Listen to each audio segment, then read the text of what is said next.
And my father wouldn't go through AI. Back to back. I like that record. Let me get back to that for the record.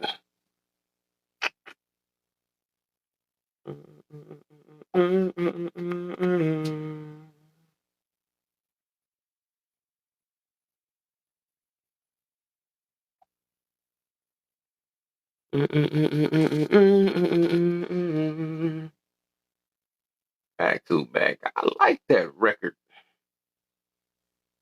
Let me get back to that for the record.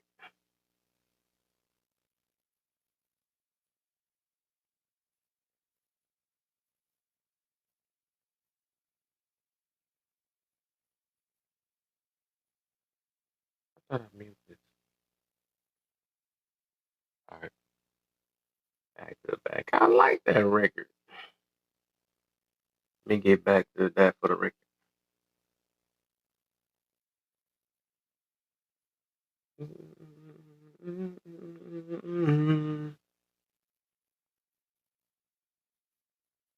I believe you see too bad.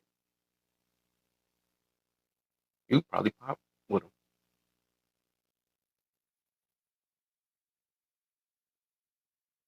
All right, let's get this party. Let's get that party started. I gotta download some on YouTube. Download last night's video on my YouTube. Last night's video on my YouTube.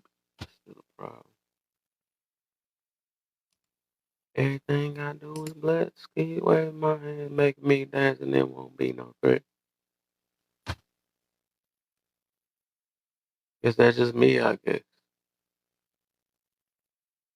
Some things just cringe, brother. I hate the way that you walk, the way that you talk. I hate the way that you dress.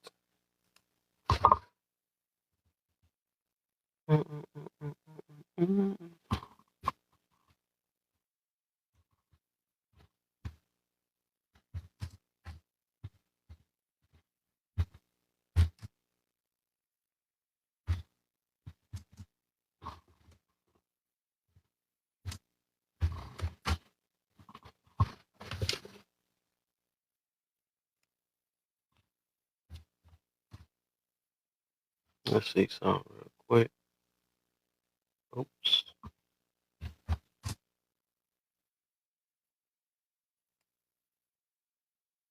I spelled month wrong. I'm happy. I'll happily watch the drama. Sure you will. Sure you will. Where the? All right.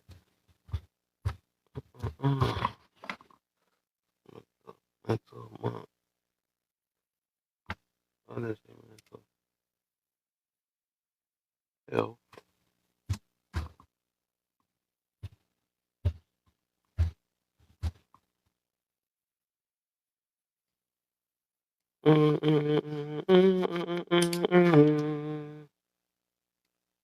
Stop.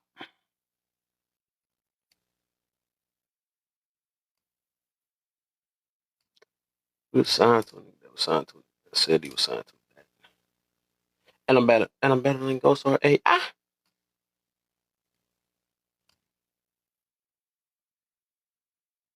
Back to back. I like that record. Let me get back to that for the record.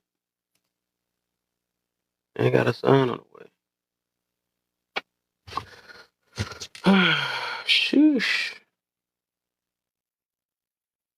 Want to follow you guys already? I know how they do that. I know how they do that already.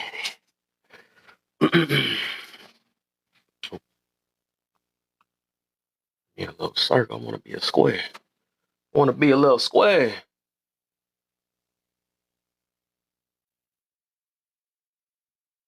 Are they complaining or are they talking about their life situations? Probably both. Complaining about their life situations. Ain't that something, man? But look, that's what we doing right now, man. We living in a world where they act like they want solutions or they want solutions in the way they want to. They wanted solutions the easiest route they can. People know the hard work they got to do. They know it. They just don't want to do it. It take a lot when you got to change things about your life, and I understand it though.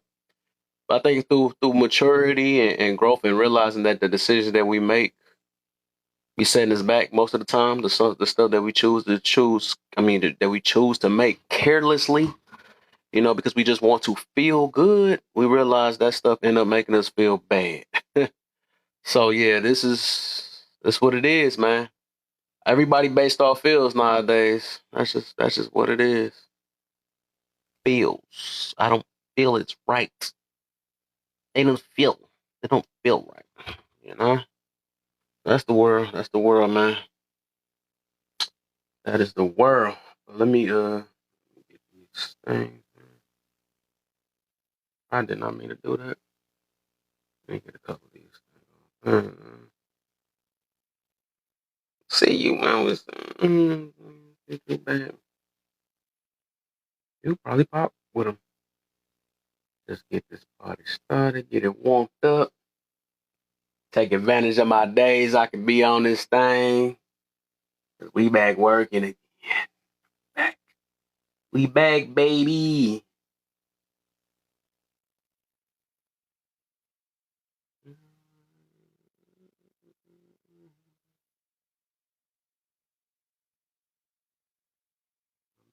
Go so AI.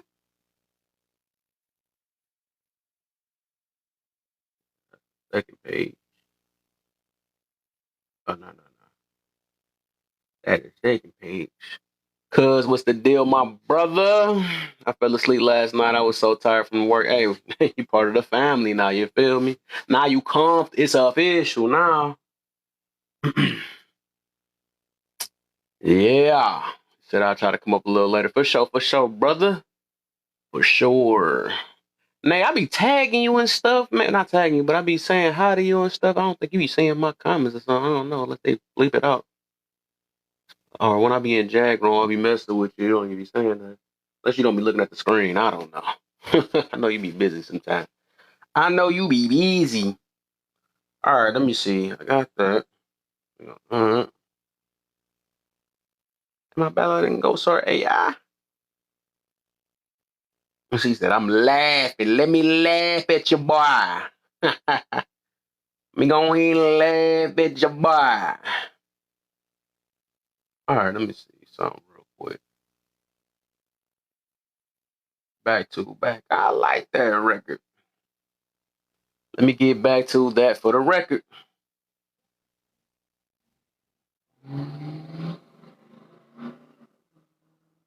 We don't wanna hear you no more. Na, na, na. We don't wanna hear you say. My bad, I almost flashed last night, but it's all good. Let me think about it. I think I remember something. What happened?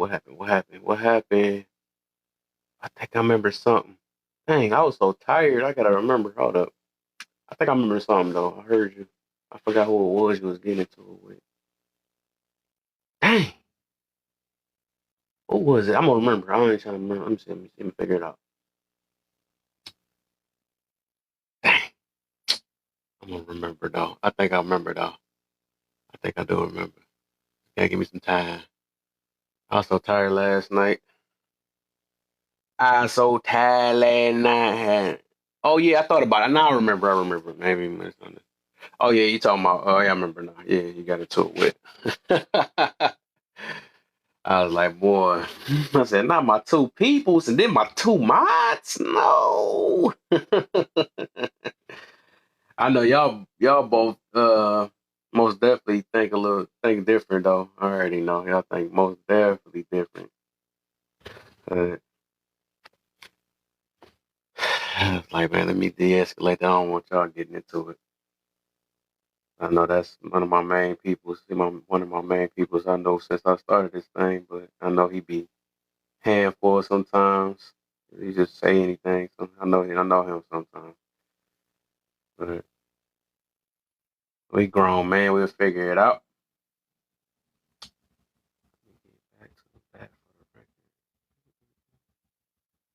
a sign on the way. All right, so let me see, let me see, let me see. All right, I'm on this profile. I did not mean to press that. No,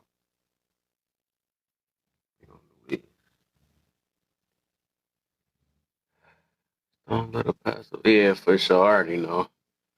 I already know, man.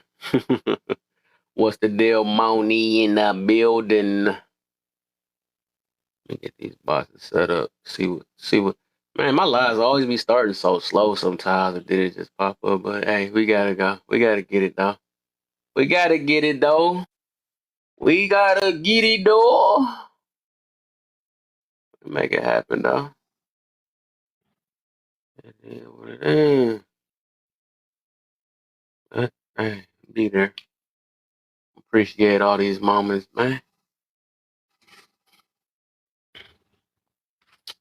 And now my stuff gonna be doing that freezer stuff because I'm on this. I'm doing this filter today. The ghost filter is straight though. It's straight though, but I just like this one better because when I do videos or make clips and stuff throughout the week of my past stuff we talk about, they wanted to have a clear face so they know who talking. You know, the ghost don't really show too much. They can see me a little bit through the ghost, but I wanted to look like a live instead of a video.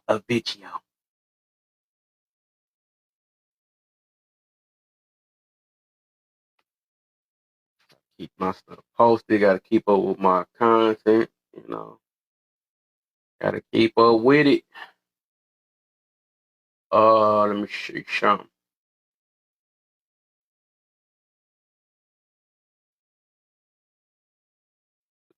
I like that record. That for the record. Now I can switch to my Joker page.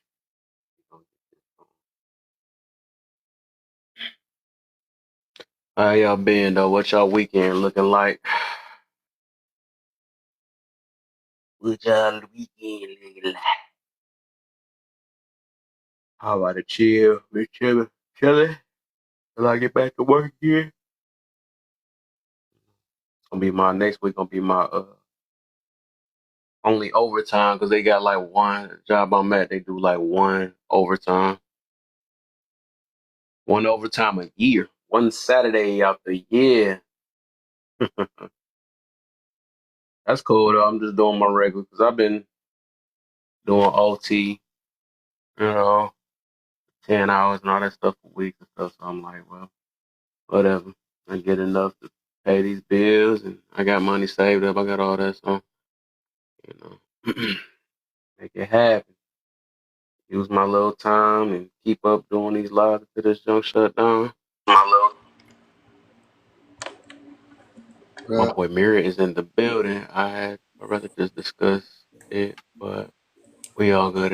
I ain't tripping. Yeah, for sure. I already know, cuz it's man. Just don't ain't let everybody get to us. I already know how it be. That's why I be trying to let the other days go, let these days fly. We gonna have those moments. I feel like y'all be cool at the end, but hey, what no. up, kid? What up, kid? What up, Logic? How you feeling, my brother? I'm There great, we bro. How go. you feel? There we go. There What we you go. got, Mirror? Damn. Huh? Trying to figure out what's wrong. Sound like the reverb or something is on. I do hear you. I hear you say, huh? Do sound like something. You sound different. Yeah, I can hear it too. I can't. What's the description say, bro? I'm a little old. I don't got my glasses with me. Why should we watch miserable people energy? Match people miserable? Oh, okay, I see. Yeah, I'm running this one back again. I did this a couple of days ago. Guys, so I'm gonna talk about a little subject along the lines, but like kind of off topic too. So, okay, they said the strong black woman narrative huh? No, it's the echo. He had an echo. Oh, so they said the strong black woman narrative is dangerous, right? So me and a bunch of black men gets into it because I already know this about most black men, right? Now I ain't gonna say most, but many, not most, but it's a lot of fear rolling around in these cats' heart, right? I don't got that, bro. My mom is Today she's still alive. She's a strong black woman. As feminine as I've known any female, right? Feminine and strong, help move furniture, and she's still a feminine woman, strong in a lot of areas, and she had her weak spots, right? But they was arguing with me like, you want a woman to help you move furniture? You goofy. Have you ever paid moving fees to a moving company, bro? And if she insisting on helping me move furniture, she don't hurt herself. Like they talking, will she break her arm? Like I'm not even gonna let her move nothing that's gonna put her in any kind of danger like that for real, for real. Number one. And like to match people, matching people like bad energy, like I just did that in a way, you know what I'm saying? But it be like sometimes it be necessary depending on what you talking about because it's some young guy or even older cats, middle aged cat that need to hear like a different perspective, So sometimes it do be necessary, but not all the time, like to match, miserable people energy. Cause a lot of time miserable people, bro, they just what the words say, they miserable, bro. They don't really have no real proper knowledge. Like a man want to argue with me about me thinking that the strong black woman narrative is dangerous. A woman, if the one they put a negative connotation on being a strong black woman, cause a woman's supposed to be strong. That's our only options as people, men and women. Anyway, you gonna be weak about what? What do you want to be weak about? Even teaching a woman, like I'll never teach my daughter to be weak about anything, even what she knows she weak at. Like you supposed to turn your weaknesses into strengths. Learn how to do that. But miserable people, they gonna be miserable. You ain't supposed to match all them energy and be out here being violent and all that. Same time, you need to get your point across because there's others listening, especially when we online or you in groups of people and offline. You supposed to make your point, especially when you know what you're talking about. Because I know what I'm talking about, and I don't know what I'm talking about with everything. Because I don't speak on everything. Some things I just don't know. Some things I still gotta learn. But just like dude we had last night on here, Kev, that was the dude Jerome about being a robot. Bruh, ain't no human being no robot. You know what I mean? And we, what I'm saying, I really want to imagine his energy because he was on some other type of time, but I just, what I'm saying, I feel some kind of way because the topic was about the men's mental health, and it's like it ain't got nothing to. I ain't gonna say it don't got nothing to do with emotional, but a man's mental health when it ain't right, ain't ordered right in his mind, organized right, it gonna lead him to making some emotional, make some decisions out of his emotion that's gonna lead to some dire consequences. So a lot of times you gotta let people know. Like like I told you last time, I lost my cousin, cause at 15, cause mentally he had been through some things that I seen and some things that I wasn't there for, and he just felt like he was at the point where he couldn't go no longer. He couldn't go no more. So he unallowed himself. And he was 15, you know what I mean? This man talking about you got to be a robot, and you know what I mean? Every man don't got no man around them to get him that proper knowledge, bro. We all know that a lot of black men come up with no father, no male figure in the house.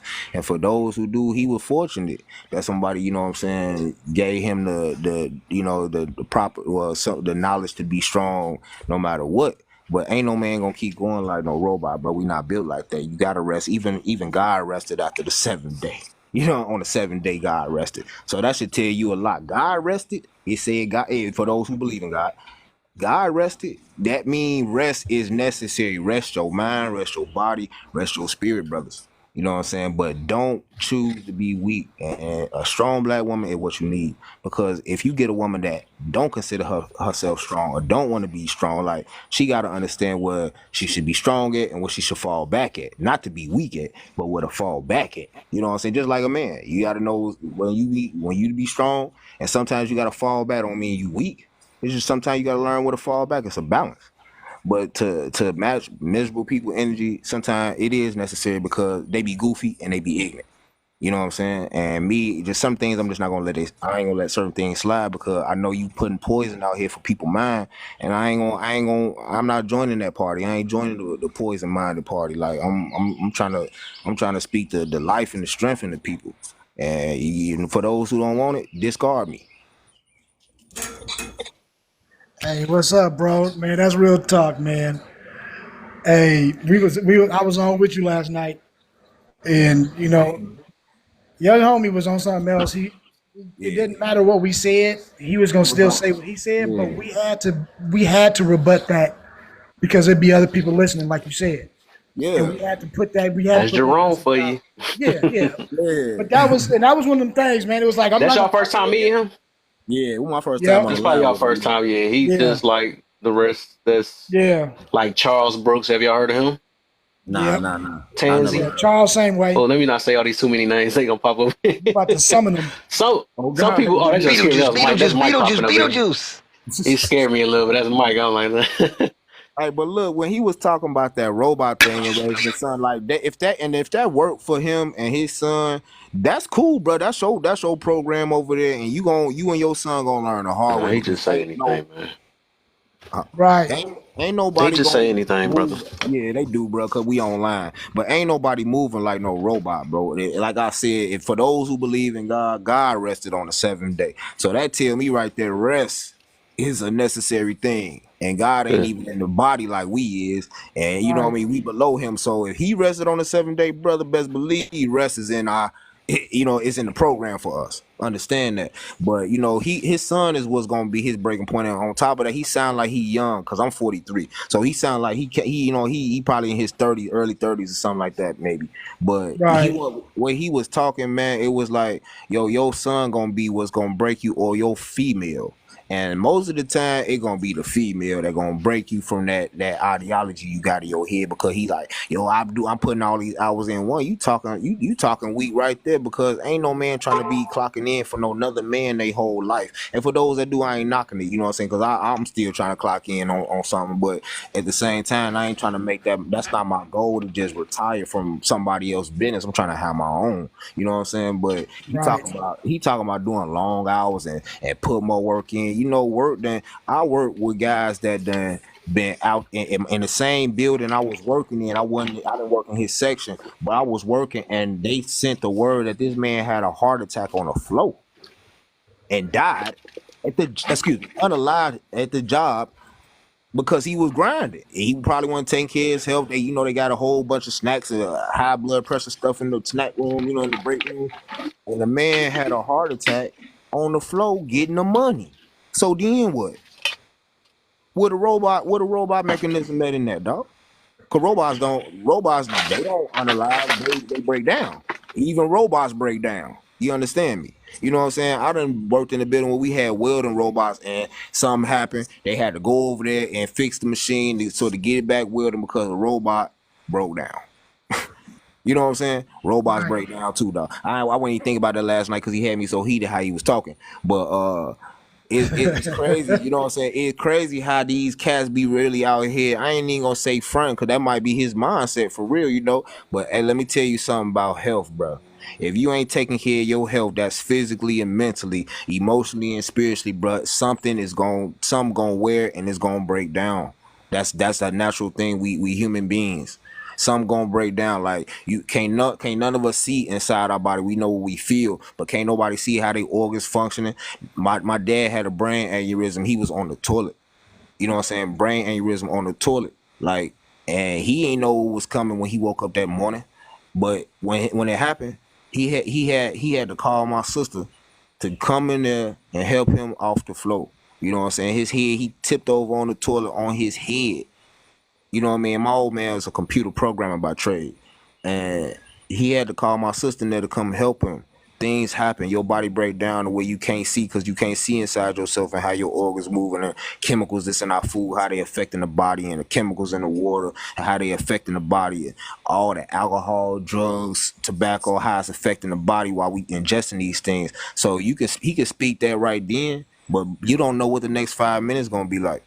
And I didn't experience that. I was with my cousin, the one that unallowed himself. I was telling you about. I was 15. I was with him for hours prior to him doing that, and I couldn't. I couldn't. I couldn't see it. Nothing in me told me that he was feeling that way, that he would even do that to himself. You know what I'm saying? 4 hours. I was with him 4 hours prior to him doing that, and I couldn't tell you. It was no telltale signs. He actually was taking a nap as I was leaving out the door. So when guys be talking like that, they not being realistic, or they just ignorant. They don't know. But one thing I know for sure, ain't nothing wrong with having a strong black woman, especially if she know what she need to be strong at and what she need to fall back at. But ain't no man out here. And if you out here gunning for a weak woman, you weak in the mind, man. I'm gonna say that. You know, I like being direct and I don't hold no punches. You know, I try to keep it clean because of Kev Live. You know what I'm saying? I F for Kev hard. You know what I mean? He a smart man. But for real, man, like don't no man out here, no real man want to be searching for no weak woman, bro. That's trash. You want a strong black woman. You want to be strong, but you want them to know where to be strong at and what to, you know what I'm saying, fall back at and being her feminine, being her rightful role, like you supposed to be in your rightful role. Because it's times that, as all men know, we ain't gonna be strong. It's times where we ain't been stronger. We done, you know what I'm saying, came in the house, walked past everybody, ain't even speak, went straight to the room, to the closet. I gotta cry. I ain't about to cry in front of these folk, but I gotta go cry. We'll come back out a few hours later or tomorrow. You know what I'm saying? After I take this sip, get a few tears out, and I'm back out in the corner. I'm ready to box. But Hey, at the same, yeah, go ahead. I'm sorry. hey, God, I was gonna say, do you think maybe we should? Because I think people take capability as strength or weakness, right? And it's like you said, nobody wants a weak person in their life. Why would we want a weak woman? You want a woman that's capable.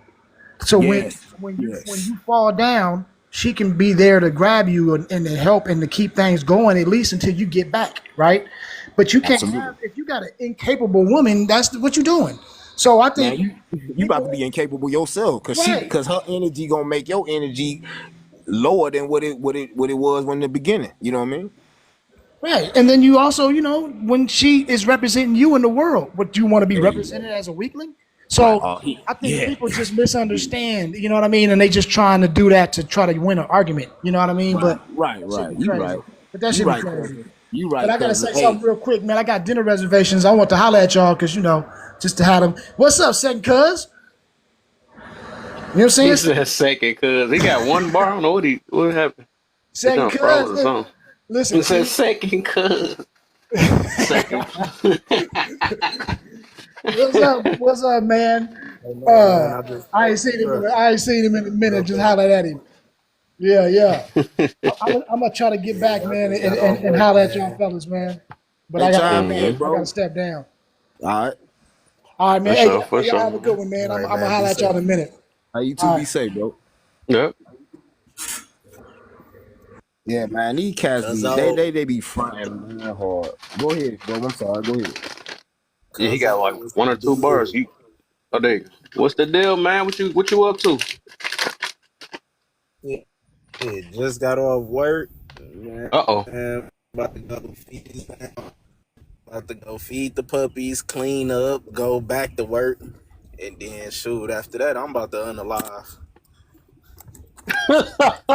He said he gonna grind mode, boy. Yeah, I think I see the Man, picture of the puppies and stuff. yeah, I got 10 of them, so it's Ooh-wee. a pretty, a big litter. So I mean, it's a lot of money to be made, but also it's a lot of work to be done. Yeah, Mm-hmm. that And like maintenance if I on it. do it doing Yo, yo, yo, yo. 15 hours today, Yep.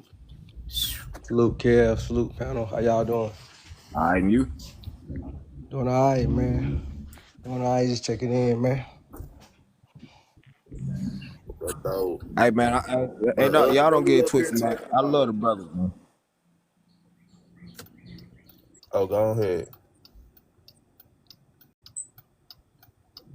Oh, my fault, family. I was just saying something, bro. Like, don't get it twisted, man. I love the strength in black men, bro. But I can't tolerate no weak talk. I can't tolerate no weak mentality. I ain't going for it. I ain't going for the women. I don't go for it with my daughter. I don't go for it with myself or nobody. If you come around with that weak energy, I'm let you know what it is, and I'm stepping off from you. I try not to match miserable people energy, but sometimes I just gotta, you know what I mean? I gotta give them the hands with no gloves. I gotta do that because it's too much poison they be putting in these women and young men minds out here, man. And I can't go for it no more. Like it's sickening. At one time I was like one of them guys too. You know, I just hold my tongue, hold my peace, don't say nothing. You know what I'm saying? Keep the peace, man. F all that. Jesus ain't coming back with no peace, and neither am I.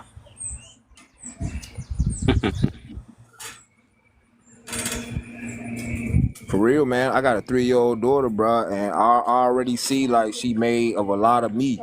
And when I gotta get that spoiledness out of, cause I spoiled her first 2 years real hard, you know. And now I see like I gotta. Now I told her, ain't no more toys. You getting food, shoes, clothes, and books. That's all I'm doing. Anybody else wanna buy you toys? That's on them. That's their money. I'm not doing it. Ain't no more toys. You know what I mean? When she need that discipline, I'm on that. Cause she gonna represent me out here, and a man that's gonna get with her gonna be like, yo, your daddy was on it. Yeah, I was, fam. I'm still on that. Hey, Lee, what up? You know what I mean? So like, I don't be playing them games with these women or these men. Like, I'm not putting no BS weak rhetoric in nobody mind. Like, you can't handle it, you ain't gotta listen. You know what I mean? But I'm not doing that, man. I can't do that, bro. That's trash, bro. We been giving these women. I listen to music from the 60s and 70s, and I be hearing all the simpness. And I love Marvin Gaye, but I swear on God, he had so much simp mentality, it didn't make no sense. It made no sense. And that's all these women be working off of with these weak men putting. I done had a human resource, the head of human resource at this job I had one time. He was like, yo, you gotta, you can't be aggressive. You can't be aggressive, at least in here and this and that. I'm like, man, that's your mindset, man. Look, if a man can't take it, man, he around the wrong man, because I'm gonna be this way. You know what I mean? You can't take aggression, bro, and I ain't pulled out no weapon and try to do no harm to you, bro. These words, man. You can't handle words, family. You can't handle when a man telling you something that's good for you, for your mind. Bro, See, and that's the thing. Like, we really is living in the soft era because Yep. dudes, they crashing out over words, man. They crashing Hey. out over these say that. females. Say Like, that. they out here doing it. Like, and I'm watching them, and it's sad. Like, this dude just crashed out over a female because whatever she did to him or whatever, he pops up on her and go unalive her. For what? For Right. what? Because she done gave some cat up that you don't own. That's her body. She gonna do what she want to do with that motherfucker, regardless. There's nothing you can do to stop a woman from giving that box up. I don't care how good it is. I don't give a fuck how much you buy her stuff, whatever. If she feel like giving it up, she gonna give it up, and it's the same thing, vice versa. But people out here crashing out over stuff like that. Don't get me wrong. If like in certain situations, I walk in my house and some shit going on. Oh, it's gonna be hell to pay. But I ain't about to do nothing to the point where I'm about to be taken from society forever, or taken from this earth over no box. Is Right. no. But yes, we are in a soft era. Look Yep. at And they all these promoting dudes that. now. They promoting that. Hell yeah, they promoting it. Look at all these dudes out here. Look at the social media algorithms and all that. You look at one thing on there, now they playing it all day. It's just up and down your timeline.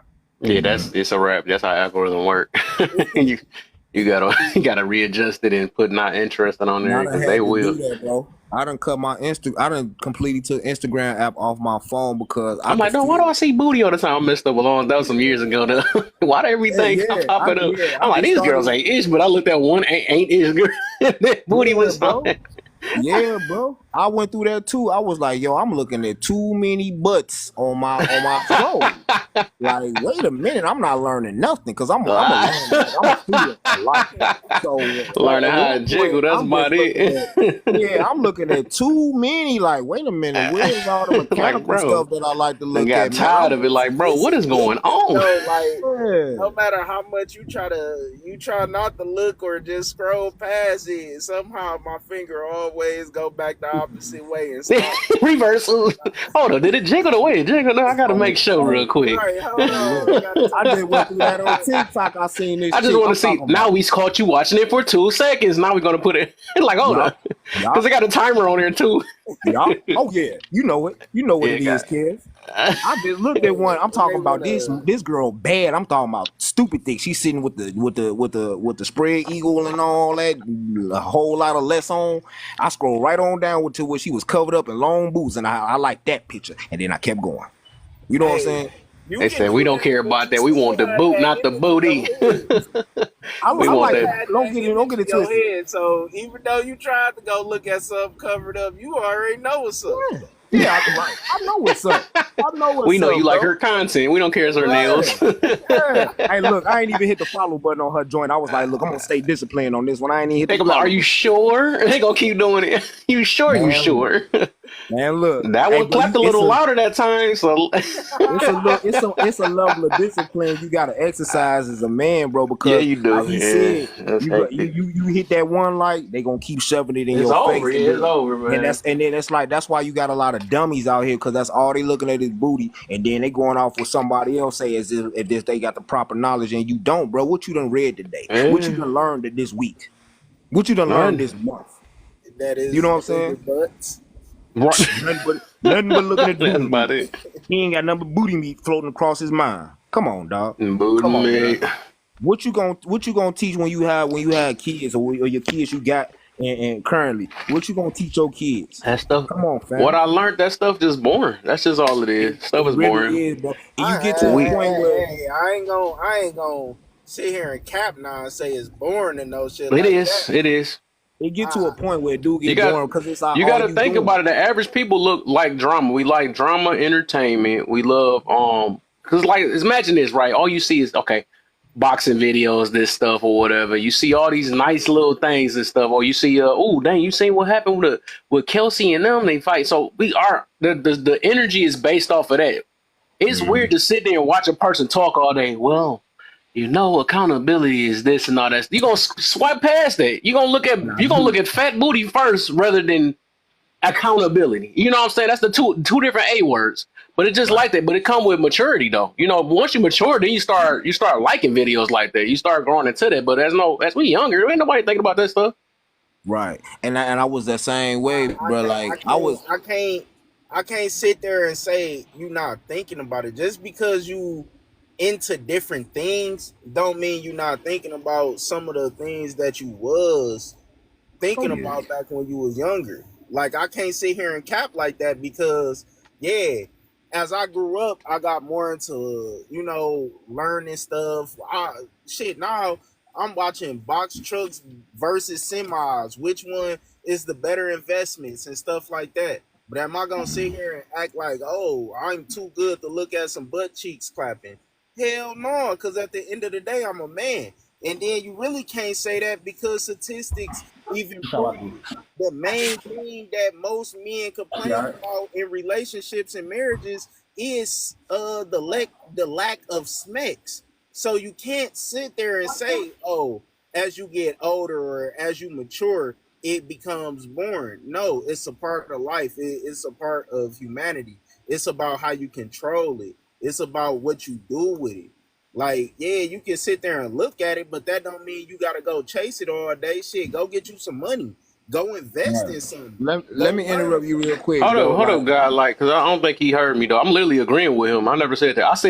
I said stuff like looking at podcasts and stuff. People they're not interested in it. And when we younger, we wasn't thinking about it. We talking about Barney, Dragon Ball Z, all the other stuff. We're not worried about no dang on. I need to here go the steps to make sure your life and your health and your mental health is good. Nobody's trying to watch that. We was not worrying. No, I don't think a lot of us was worrying about that stuff because we didn't realize the stuff we was getting. That's what I'm meaning, though. That's exactly what I'm meaning, though. I'm saying now, as we mature and we want to better our life, now we looking at stuff like that. Like, dang, you just like you say, you watching box trucks now. You looking at all the stuff that help help you grow in some type of way. But back then, nobody wasn't thinking about that. We were watching cartoons, anime, TV all day, all that stuff or whatever. That stuff, like, it's dependent on it. And people to this day have not grew from that. That's why we got to go to a lives that's addictive, like drama-based lives or who got the tea type situation. No more the most popular lives if you see it today, But if we talking about health, mental health, or how to get this money and all that stuff, them ones that be a little shorter or something like that. They be a little smaller and stuff, like maybe 100 people or something like that. But they is not beating these drama lives nowadays. They just not. Let me chime in on what he was saying, Kev, and he got a point. Definitely to. I agree with him though. That's the thing. Yeah. I agree to a large degree. I agree, but for me, I'm speaking on me. Like, you know what I'm saying. I was what they call a 304 chaser. You know what I'm saying? I ain't start off like that, but I eventually graduated to that. So then to a point when social media came, because I'm an 80s baby. So I done been around for a little bit. So I done, you know what I'm saying, 304 Chase, bagged them, you know what I'm saying, and all that. And then when social media came, I'm scrolling, I'm looking, and you know, I done subscribed to a couple OnlyFans back when it first started. I don't do it no more. But you know what I'm saying? It did get boring, but because I saw myself, that's all I was doing was getting the box, looking at some box, subscribing to some box, and it was like, yo, bro, I'm really not processing nothing that's helping me grow. So it did get boring for me, bro. It got Oh, boring. I get what you saying on that end though. Now that's Yeah, what it got Mike was boring talking for me, about, but and I feel I you on still that got though. my desires. I still look. When I'm out in public, I be looking. Like, don't get it twisted. I'm still a man, like Yeah, he said. most definitely. I still look, but it's not my priority no more like it once was when I was younger. Now I got other things on my brain because it's like I done already surpassed that level. Like, I know what I can get, and I know I can get her quick and do it tonight. I'm good though. Like I got like he said, I got to get this bread. You know what I'm saying? I gotta get this knowledge, I gotta get this wisdom, I gotta get this bread. Because when I get most that, I'm gonna definitely. have me a quality box. Hey, True. can I jump in really quick on this, What you got for? gentlemen? Hey, y'all I keep don't want to tapping. Give me interrupt the someone 5K cooking, too, real quick. All right. Share. but Go ahead, Mr. B. I mean, I'm a married guy, and I just look at it like this: when you're looking at other things and you're spoken for, like when I go to Denny's, like I already know what the fuck I'm gonna order every time I go there, but I still look at the menu. You know what I'm saying? So like, there's nothing wrong with having eyes and them working, but I'm a believer in your actions are what's gonna make the biggest statement for you. So Right. that's my whole take on that whole deal. Yeah, I get that, bro. Like, and y'all got a point. Y'all got a great point, and I understand that because I'm the same way. Like, I go to a restaurant, know what I'm gonna order. I done looked at the menu online before we got there, but I'm gonna still look at this menu. But and same thing with online. I'm gonna scroll past and something gonna pop up. I be looking at them on TikTok here and there, but it ain't as extreme as it once was for me. It's like I already know what come with it. Most of them talking the same thing. They want somebody with some money. They want somebody to spend bread on. You know what I'm saying? It's all the same. It don't change. Like I had to get to that point, and that's when it got boring for me because it's like they all want the same thing. So who wants something different? Yeah, and Yeah, like I I said, I wanted get to what you ask. mean too on that. Go ahead, Mr. B. I wanted to ask for the guys talking, because I brought this up in a previous live with you, Kev, about a modern day luxury that we have in this world called boredom, and how uh like it's really a gift that we have Right. that we can even talk about being bored, because most of humanity has been a struggle. Mm-hmm. We really haven't had this kind of leisure time. And I think it was God Logic that was talking about how you got to expand your knowledge and you got to read books. Like, what did you learn today? What did you learn this week? What did you learn this month? And then someone else, I can't remember who said, but they're like, yeah, but that's boring. And then we got onto this topic of things that are beneficial being boring, and things that are drama being entertainment. My Yeah. question comes back to, how do we change people's opinion of what boring is? Because First off, you if you're wrong. bored, that's a great thing that you have the free time. But if you're learning something, why is boring associated as a negative when it comes to expanding your knowledge? So what if it's boring? Who cares? Do the learning Exciting. anyway. Okay, I get what he's So saying. Yeah, and he got a great point because I had a black woman, strong black woman, tell me that before. She said she would go to seminars and all this just to learn. She said you got to do the boring stuff first. But those things gonna lead to growth, not the boring things like looking at butt all day on my Instagram and on my TikTok and all that. That got boring because it wasn't tending to no growth for me, and I could feel it after a while. I could feel the whole algorithm on exactly. Instagram, like it was making me straight dumb. Like I could feel myself getting dumb, and I know I ain't dumb. You know what I'm saying? But I could feel it. You know what I mean? And I knew it was So that designed booty was dumb though. making me dumb down, like dumb booty, dumb down. You know what I'm saying? She got But that big. Look, man, look, I like some donkeys, and I was looking at all of them. You know what I'm saying? But you know what I mean? It was I could tell, I could feel that because I wasn't groomed, I wasn't raised by my dad like that. You know, my dad ain't never went to no strip club as far as I, you know what I'm saying, been alive and known him. He don't look at no corn or none of that, you know what I'm saying? As far as I know anyway, you know what I mean? He ain't never expressed it to me, even tried to take him to a strip club. He good on all that, you know what I'm saying? And so I was groomed a certain way, but I took my own path and I was a 304 chaser and I exhausted all that in myself because I got to the point where it was the same thing. Every female, every situationship, relationship, it was the same thing. Like, you know what I mean? That got boring for me. What don't get boring for me is when I tune myself into what really interests me. Like I'm into cars, box trucks, tractor pulling, all that, dogs. I'm into all of that. So with the social media how it is today, because I came up as an 80 baby, we ain't had none of this. All we had was encyclopedias, and that's when they got mailed to your door. You know what I mean? So with all this going on, it's like the world at my fingertips, and I don't really get bored at all. Like, I'll go give me a bill, like I'm about to walk and go give me a bill right now. Give me a bill, tune in to Kev or tune in to some mechanical stuff, and I'm about to learn something new on his social media, and I don't get bored. I honestly, I ain't been bored in a long time for real, for real. Other than when I was watching, booty meat and all that on the gram and all that. I don't get bored, fam, because I got a lot of interest. I'm a heavy duty dude. I like to work with my hands, so I don't get bored. You know what I'm saying? And two, I look at a lot of like life hacks and handyman hacks. So stuff that I learn online, I do around the house. You know what I mean? And that I don't get bored. You know what I mean? Like it's hard for me to get bored because, and even when I do feel at times where I'm just like exhausted from learning and watching, this and that, I go to sleep. You know what I'm saying? I go to sleep. I take me a nap, rest my mind. Hey, I'm right back up really at it. quick, everybody. Really quick. Let's get those likes going. Let's tap that screen. We got 13 people in here. We're just about to get this popping off, so let's get those likes coming in. There's a share button on the bottom right-hand corner of your screen.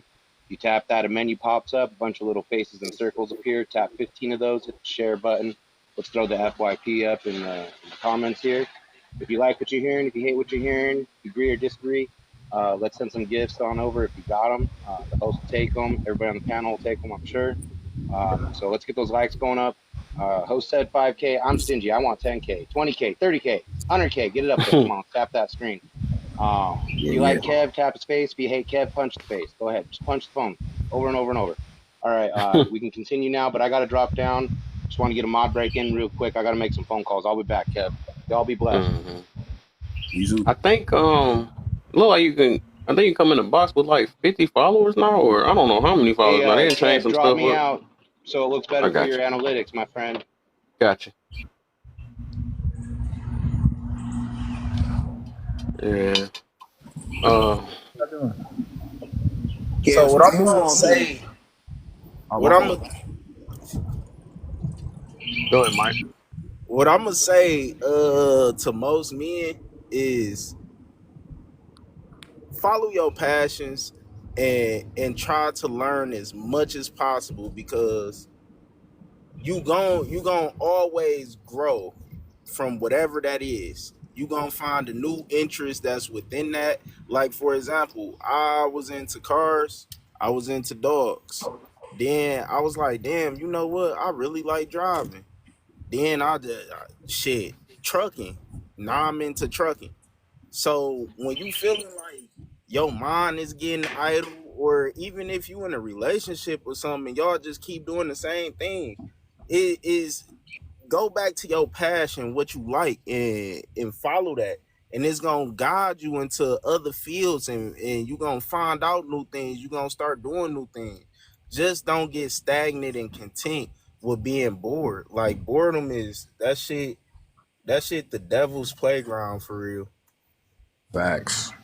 It's all about mentality, man. Like I said, even with the happiness thing, it's all perspective on what makes somebody happy. It can make the next person bored. What makes another person bored can make somebody happy. So it's just all about how we view things. We can't let, just like you said, we can't let everybody tell everybody what's boring or not, because that's what we've been doing nowadays, trying to follow the Joneses and stuff. Well, you lame, you're this and all that.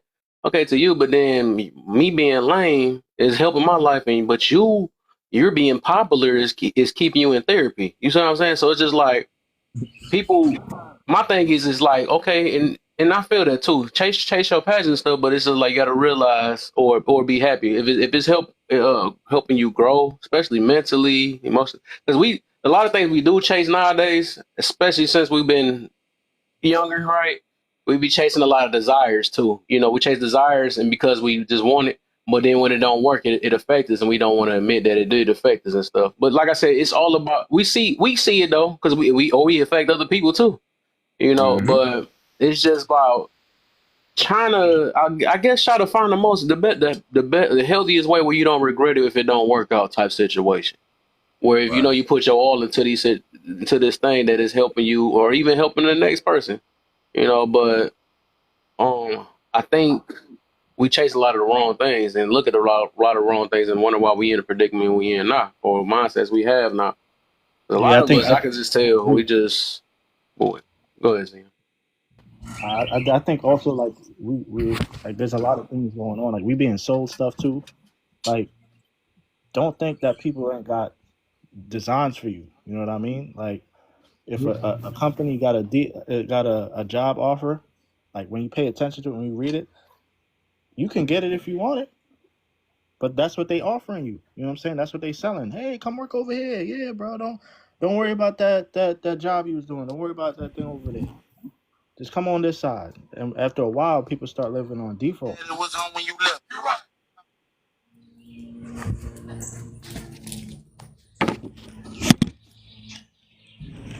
Hey, it's crazy. Logic, you was sitting there talking about hoe chasing. So I'm driving. Two little bitties or whatever, they slide next to me. They trying to get my attention. Now the old me, I ain't gonna lie, I'd have been on their ass. But I had to just go ahead, go mind my business and go finish doing what I had to do. That's crazy how it worked just like that. The universe, bro, it's the universe is operating us, bro. And if you tapping into, if you know yourself and you, like you said, you listening to your soul, you listen to your spirit, you know what's what. Just like you just listened to your spirit right then, you know the old you'd have been all on that. But you on a mission right now. You know what I'm saying? That ain't even on the plate for real, for real. So you gotta keep Hey, it moving. Betty. For real. Hey, bro, I commend you for that, bro, because I do it all the time. I be seeing some things outside. I be like, man, I know I can J down, but you know That's what? the Let me keep strawberry. moving. Man, I ain't gonna lie to you. You look like it, man. What's up, Low Eyes? And she was waving and everything. I'm like, I ain't even gonna do it. I want to, too, but I ain't gonna do it. Bro, that be the thing, bro. It be like, you know what I'm saying? The universe want to know where you really at on the responsibility level. You really want to know Yeah, where your mind at. Like I it know couldn't. where It's your my mind cop at, out. but it's trying to see what you gonna do. And I understand that. Like I get that all the time. Like when I ain't chasing it, it's trying to chase me. It's trying to test me for real, not chase me, but it's trying to test me to see what I'm on. And I keep it 100 with them. Like, look, sweetie, like we can be friends and all, like platonic. I don't want no FWD, none of that. I want to just be straight friends. But right now, I'm on some. I'm on a mission. You know what I mean? It ain't really even about paper. And you just gotta, you Yeah. know what I mean? You gotta tune in and know what's really good for you. Cause like when we were young, bro, we played them games, and then you know, like for myself, I learned with them playing them games. It ain't lead to nothing. I ain't get cut no check for chasing. I was just chasing, wasting energy. Yeah. So A lot of look, times. and this another thing, like it's gonna be kinda on a tangent a little bit, and I don't want women. Shit, I'm about to ruffle some feathers. We Go did that ahead, bro. last time and it shook the Go whole room. ahead, I had bro. one person, it was just me and you in there, son, and chased everybody out. But no, like this, when men is speaking, you can see why it takes a man to turn a boy into a man, and that's why fathers is so needed in the household. And you know, I'm a huge advocate for 2 parent households for real, like Facts. marriage, all that shit. Because just growing up without the other parent, I see it from the whole different other side. Like I ain't have a mom for real, so I don't really I don't get that I don't understand the femininity all the way. You feel me? Because I Right. grew up, my pops, he only taught me the masculine side of things. So a lot of times I can be insensitive. Be like, yeah, whatever, work through that shit. You got to get it regardless. You feel me? Right. But you need that femininity there. But just listening to men talk, you can see why it takes a boy, because certain lessons, certain life lessons, only a man can understand. So even when a woman try to emulate that, women don't go through the things, and it's the same thing vice versa. It's not just women, it's man to woman and woman to man. You feel me? It's both genders. Like Yeah, yep. Say that real quick for that. What you mean? no, for real. Make it even. Gotta clear that up. But he But right that's though. gonna make He us right. It's wrong definitely ass. it's Hold a up, balance. let him finish real quick. 'Cause I cut him. My But fault.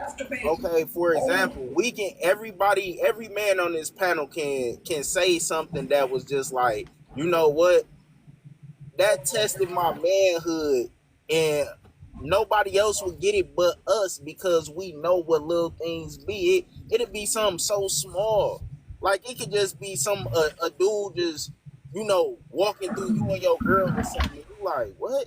Like, nigga, did you just walk in between us? Like, that's disrespectful. Yeah, I know what you're talking about. But it only takes a man. Like a woman might not really pay attention to something that small and be like, we wasn't holding hands or something, like, but you don't do that as a man. You feel me? A man to man, we respect each other. And it's just certain aspects of life that we can only teach our sons. We need to do Facts. in our kids' life for sure. Big fact. It's Do a you balance. believe that this another thing too, and I feel like that's part of the soft thing because I know we call it being tough, but because I'm big on asking questions first, and I think like one of the most feminine things people can do, and I notice that a lot, especially, is that we jump before asking. We just moving, and sometimes just like that incident you was just talking about, the dude did whatever, walked through, and he's, oh, that's disrespectful. So we just run our mouth real quick first, right? Or some people might even hit, right? But the dude it might have been an accident. He wasn't paying attention or nothing, but we just went straight for it. You disrespect me. So we fill in the blank. And I know that's what a lot of people do, especially when we get emotional. We want to fill in the blank. Well, just because I felt that way, this is what you meant. You know what I'm saying? Stuff like that. So do you think that's more of a emotional reaction when we just choose to rather act before we ask questions? For sure. I'm asking all room. I'm In a asking all room way. that. Oh yeah, it's a lack of discipline to a degree. It's like my man was saying, when a man don't have it, you know what I'm saying, you squabble it out. My mama like, look, them words don't hurt. You know what I'm saying? So you have to have that yin and yang, that balance. And when you don't have that, you have to learn that on your own. Cause I done had them situations where, I felt disrespected and I had to revert to my feminine energy. Like, look, that's small potatoes. We on a mission anyway. Kept it moving. No, can you Yeah. ask that question again? Somebody background, bro. Can I ask a Can I ask a quick question? I don't even think nobody answered my question. I Well, only had cause one you I person keep, to want answer. to hear cause the you, question. cause I you didn't hear the said question. feminine. You said feminine energy. Like, I don't want people to get it twisted. I'm not. I don't want people to get it twisted. Like, a man not choosing confrontation doesn't make him feminine or weak. I personally think a man that can judge whether or not it's time for confrontation or if it's not time for confrontation On is more facts. masculine than feminine than On anything. facts. I just know, like, I know myself. Like, I know, what I'm I That, saying, didn't what say I hold on, feminine. let discriminate. I me. know. Hold on. So I didn't say feminine energy was weak. Why are I think. we? No, that, I Why are think is we? she. I Why think are she talking about what I we? just said though. That's what I'm saying. I think she just talking Oh about what I no, just that's said. just. But nobody. I didn't bro, say clearing it like, up, bro.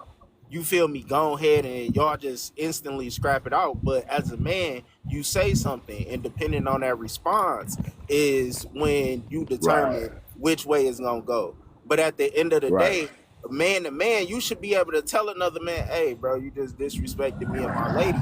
And it's supposed to be like, you know what, my fault. I ain't even mean it like that. Whoopty woo woo. Y'all go Facts. y'all. y'all go y'all way. You feel me? In situations that happen like Facts. that. You don't Facts. always Oh gotta be yeah. like, hold on, motherfucker. Like, no, you ain't gotta jump on tip, bro. Hey, let me chime in on that real quick for somebody else answer Karen's question. So, wisdom, from what I'm taught, wisdom is feminine energy, and wisdom ain't weak by far. You know what I'm saying? So when I say my feminine energy, I'm coming from my wisdom. Like back in the day, New York cats used to be like, "Yo, my whiz." They would call their wife they wisdom, cause she holding the most wisdom in a way. As far as like was like the lady was saying, like you got to judge between when you gonna get confrontational and when you just gonna gonna say your whatever and let it go. You know what I mean? So when I say my feminine energy, I'm coming from my wisdom with it. That's what I was saying. Yeah, bro. But I get I it don't. when you break it down like that. That makes sense. Because It's too weird. many times I find it listening. weird. My fault. I find it weird that you broke it down like it's feminine and masculine, like in one person. Definitely. we all contain feminine, masculine energy. All of us do. Yeah. It's just Everybody. you knowing what the balance is the key. The balance is the key. Right, but I'm saying like, why does it have to be? Why is the word? It's because I get caught up on semantics a lot, but why does the word have to be feminine? Because it's But not. we It's own not. we own feminine energy, bro. Like when you have a child and it come out to be a daughter, that was one of your feminine energies. Yeah, bro. Like you got to understand, like it's a science to it and it's spiritual at the same time. Feminine is not weak, like my man was just saying. Feminine is not weak by far. Feminine Right. energy I can know. dispel wars. You know what I mean? So feminine energy is not weak. It's just what we taught in this Western society that feminine is weak for a man. Knowing how to Right. So I think that's what exercise it it is. I was getting caught is up on key. because it's like, Yeah, why are knowing we how to calling it exercise feminine? that when to do it, when not to do it, when to hold it back, when to let it go is key. It's the balance. Because too much Right. masculine, like my man was just saying, too much masculine could keep you from something that's beneficial to you.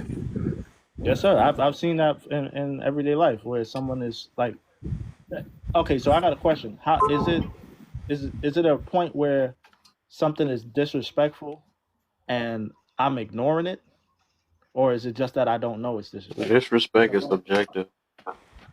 It's all on you as a man. What you find disrespectful. Some things be blatantly disrespectful on a human basis. On as us as human beings, some things So, disrespectful. so I'm gonna ask this again because it's like I don't know what's going on, My bro. fault, Kev. I got off top. So that was like all the stuff we was talking about. I was like I said, I was taking Mike's story, right? And I was thinking about something else of how a lot of us react before asking questions. Because I think that's something that's very an emotional reaction that a lot of us has been born into. We fill in the blank like a lot of people do to this day, right? When they get in their emotions, they be like, "No, this is what you meant." They're gonna tell you what you meant instead of asking what another person meant about it. So I was using, for example, what he said. If a dude walked through or something like that, or that's disrespectful, whatever how that went, right? And I'm saying that if we automatically come at the guy and telling him that it's disrespectful when we didn't even ask him if he was even aware of what the situation he did, that's more of a, I would say, wouldn't that be more of a emotional reaction instead of us calming down and be like, bro, did you not see us or something like that, right? But I think we got brought up into and this is the thing too. They say I ask question later type life and all that stuff. All that stuff they try to make tough now. That's that tough new Yeah, tough stuff or whatever. But it yeah. does it cover up that y'all just some people just some emotional soft people. Back to the soft living era. That's what we are Facts. nowadays. Or a lot of us are. So we just Yeah. react off of words, right? Or we react off of things of how it make us feel, and we don't really got the full context of it because this got to be like that because I felt this way. I felt disrespected. Right. So that's what I'm getting to about that.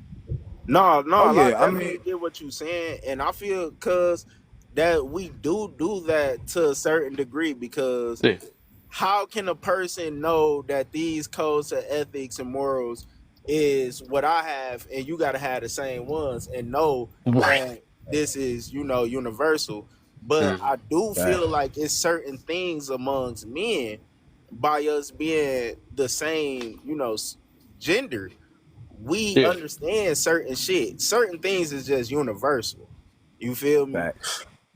And some people be intentional with their disrespect. They want to be that way. And that's when, like, I done Right. had that situation happen to me where, like, dude said the guy walked between you and your girl. He didn't even walk between us. It was just on some other, you know what I'm saying? Like, I caught a dude, like, really staring hard. I know you gonna look, but that staring, I don't do that. Yeah. So I turned, I stared him back. I said, hey, my man, like, you see something you like?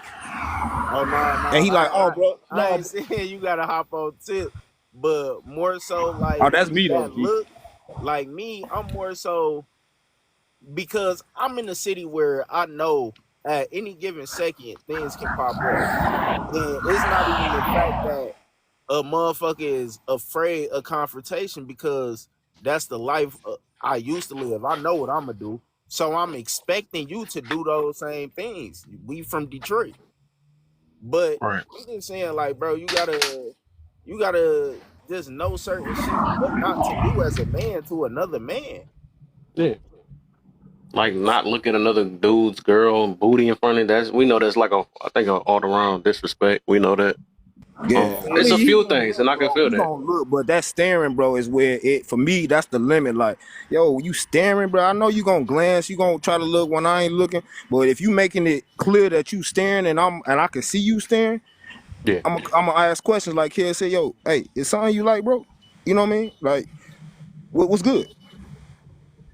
So Yeah, I I just think understand. that, like I said, I think, and it's all part of, it's even part of the topic though. It's that soft stuff that we just got brought up. But we think that even like thugs, right? Thugs and gang members, all that stuff. Real life and real talk, the root of that situation is just emotional people. That's all it is. You know, I'm in my Yeah, street. Who is you? All this other stuff or whatever. But it's just like, okay. and we calling it tough nowadays. But anybody can be that nowadays. Everybody can have a pew pew, think they tough. Right. Everybody, all this stuff. It's the exact same thing. You know, so it's like they teaching us that, hey, you know, if you don't handle this or if you don't be in these things, you're soft. You know what I'm saying? But no, the true soft person is the ones that got to react all, you know, emotional every time. You know, it be random stuff. It's just stuff they make out of nowhere and tell us, but it's dangerous. Stuff like that is dangerous. Right. It's Right. so backwards. But they don't tell you that, oh, walking away, or they don't tell you that, you know, everybody ain't worth snapping on type situations because they rather push it because they, you know, they want us to unalive each other anyway for the most part. So they're not going to say that. That's a more tough person. Anybody can react off emotions. You know what I'm saying? Everything backwards nowadays. That's what I'm getting to. I'm Like not my even gonna man lie. I said, think you it takes gotta some know. strength Yeah, to man. walk away. Yeah, So oh what? yeah. Strength to But walk like, Wait, away. what? Who said what? Go ahead. I heard somebody said something about be a man. Who said that? Oh no, I was saying, yeah, sometimes you just, you still gotta be a man about yours. Like, and being Okay, tough tell me may what not that mean, though. I necessarily, need you to tell me what that mean now. like, that's when, the typical thing, you gotta stand your ground. You gotta stand on your 10 toes on certain things. You can't just go for any and everything and be like, all right, cool, because I'm being a bigger person. Mm. Because in certain situations, think about it. When we was growing up, if somebody in our little circle, even amongst cousins and friends, know that you a little soft, what we gonna do? What we he gonna gonna do pick on on some it. real shit? What we gonna do? We gonna fuck with them to toughen them Tease up. them and all that. Yeah, I feel You you. feel me? And it's a whole motive to it. Sometimes some Right. people take it too far, but that always taught you to be what? To be a boy, to be a man. You have to be a man you feel me, with certain situations. You can't just let everything go. Oh, I'm being a bigger man. Somebody come and slap your food out your hand. Yeah, I'm being a bigger man. I'm walking away. Nah, that's a no. What about this? They slapped your food out your hand and they have a pew pew in their pocket. What you Bro, gonna are do? you a warrior or you gonna curl up? If you in Say hand that. distance, Come bro. on now. Hey, look. We had that. Then I didn't when think they you on answered the Kev question. Live that we had that little discussion about grabbing when a female pull a pew pew out on you and you if it's in close range and you grab her hand or you push her hand to the sky, and they was talking about, bro, like that's you fronting for the TikTok. Bro, I'm from Chicago, like, bro, from the D, so we already know, bro. Like, if it's in close range, I'm gonna grab that wrist, and then I'm gonna grab her neck with my other hand. Because look, Bro, if I run away from her, she's still gonna pop. Might or as you well take gonna my do chances while I'm in something. close range. Man, you Yeah. gonna do if it's you gotta assess the situation. Like I done Facts. been in a situation when I done had 5 of them motherfuckers on me, and I'm like, shit, I gotta think about. Look, I gotta think about if y'all about to really pull it or not. I gotta know who y'all Yeah. is.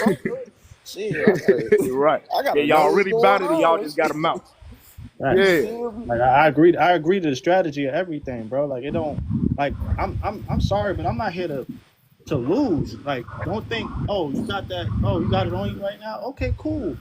But if I walk away from this situation because I ain't got it on me right now, right? Mm-hmm. Don't think that you're gonna catch me like this again. You know what I'm saying? Like Right. it's still a strategy to it, but it's like I think men, like part of the training should be for men to be like, yo, okay, how do I assess the situation? Do I go for Right. this right now? Do I put my because you could die for free. You know what I'm saying? Yeah, Like, bro. oh, Hey, bro, You just said said that you gotta assess so. the You situation for yourself, what you can hold on handle real right quick. then and what you gonna come back and do. exactly right. So you said dang, I forgot. I was trying to hear her say that. Oh, you said you was gonna you don't want to get caught like that again though. So what, you gonna go to that same area again that you got caught slipping? See, that's part of the Oh, that's part of the subjection. what? You see what I'm saying? Like if I'm going home now, because I still have to think logically. You see what I'm saying? So for me, I'm straight up. I'm a civilian. I ain't part of nothing. You know what I'm saying? So I know that if I come back here with intention, if it go down and they Yeah, pull first, I might win in the court yeah, of law. But right and that's what I now, think are one of our biggest problems nowadays though, because that's what man, I talked about all this stuff though. Like it's there between provoking, preventing, Yeah. and provoking, preventing, and what the frick? Protection, right? Yeah. So we would literally know that some areas is dangerous and then still try it anyways. And because it's the I get it though. It's ego and pride. We like where we feel like we the toughest or something like that. That's why I live life even like, because I realized I told people if we got pew pew or something like that, right? And that mentality kind of changed a little bit with a lot of people. Like, okay, I'm gonna take a little bit more risks now because I know I got this thing in my pocket. But people be acting like we can live in real life video games or something like that. Like you gonna get another life, or you think Oh you just yeah. You got a because lot you of got this goofy thing in your games. pocket that you're going to be the one that win. So I mean, Right. my thing is like, Got a reset button. huh? You're gonna hit Oh the my. reset button. Right? Exactly. So I'm like, my thing is somebody's stuff. I'm echoing. Everybody mute up. Everybody mute up. I don't know what's going on. Because I'm my brain. I'll be just forgetting stuff when I hear. Hey, what I'm just getting to is that it's just a mentality though. We be thinking that we be preventing things and protecting ourselves. A lot of times we are provoking it, right? If you go in an area that you know that 9 times, then you tell yourself, you want to convince yourself, well, I have no other choice. You know what I'm saying? Like that. But my thing is, act like you ain't got that pew pew. You know what I'm saying? Act like, and that's why I be using that so much. Some stuff we can really avoid. Some stuff we just only do it because we feel like a punk, or we feel like that it's stuff like that. Nobody like that feeling, and I understand it though. We got to prove ourselves, and I know it's a hard thing. That's something I think they got to bite my tongue when I'm out in the real life too, a lot. Even though it's a couple, some people I have to be like, bro, you all right? You know what I'm saying? I'll be having to ask them that or whatever. But some situations you just know, like if you see some people when you walking past a liquor store or something like that, you got these guys yelling, hey, what you got your punk? You talking crazy or whatever. I mean, shoot, some people just looking for it. You know what I'm saying? They looking for you just to set you up or either rob you or something like that. So some stuff you just gotta walk away. Everybody's not Rambo. I don't know why we Oh be no. acting like that. I mean, Everybody be thinking if you I get gotta mad understand. enough, I could take anybody out. So it's just like I'm Right. trying to get people out this mentality. That's the reason why a lot of us is passing away at the ages we are, because we trying to be thugs and all this. So it's like Hey, we got to know the difference between provoking, preventing, and stuff. When you know as an area, when you know that you're gonna get in trouble when you come back, or you're just trying to prove yourself, that's provoking. Little do you know, that's not protecting yourself. When you see somebody staring at you and you over there like, man, what's the deal? What you got? I mean, you know what I'm saying? Put it in that way to try to kind of hype the dude up. That's provoking. That's not protecting. You know what I'm saying? Or that ain't even preventing. that's But that ego make us think anything else different, though. That's what it is. It's that ego and pride. Yeah, I get what you're saying, Kev. I mean, I'm older now, so I handle. I don't even get. I rarely have a confrontation these days, bro. Like I can't even tell you the last time I really had a confrontation with anybody because of how I move, how I walk. I don't know it be my demeanor or what it be, but I don't really be having them situations because I'm 43 now. Now, when I was younger, I was like that. I went outside looking for stuff because I had a real anger problem. And I was more than slightly violent. You know what I mean? I went to therapy for it and all that, and they said the same thing. Like you looking for it and you gonna find it. And when I came to some real senses, I seen it like that. Like, oh, I be out here pursuing it, but I be putting myself in more danger because yeah, I had to up on them right then. Didn't nothing really serious go down, but they could come back later and they know what my mama say. You know what I'm saying? So I had to learn that too. Like, and as I got older, I started learning how to move different. I put my focuses on other things than they get out here and show how, you know what I'm saying, I can get the up on you before you get the up on me, or I'm bigger than you. You know what I'm saying? And it's just like it's a mentality and a maturity that I gotta sit in. You know what I mean? Because I didn't have that for a long time. I had to learn all them things, you know, on my own. Cause my dad, he ain't nothing like that. You know what I'm saying? He ain't never been in the streets. So I had to learn a lot of things off experience and making a lot of mistakes. But Yeah. you got a great point, Kev. Like we do be pursuing it, but some things do be blatant disrespect. Like my man said, he from the D, I'm from Chicago, so we kind of all move the same. You know what I'm saying? Like Yeah. we know what's disrespect. And we know, like, some guys, you know what I'm saying, when you point it out, you be like, hey, bro, you know what I mean? What's good with you? Oh, my fault, famlo. You know what I'm saying? And they be knowing they was being disrespectful. They was trying to be, but they didn't think you was going to address it. But then when you addressed it, they came with an apology. You know what I'm saying? Because a lot of people walk around with the, you know what I'm saying? Oh, they ain't going to be on that, or I'm tougher and all that. But then when they get approached with it, you know, some dude fall back like, yo, my fault. You know what I'm saying? And they already know everybody ain't going. And you shouldn't be going as a man for real, when it's really like blatant. Like my thing is this now, as an older man, if ain't nobody broken my crib, did nothing, slapped my sister around, like man, it's peanuts. You know what I'm saying? Yeah. Or if I So do let gotta me say something, go ahead. yeah, let me say this though. Because that made me think about this recently just happened like last week though, and I was driving and this dude, I swear the guy be just testing me just to see what I'm, because I was heated because I wanted to, but I had to think at the same time too though. I'm like, bro, this dude, I guess I was driving and when I pulled out, I guess he was over there trying to speed out and he went around me. And the dude just came out. I mean, he had stuck his hand out there and put the middle finger up and stuff. Just had his middle finger. I'm like, what the heck? I wanted to pull up on the side of him so dang old bad, like, bro. I don't know. I don't know if he thought I was. I don't know what it was, bro. I was like, man, but I had to think about it, like, bro, if I do get out, man, and I'm out here in the city, I'm out here in the thing. I think it's like where they gonna take me in that type situation. Even though I ain't got nothing, but you know they gonna probably prefer me first, especially if that's a YT. I don't know what type of person that was, but I had to be like, dog, I had to eat that junk up crazy. I'm Oh like, yeah, I bro, done because had I'm to do like, that in what traffic. am I Oh gonna do yeah. if I do catch up to this person? Like, just start the willing on him, or just because he put the middle finger up at me. So I just realized, like, bro, all right, this junk it just ain't worth it. These people must, I don't know what the deal is, so I had to come there with the boo boo face while I was driving home. Like, man, I can't believe that just happened though. But I mean, let me say this too, real quick. You said I know you had asked. He asked. Do you see this provoke? It's stuff like this, right? Provoking, right? You said provocative. Oh, you think you meant provoking?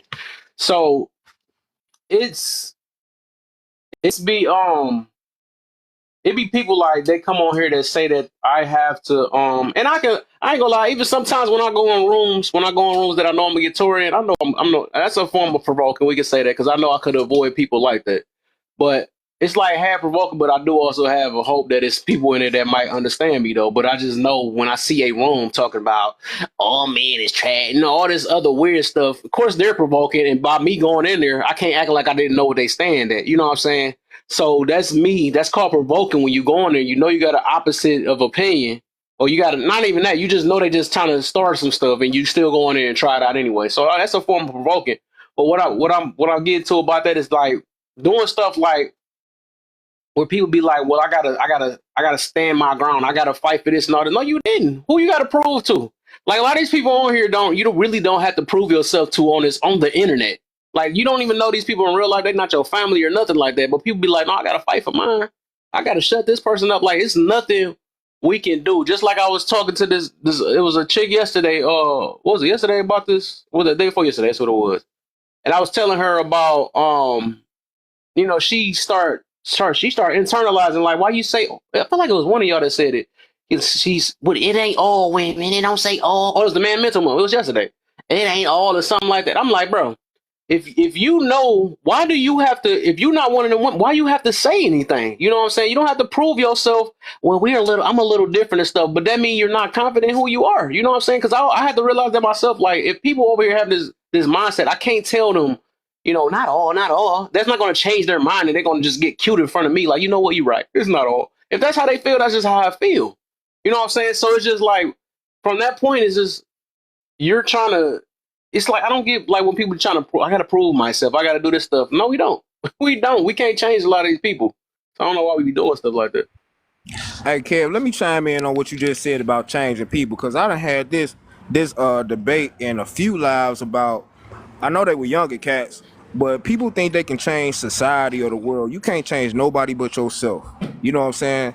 And a lot of people don't see that you can't change the 304s. You can't change a classy woman to be in the 304, because people gonna be who they are. The world is gonna be who it is, but you can change you, your response, your reaction, your interactions. You know what I'm saying? It's all you. We make up society, but you're not society as a whole in one person. And a lot of these young guys don't get that. Like, they be arguing me up and down, and I be trying to tell them, like, bro, you can't change the world. You know what I'm saying? As one man, you can't make people see things how you see things, because who's to say how you see things is even the correct way? And I think that's the problem with a lot of guys out here, especially with the young millennials. I know it ain't all, but a lot of younger people, and it's people in jail serving life, they thought they can change the world in one situation because their person ain't agree with how they seeing things. It don't work like that, fam. You got to change you. And some things, yeah, like Kev said, some things you do got to walk away. You got to take that L, even though you feel like, man, he just punked me. Because I done been there too. And I had to walk away because these people knew where my mama lived and all that. I might have got to jump on them later on, I ain't saying, but you know what I mean? In that moment right then, I had to eat that L. I had to be embarrassed in front of the whole block. You know? I had to eat that because it was more on the line than just me. Let me say this, though, and I'm going to let Draco and Zion go, because I know they'll talk in a minute. So I would say this. We might can't change people, though, but we can motivate. We can provoke, just like we were just talking about, right? We can provoke, we can motivate, influence, and we can motivate, influence, provoke, and bring awareness. Just like what I'm doing now. I wouldn't say change. Everybody got some type of form of hope of change, or we think whatever. But it's just like, I think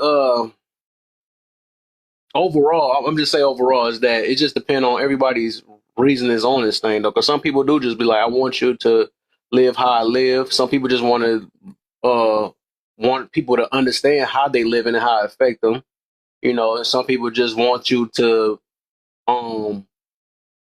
what is it? Basically, they just want to be coddled or validation of their lifestyle. And it's just like I said, everybody is, I think, to a certain extent, even though we were just talking about that proving self, but it's like, what's you trying to prove yourself for, on what end? Like, some people want to be proven that I'm the toughest, you don't want to mess with me. Some people want to be proven that maybe I'm smart, or maybe I'm intelligent and I know my degrees and all this other stuff. So people try to prove in so many different ways, or flex, or whatever they want to call it nowadays. But it's all about intentions on here, because like some people are willing to change based off of how you motivate them or bring it with. So I mean, it just depends, though. I wouldn't say, I don't think nobody can change nobody, but we can help a change. That's one thing, we can help a change. Just like we can help make people be worse, or they say this thing, make mad and make somebody mad or something like that. So if you can make somebody be worse, you can make somebody better, though. So that's what I said. But go ahead. Yeah. Go ahead, Draco, and then Zion. No, I was just saying, like, I get where they coming from, because I always, my peoples came from areas like that. It wasn't no Chicago or Detroit, but I mean, Florida's the same way in certain places, because it's a melting pot from Little Haiti to Little Havana to down south to Jacksonville, with all different types of personalities and characters. So I think that it's just like gladiator school in that sense, you know. So sometimes I get what they're saying, where you got to check people off rip and you got to do what you got to do, and you know, sometimes it ain't your day, sometimes it is your day, and I get that.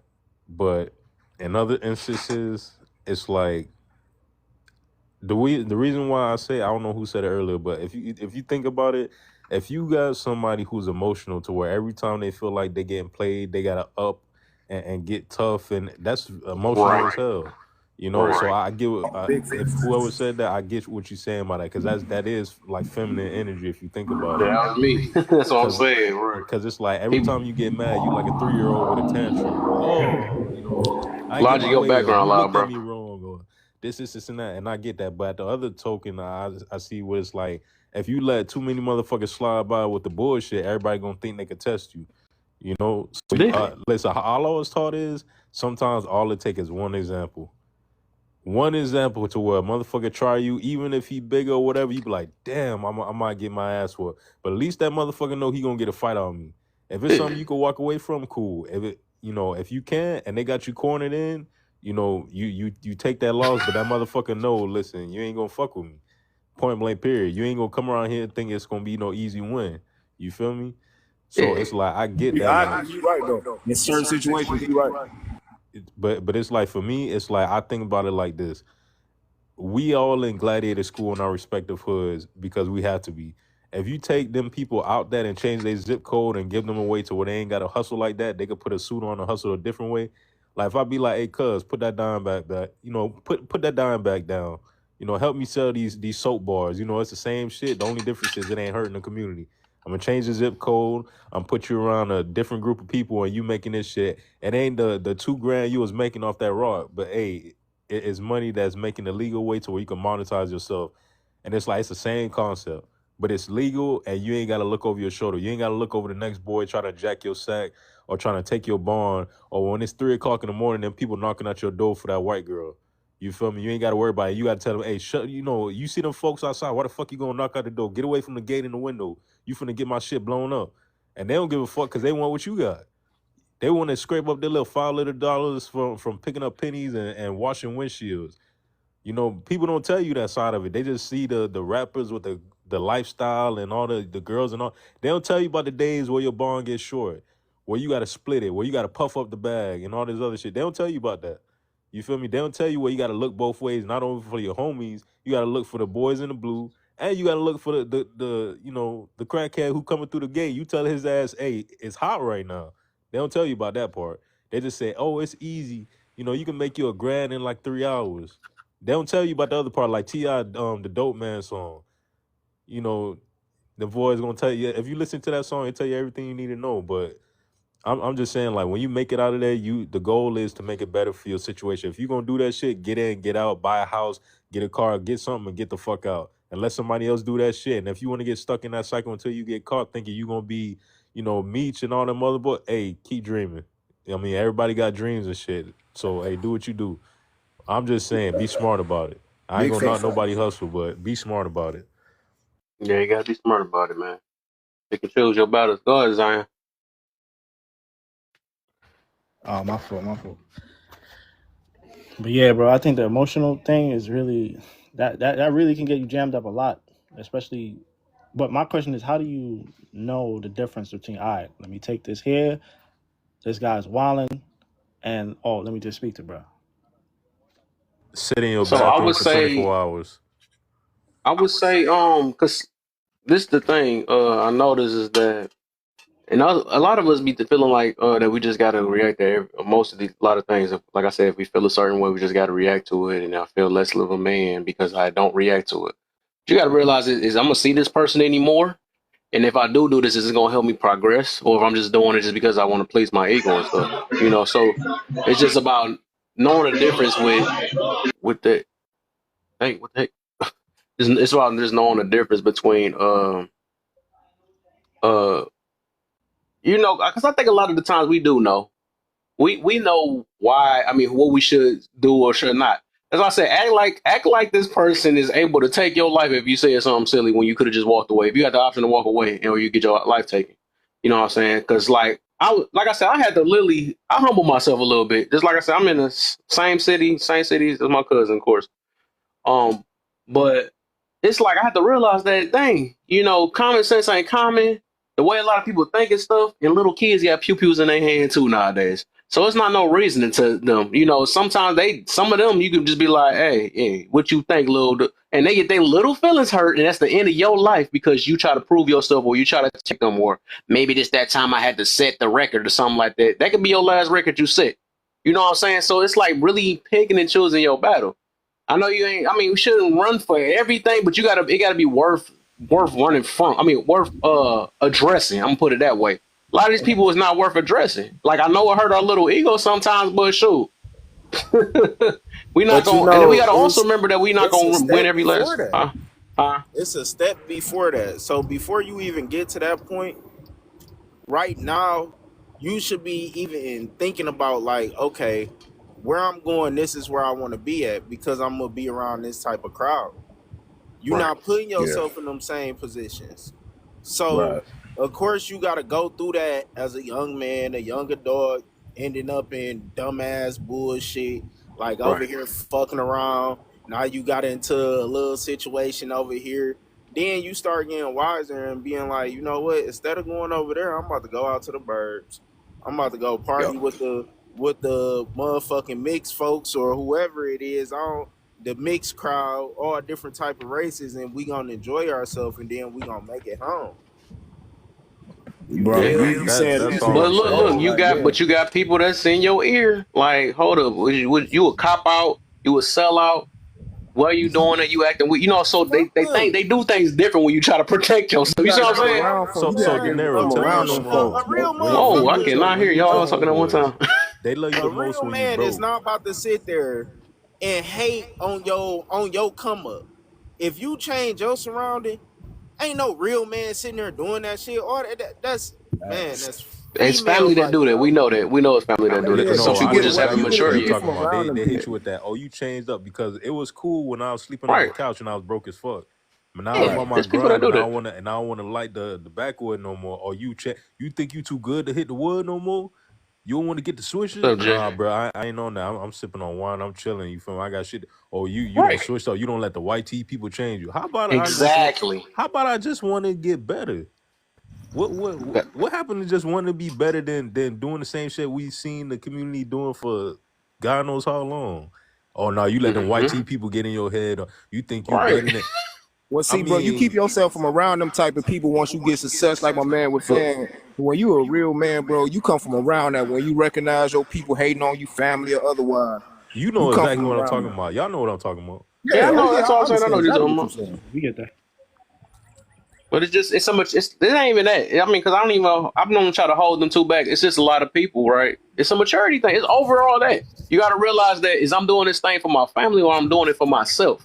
Am I doing it for my friends or for myself? You know what I'm saying? So the thing is, we keep going based off of how others look at us, and we not trying to progress. Basically not progressing because we listen to other people and all that stuff. When we already doing these things and it's helping us out, that become the problem because some people just want to stay living this life or they want to keep up with the Joneses. They want to be popular, and they tell you things like I was mentioning earlier before that you lame. Why you doing that? You got to be bored. You got to be, all these things or whatever. No, you will be bored if you was doing that because you ain't got your life situated. And yet you on this thing complaining, always in gossiping about certain things or whatever. So it's something about your life why you got to push it on me about how I'm living it, but I'm more at peace than you. You know what I'm saying? So it's just like, but I feel bad for situations like because some people just haven't grew. You know what I'm saying? Some people don't realize that they're stuck. I didn't ever want to admit that. I was brought up in ego and pride. That's the reason I talk about it so much. Ain't nobody want to admit that. I was gonna make an excuse about it. I'm gonna tell you that, hey, I'm living my life. Who was you to tell me anything? You know what I'm saying? Because that's the way that I can be able to escape, or that was my defense mechanism to tell people that you're wrong. You know what I'm saying? You're wrong. You don't know about that. I don't need prayer. I don't need nothing. I'm telling everybody these things though when I don't need it. You know what I'm saying? So that's just what it is. We gotta realize the crowd, but you ain't gotta feel bad. I mean, you ain't gotta like kind of demonize, especially when you grew up and matured a little bit. I ain't gotta get mad at somebody because they look at me as a certain way. You're lame. You know what I'm saying? It's just they still immature. That's just what it is. I just laugh a little bit And I just feel kind of me, if they talking about they feel bad for me, but I be feeling bad for them. Like, dang, well, y'all still stuck. You still doing the same thing that people been doing from generations before. And you think you're doing something because you're trying to impress another human being or somebody that you really don't even like. You know what I'm saying? So it's just, it's stuff is deep. It's really deep though. Oh, you got a point, Kev. I mean, I had to come to that same conclusion like you did, bro. I was raised up on that ego and pride. You know, South Side of Chicago. That's all they working off of, even today. You know, we can see that on YouTube and TikTok and all that. That's all they working off of is pride and too much feminine energy. You know what I'm saying? That's a bunch of emotional energy. Don't nobody want to look like no punk, seem like no punk online and all that craziness. I had to come to that conclusion myself. Like when I had really started, you know, adding some substance to myself, it's not even material wise, but in my mind as well. And like bro said, like I had to assess, like yo, I'm gonna throw all this away just to pew pew on these situations, on these goofies when they gonna be bums. And when I came to the conclusion, like yo, it ain't worth it. I'm gonna wear whatever they calling me, bro. It don't even matter what you talking about because I know me. And 2, 3, 4, 5 years down the line, these people ain't even living no more. So I ain't even have to make a move. They gone. That's what I'm you know saying. what I'm saying? The situation that happened between me and them, ain't nobody even thinking about that no more. They want to be popular. They want to prove themselves. And you see what happened to proving yourself. They gone, bro. Like they mama and them gotta go visit them at the cemetery. I'm walking down the street right now. You know what I'm saying? I'm still here. But if I would have made that move, they would have still wound up in the cemetery, but I'm gone too. Yeah, I don't want to be that known as that. He was a good guy. I don't want to be there. You know what I'm saying? When I could choose to try to be a good guy, you know what I'm saying, or try to do something better. Like I said, I'm not trying to be like that. You know, it's too many people. We didn't, like I said, people in our family, people that's friends, all type of stuff we've been seeing these. We see it on the news all the time. It's somebody on this news literally every day because of silly stuff. Uncle and nephew done nuked it out and popped each other. You know, it'd be crazy stuff over emotional people. Soft G and Air again, once again. This is what we living in. You know, like we said, we can't take words. Everything is disrespectful now. Everything is just, you know what I'm saying? So, and we think this stuff is tough. Toughness don't do nothing. I don't get, so, boy. That's another thing. Anybody could apply 5 pounds of pressure. You feel me? Like, just because you got a pum don't make it tough. Everybody has one of those. That is not the most G's thing you could do is get your family from out that situation to where your kids could play in the front yard without having to worry about your offs catching you lacking because they know you're gonna take care of your family. But I get it. Not everybody can make that move, but make the best of your situation. But I'm saying for the people who can, just try to make that move. If they say you a sellout, they say, oh, you doing this and that, don't worry about that. If you can't move, hey, just do the best. Or you too good for us? No, I don't heard that before. Oh yeah, I don't heard that. Why you talking YT? That's one of the big. Everybody heard that one. So like, no, when is talking proper or having straight grammar? Now that's a certain color behind it. Using verb non-agreement is YT. I didn't think it had a color to it. I just thought it was education. Yeah. That junk messed up though, and that's the way we've been thinking. That junk sad. But it's all from Marxism. It go back to what the dude, like the Willie Lynch letter. Marxism, you pit the white against the black, but instead of doing just that, you pit the old against the young. And this is for, instead of just targeting black people, they target every community. Black against white, old against young, man against woman. That's why you got this gender war shit going on. That's why, you know, when you got the young heads talking to the old heads, it's like, oh, you don't know what it's like with us. We ain't have none of this TikTok. It's like, okay, cool. But also, you wasn't driving cattle with wagons and horses. Your ass is in the truck or taking a bus. Right. You wasn't on that competition. Yeah, I mean, this oppression to lip this shit, seeing which one had the hardest time. And making nobody better. I'm trying to go back to before the end when people had the war. I'm trying to. That's what I'm saying. So right, exactly. It can always get worse. Walk to Idaho. I'll see you in the mud. So that's what I'm saying though, and that's why I'm sticking with that. We one of the spoilest freaking countries to this day, man. And that's why I hate hearing people complain. I ain't gonna even lie, bro. It's literally people, and the ones that's complaining got a big stomach. I don't like that. It's people that barely can eat, and you know, they the ones that should be complaining. But like I said, they happy that they can find a piece of bread or anything on the ground. You know, maybe a bug. You know what I'm saying? If they can eat something. But that's why I really don't have no deep sympathy for no Americans overall. I just don't. Because even the homeless people can find a meal. Even the homeless people, like they sitting there choosing their money to do some stuff. You know what I mean? The green stuff or whatever. They choosing something, right? But they can do it. It's people that literally around this world that can't do, that's struggling. But here go the other thing. They more happy being around their family and can keep a family, right? Or they happy that they happy just off of just the things that they need. They're not mad because of somebody stole my rims. Somebody stepped on my shoe or something like that. You know, like I said, we is one of the, and I'm sticking to it. And I don't care what nobody say. We one of the spoilest freaking countries in the freaking world. And that's the reason why we have mental health issues. That's the reason why we got to take these pills and all this other stuff. You know what I'm saying? Because we freaking spoiled and don't see it. We not grateful for the littlest things. You know, our happiness is based off of trips. Our happiness is based off of all these other things, though. Look at it that way.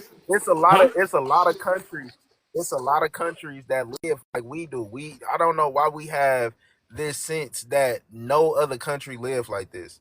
Bro, there's other countries that have healthcare where people work, can live in big houses, that can follow their dreams, and they got the same people. They got the same people that's poor, that's starving, that's out on the streets. That is somewhere that happens. It happens everywhere, even in Africa. You got whatever fucking cities or whatever that is rich as hell. That's rich as hell. You know what it is, De Niro? It's because America is it's like iPhone. We're like the greatest entertainment, country in the world. I don't want to derail the whole point. That wasn't my whole point. I'm just saying that's not gonna take away the spoiled mentality that we have. That just don't take that away. It can be 1,000 countries that got the same thing as us. No, I get what you're saying. First world country or some shit like that. Whatever you want to call this. So every country that's like that, do you think they spoiled too? They could be. In other countries, is they could actually integrate their old values and modern times, like Japan. They could have corporate buildings and still have rice fields right next to them corporate buildings, and still hold the traditional values of like samurai and the geisha lifestyle and all this other stuff while in the corporate suit. America, we try to just, forget about this. We just gonna, modernize everything and this and that, and forget about all the culture. That's the difference. People try to keep their cultures and their lifestyle from back in the day to where grandparents teach some young folks to keep tradition. And you like, this is the only person who knows how to make paper out of goat skin. And you be like, what the hell? And it'll be on 60 Minutes type shit. You feel me? But in America, they try to erase all that shit. I think so. Let me put it this way. Let me make it just simple then, right? Because like I said, let me say this real quick. So my whole point is, and this is what I'm sticking with. If you have a big stomach, I don't care who you are. You know what I'm saying? I don't want to hear you crying because you're able to eat. That's my point. And it's people that can't. So that's all I'm getting to. You know what I'm saying? I think a lot of spoiled, like privileged people don't know they're privileged, right? Spoiled people don't even know that they're spoiled, but until it get taken away. But it's just like I said, we so freaking entitled. We're so free. It's so many things that we just feel like supposed to happen in our life, but it's not necessary. Like I said, I don't even believe in that. I mean, that deserve thing. We keep talking about somebody deserve this and that. What do you do to deserve? Ain't nobody. What is up? I don't get why any human think they more special than the next. You know what I'm saying? I did all these things and stuff, so I deserve that. No, that's what another human being told you. You know what I'm saying? But otherwise, that don't change. They don't take the fact that we don't take the time to take a breather, look at ourselves and like, you know what? I'm here today and I'm freaking alive. We don't even say that. But like I said, when we be so deep rooted into that's why people are not really happy for real. That's why people don't have their peace for real, because they don't never have that time to themselves to be like, you know what? I'm here today. I made it through what I made it through. And I need to enjoy these moments. You know what I'm saying? Because like I said, nobody literally here is promised tomorrow. We just keep living day by day, working and just and complaining about it too. We were just complaining, but it's people that at least you can work. Some people can't work. You know what I'm saying? It's always usually worse. I think our problem is we always compare ourselves to people that's better than us, and that's what's always gonna keep us in the hole. I could be like this, I could be like that, but they look at the things you got now. That's all I'm saying. Look, you got a TV. Some people got about 4 TVs in one house. You know what I'm saying? Some people can't even get a TV or let it on radio. You know what I'm saying? So it's just we got to realize. I don't know, man. Like, I agree with that. I agree. like you should be grateful and you should be thankful, but at the same time, bro, this has been going on since the beginning of civilization. Yeah. Like we real life, it always been social statuses. You always had royal families, then you had the somewhat royal families, and then you had the peasants and peons and stuff. Then you had slaves and stuff like that. You always had those things. It been a part of our society since we became human. So the way I look at it, the way I view things, is just, yeah, you should be grateful for being here, being able to eat and do the things that you can do. And instead of looking at it as in, okay, I'm gonna just be grateful, I'm gonna take that and I'm gonna work harder. I'm gonna go crazier because I actually can do this. I believe in myself to the point where I can get this big ass house and kids and generation after me can live on and enjoy the fruits of my labor. See, that's what I believe in. So to sit there, I feel like when people start more so, okay, I'm just grateful for life. I'm just so grateful because I can eat. I'm so grateful for this. They forget that, okay, yeah, you thinking about you, but at the same time, you need to be grateful that you can feed 4 people mouths, then 5 people, then 10, then 12, then this whole side of your family straight. That is how you supposed to want to be, I believe.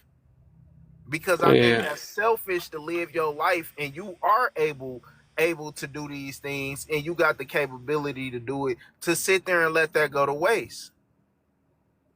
Man, but is it a waste if we do all these things and then tomorrow not promise to nobody, you get in a car accident, and then what? That's why he said you go All I'm crazy. saying, like I said, I do understand what he mean though, but it's just we got to live by the moments. It's by the moments, man. It's so many people that's in the grave now that said they had plans and said that I'm going to have generational wealth and all this other stuff. It's too many that's like that. But it's just, I'm just saying, Kev, is like the mentality that we have in Western civilization is a spoiled mentality, and we not grateful. You know what I'm saying? People. That's all That's all I'm trying to say, right? You deserve something when you ain't even work for it. You just think you deserve it because you human. Nah, you go out here, you like bro said, you go crazy, but you be grateful at the same time. You ain't exactly at the same time. That's just all it is. People don't do that. People get mad when things don't work the way they wanted to and all that stuff. They don't take the time like, well, okay, I did make it this far and all that. But I can understand all of us. It's been like that. It's been like that for a while. It's disappointment. We're gonna get sad, but it's just like, I don't know. Maybe just because, like I said, when we develop a what's it? I don't know, forgot the word. The optimistic mentality though, you do start being grateful day by day, low key. Because I realized everything don't work. I could have been mad. I lost my job and they never called me back or something like that. But I'm grateful that I got me a job. I heard my other cousin. I don't want to say her name, but she was over there like, man, my job is this and all that. And then me and my other cousin was like, bro, first off, I ain't have a job. And the other cousin said he got fired. I'm like, well, at least you got a job you can complain about. You know what I'm saying? So we don't realize a lot of these things. You see what I'm saying? Yeah.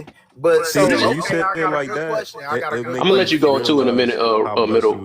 When you put it like that, I ain't gonna even lie. Huh? I said when you put it like that, because I'm not gonna even lie. It been some times where rightfully so, it be some things when it's not the job, it's the people that be at the job. It ain't even a job.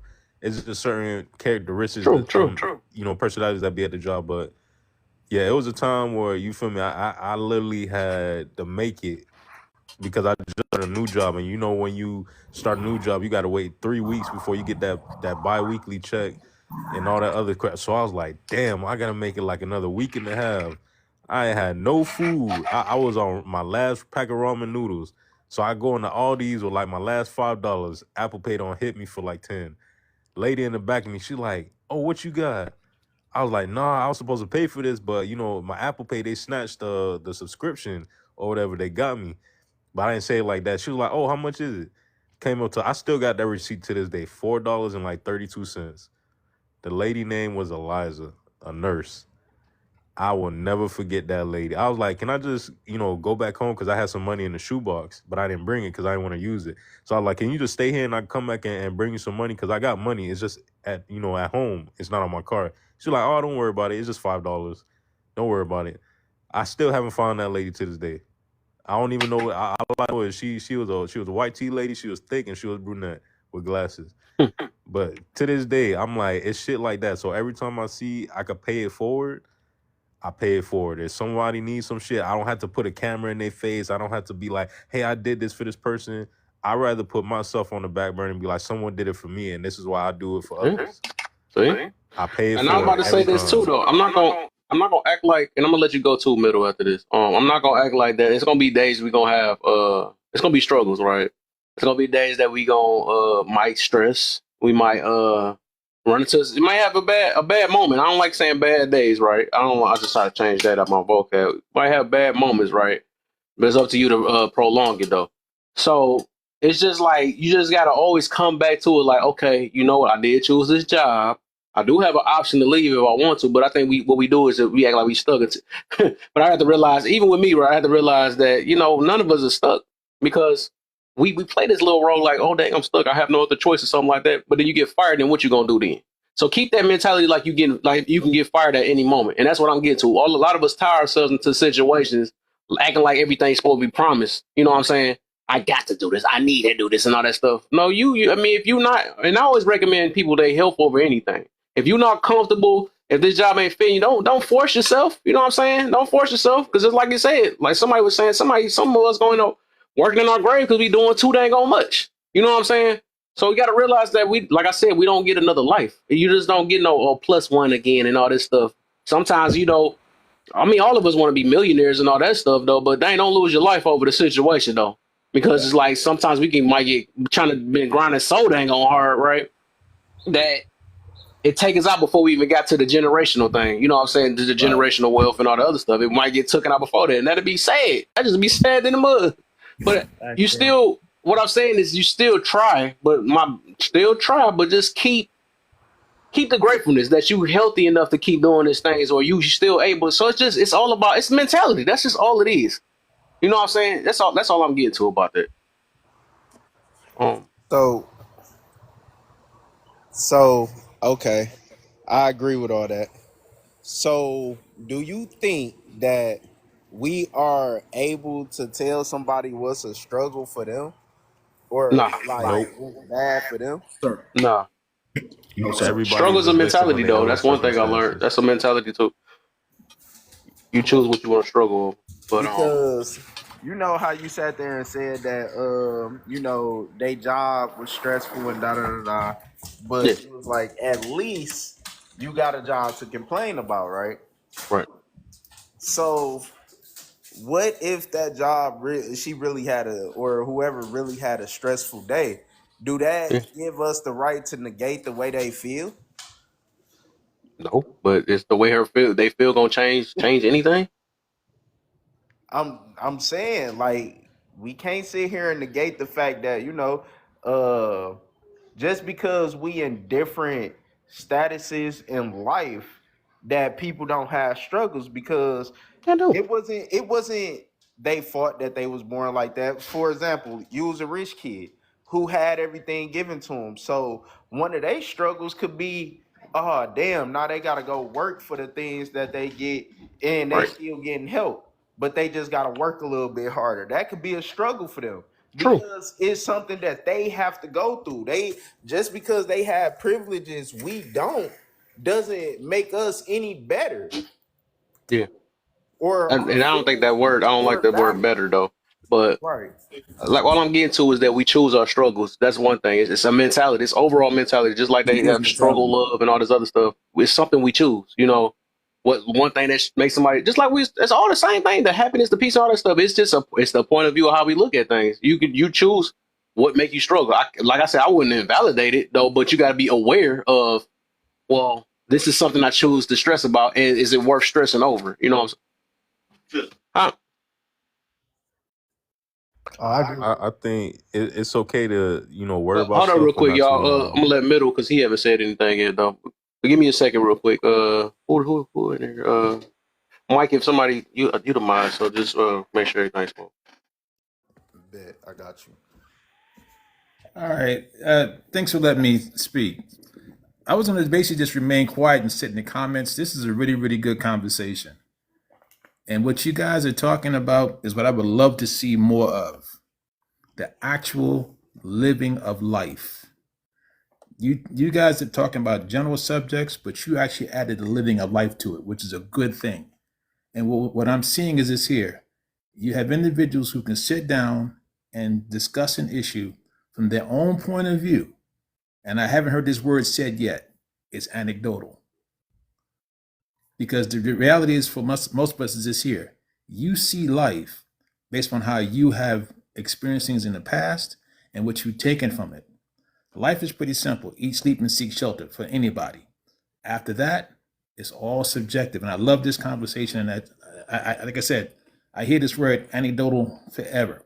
And I had not heard that in the last hour, which is a good thing. Because as we live our lives, and as this conversation is showing, it's a whole lot of complexity to life. It ain't that simple. And I just want to say that, and I'm going to go back and just be quiet. But like I said, you guys keep it up. This is a great conversation now.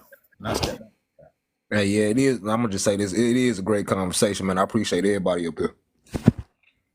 I think we all just talking about different roles of life.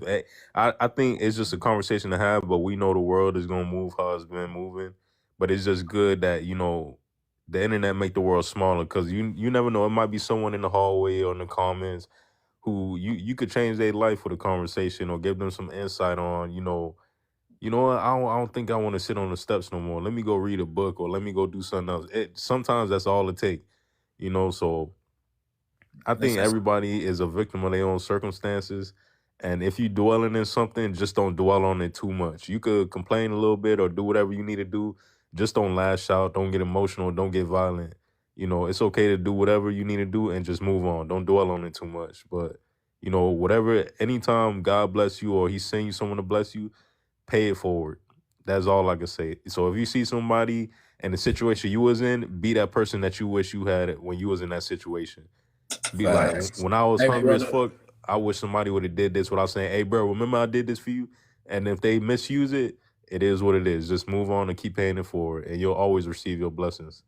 Big fact. Hey, bro, I want to chime in real quick what you said about paying it forward when you said the lady paid that $5 for you. You know what I mean? I had did that one time. I was at the little breakfast spot when I was in the little drive-through. So I gave the dude, he was standing outside taking orders because it was a long line. So he was out there taking orders through the headset or whatever, right? Standing outside. So you know what I'm saying? He took my order, gave him $5 tip. He was grateful as a mug, right? Like, thank you, bro. It wasn't just $5, just $5. This really happened I think 4 years ago.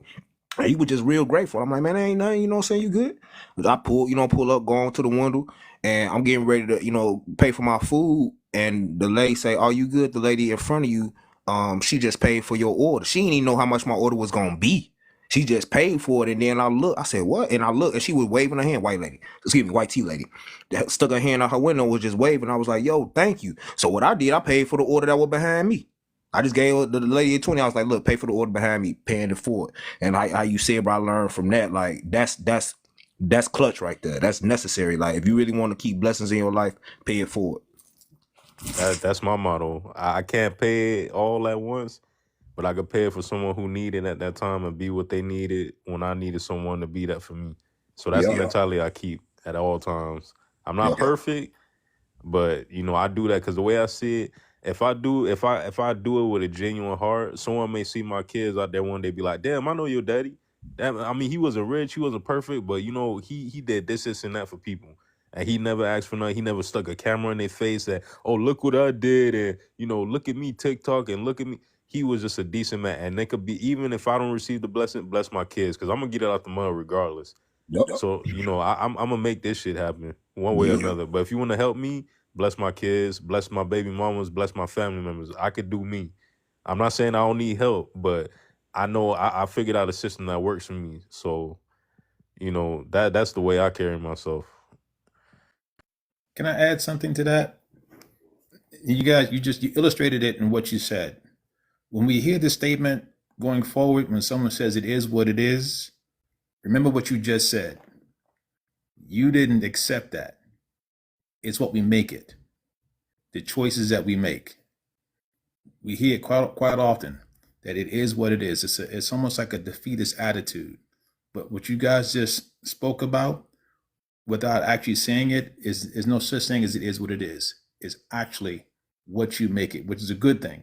Good thing. So, like I said, I'm hearing a lot of good stuff that I'm hearing. I don't usually hear with some people, but this is great. Just wanted to point that out. And again, in terms of how this applies to the quote unquote, as we say, greater society. And I'll step back from there.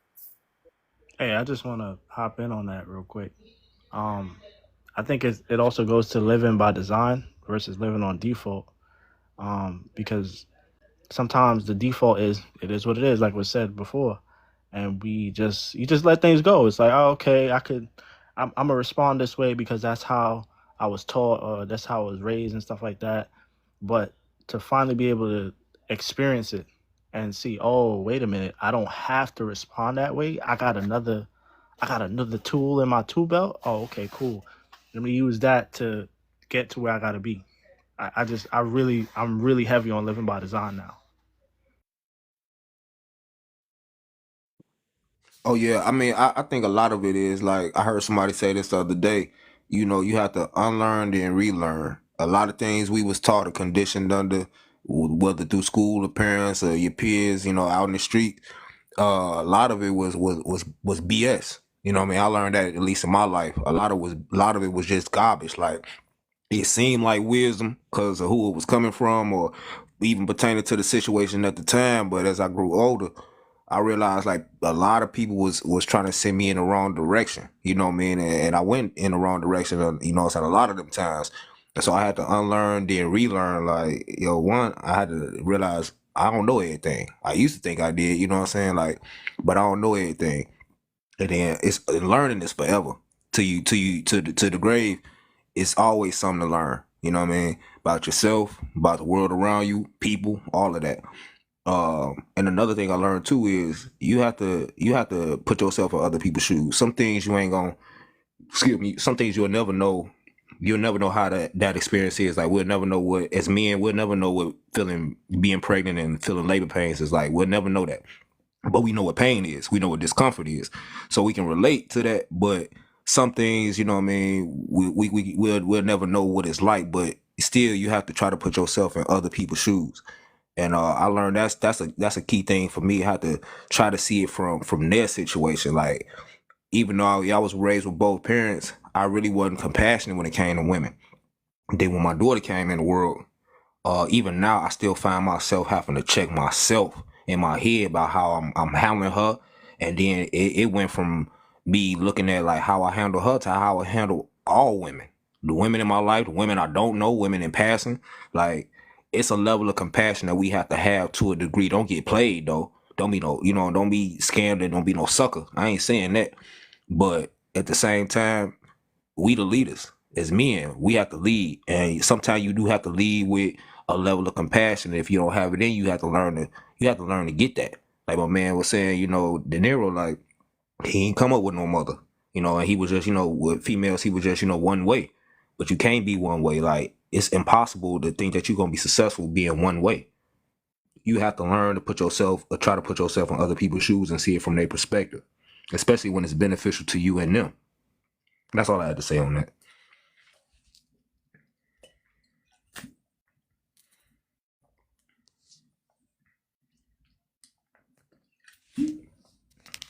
Yeah, I appreciate the insight.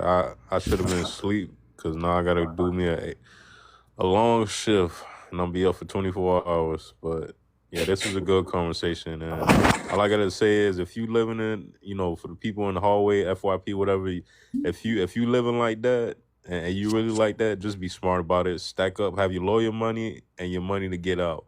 That shit ain't forever. It ain't got no tax return plan. Get what you could get out that bitch and, go buy you a house or put a down payment on a house and get you a regular job and, just do it like that. Get in, get out, let the next person do it and do it like that. If you can't, then, hey, make the best of what you could do. I can't knock your hustle because I can't pay for your lifestyle. But, y'all boys just be safe and just pay it for whatever blessings you receive. Be that person you wish you had. And, y'all just stay safe out there. You feel me? Hey, you too, bro. Appreciate you. Do y'all feel like And I was just thinking about this though. What you saying that we trying to build for the future and the wealth and all that, right? Do you feel like struggle is necessary? You gon' struggle. It is necessary. Cause you gon' struggle. No, everybody's struggle's gonna be different, but it's gonna be a struggle. Some gonna be a struggle. It's gonna be a mental struggle, physical, financial, emotional, spiritual.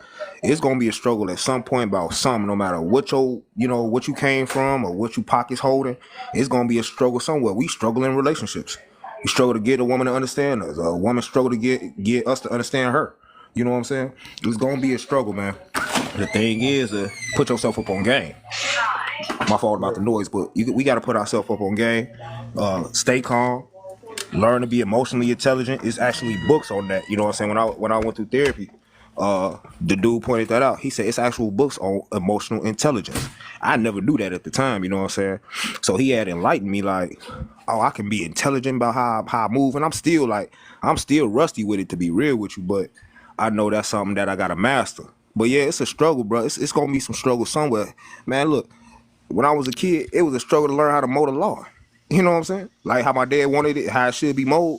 That was a struggle. It's gonna be small struggles, large struggles. The thing is, accept that it's gonna be struggles, and that make struggling ain't gonna make it better. It's just gonna make you stronger about, look, I already got in my head, I might have to struggle through this. And a lot of times when it's already in your mind that you know what I'm saying, it's gonna be some struggles or put some potential struggle, that's when it really don't be no real struggle or no real hard struggle. Cause you done already accepted that, this might be hard or this gonna be hard. And then when you in the midst of it, you like, man, I got this, man. It ain't even what I thought it was gonna be. But when you think you're gonna come into a situation or go into a situation thinking like, oh, you know what I'm saying, it's nothing, and then the struggle pop and you unprepared. You mentally unprepared for it. So yeah, it struggles with anything. You just have to accept, especially as men. I ain't even gonna say especially as men, all of us, men and women, it's gonna be some struggles. And I mean, it's a struggle potty training for the parent and the child. How they went through that, you know what I'm saying? It's gonna be struggles regardless. Yeah, I think it's a struggle because you don't know. Like, Right. if we knew everything up Right. front, there ain't Yeah, no you don't know struggle. you don't know what to expect. You don't know what's ahead.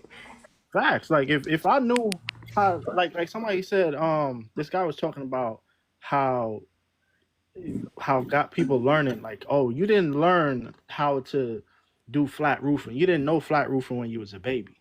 You know what I'm saying? But you could Right. figure it out if you pay attention and take the time. But I think what Yeah. it is with the struggle thing though is I think it's expected.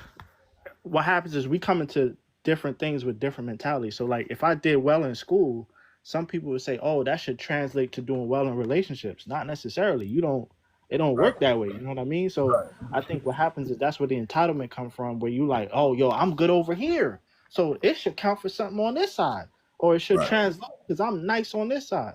Yeah, nah, it don't work like that. I think the struggle that's how we end up with the struggle too, because Let sometimes we me. look at ourselves. I'm gonna explain why I had asked that question though. Because I'm thinking about stuff like this though. And that's the reason why I say it's struggle necessary. And I think that's kind of part of life though. I think life itself is to what we gonna do when it comes to pressure or when it comes to us almost about to starve or trying to make it right. So Mm-hmm. I'm thinking about when people be saying stuff like, "I don't want my kids to struggle. I'm about to make sure I set this up for them and all that stuff." But then Oh again, yeah. I think that can hurt them at the same exact time too because they haven't been through a struggle, so they're not gonna know what to do when Get in on struggle that. finally comes. You know what I'm saying? So stuff like that, I think that some things is just they gotta probably find out how to build it up from on their own, or Oh gotta yeah. find out I because it's disagree. like imagine just hold on real quick. It's just imagine like that like these rich kids, right? They mind ain't all together for real. They could because they already used to. Even now, we see the spoiled mentality I was just talking about earlier. We Yeah. see how when you got these things and you don't know how to get there, and when stuff goes south, people dang near about the just like we was talking about with everybody got their own struggles or they got their own way they got to invalidate their feelings, so it can hit them heavy, right? We can say out our mind is that these rich people, um they what the heck is they crying about or something like that. I could feel it, right? But then again, they never went through what we went through, so that little stuff to them, or the Yeah. little stuff that's to us is really big to them. You know what I'm saying? Like what the heck? I ain't stubbed my toe. I've never stubbed my toe before. What's going on? I can't believe this. I want to unalive myself. But this ain't petty though, but it's just the way because they got brought up speaking of the topic. So, you know what I'm saying? Or they had it easy pickings. You know what I'm saying? So I think, stuff like that, even though we want the best for our kids, but I think that it hurts them too at the same time. Oh, bro, let me get in, please. All right, yo. So I don't believe that. I think we all should be trust fund babies. I think that's how everybody should be. The reason why I say this is because I think we get caught up on struggle, and that's when we get into the situation where we like, oh man, I love the grind, I love the struggle. For what, bro? I don't get no benefit. What? For what, bro? So no, he not saying just a financial struggle though, G. It's struggles that don't even got nothing to do with money. You know what I'm saying? I mean, I understand what y'all saying. I don't believe we should all be trust fund babies because that's gonna take the spice out of life. For real. Like if everybody got bread like that, what you think we gonna do? People gonna be sitting back chilling, and ain't nothing gonna get built, done, or nothing. You know what I mean? Right, like, hold on. So you remember the dude who built that submarine? The guy that died. Excuse me. Yeah, the guy that died. Yeah. Yo, when I first saw that, I said, "This man don't know what the hell he doing with his money." Because that's the last thing I got going on in my I head. agree with you on that, though. I agree with you on that. So, yeah, like, on that it's not situation, about it's not about that the spice of life is gone. I think what it is that when you're born with what you got, you the spice of life. So you gonna spice it however you got it. If you are rich, you're gonna be like, all right, I got some money. What can I do? I could do this, I could do that, I could do this.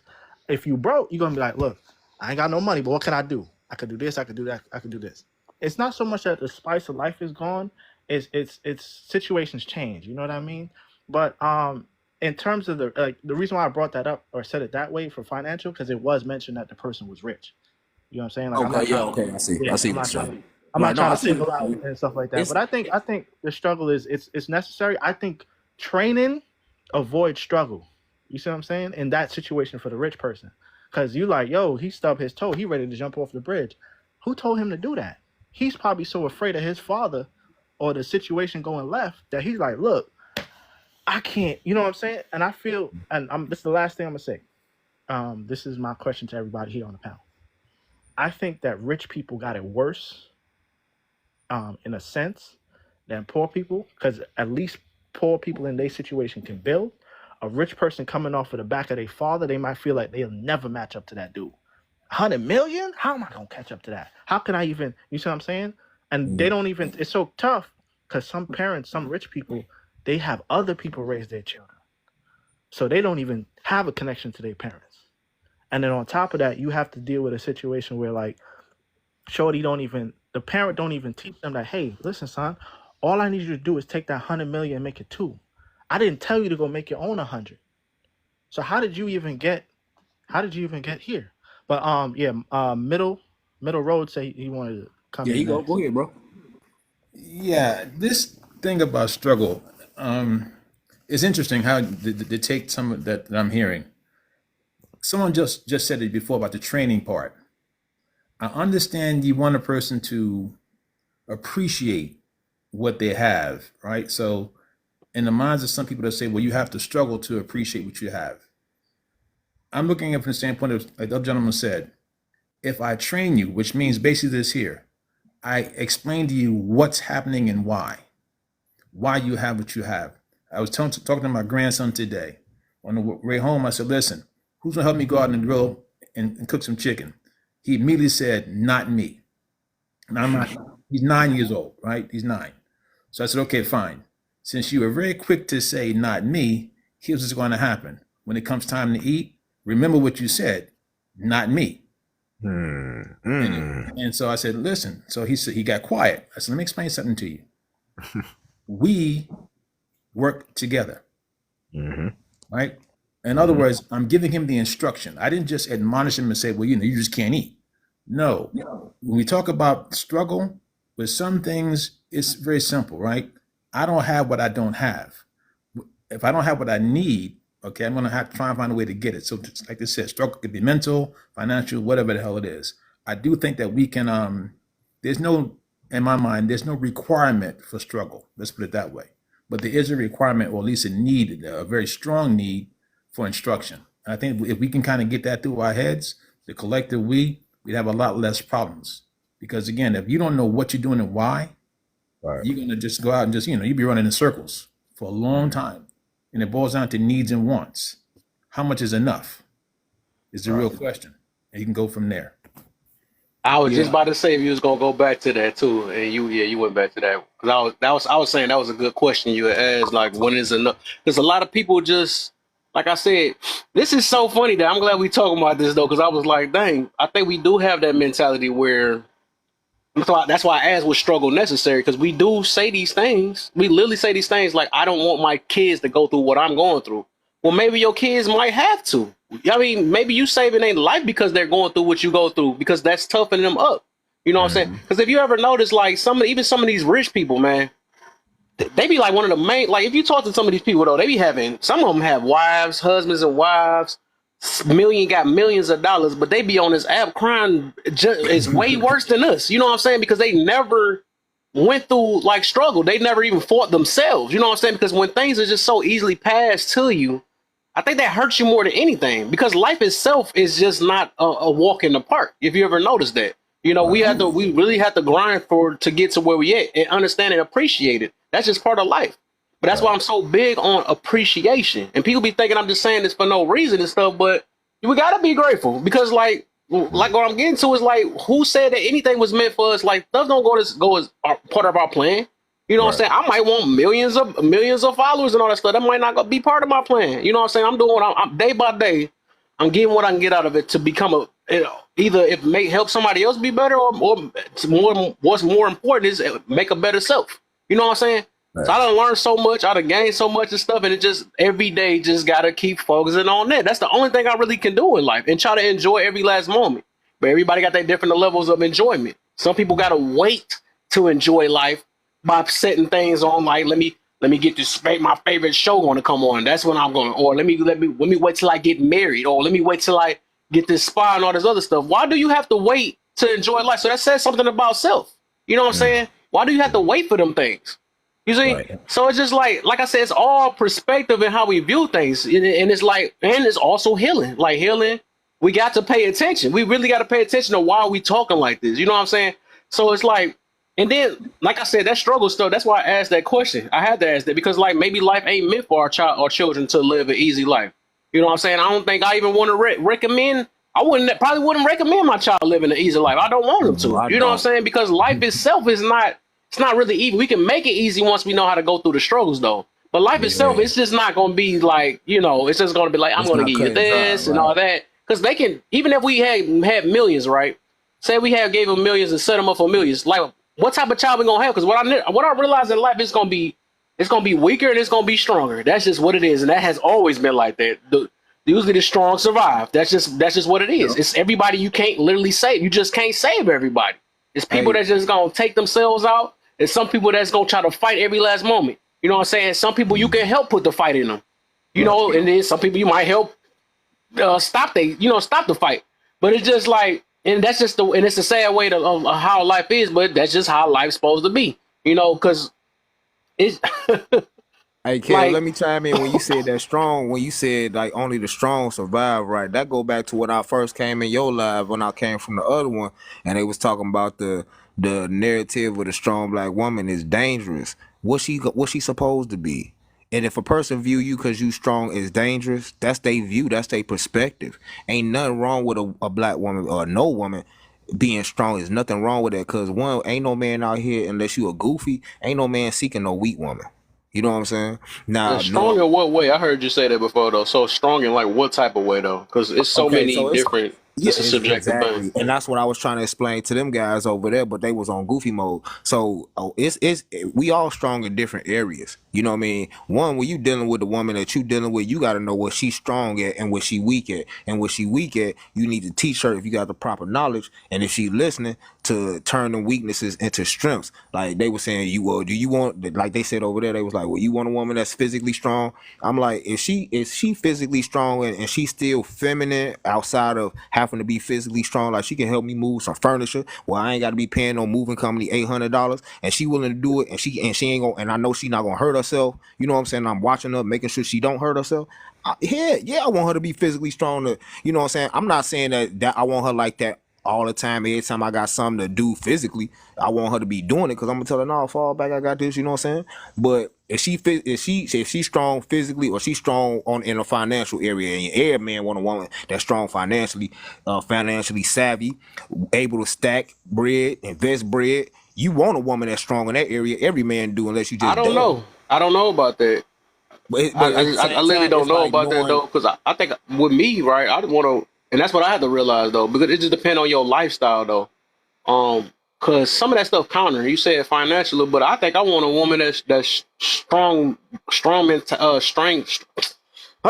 strong marriage mentality, or a strong mother that know how to be. I was just naming So those few things, yeah. but but you know, as far Because as I wouldn't like, mind, like, she don't have to be strong in finances. If I'm doing, if I do the finances, I want the load light off my girl as best as I can. You know what I'm saying? Because but I'm I do saying, believe look, in that the gender role thing. I ain't gonna lie. I mean, I do believe in it because I believe opposites attract. You know, opposites attract. We one way, the other, and another person supposed to be the other way. so Feminine, look at this masculine, like all that this, stuff. You kid. know, all that stuff is opposite, and it's supposed to complement each other, good and evil, right?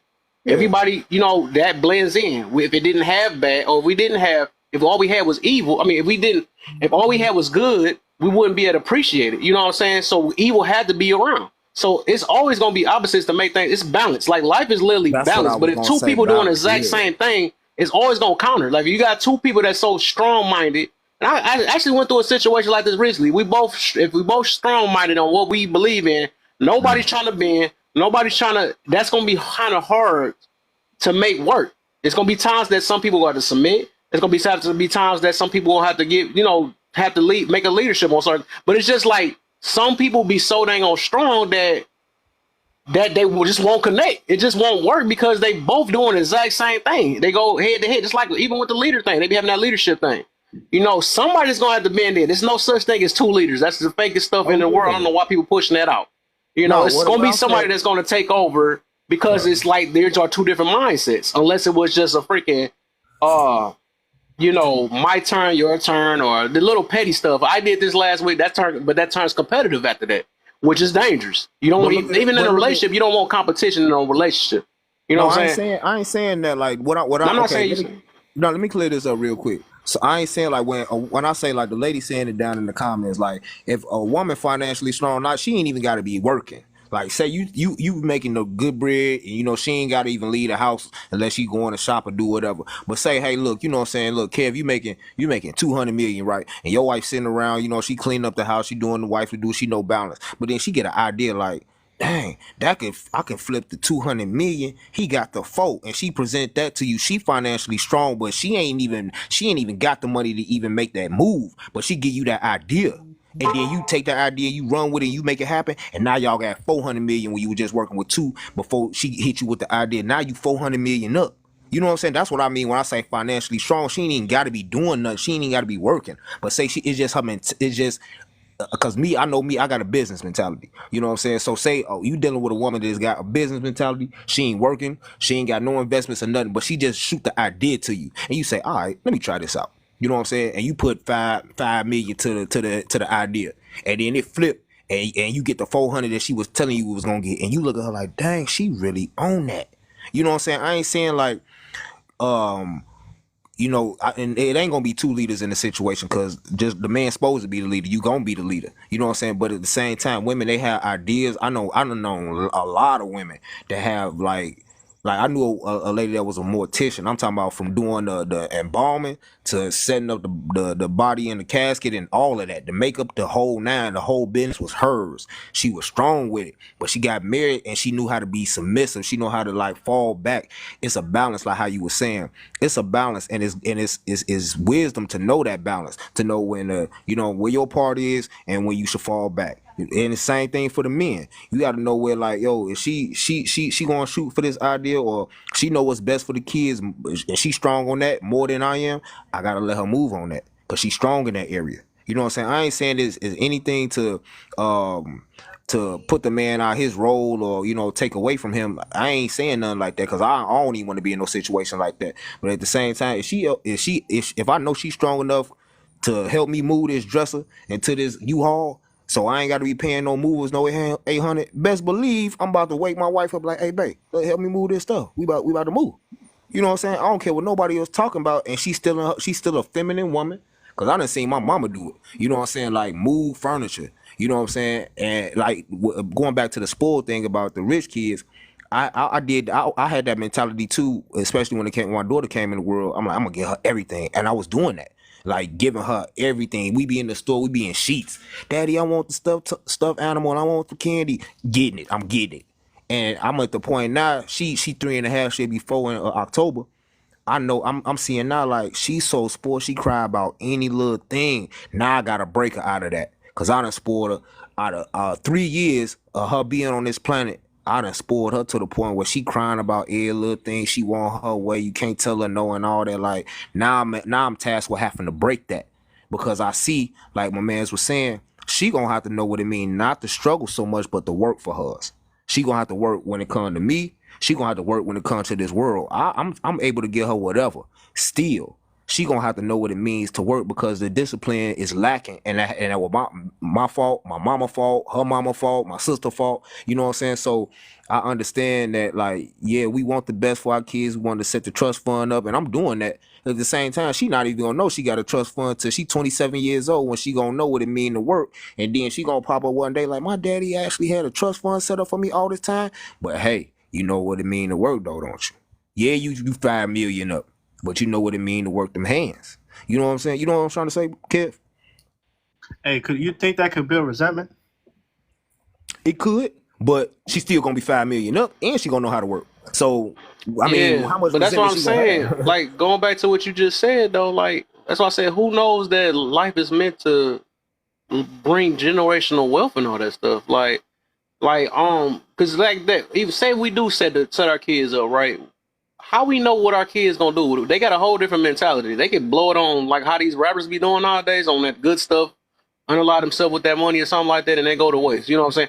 So it's just like we will never know, you know, because they haven't went through that struggle, because we don't want our kids to struggle like us, which is a problem. That would be a problem. You know what I'm saying? We don't know what's going with the situation. It's like we was different from what our parents raised us as. The kids gonna do the exact same thing. We can try to put 100 things into them, but that don't mean they're gonna follow what we want them to do. They're gonna have a mind of their own.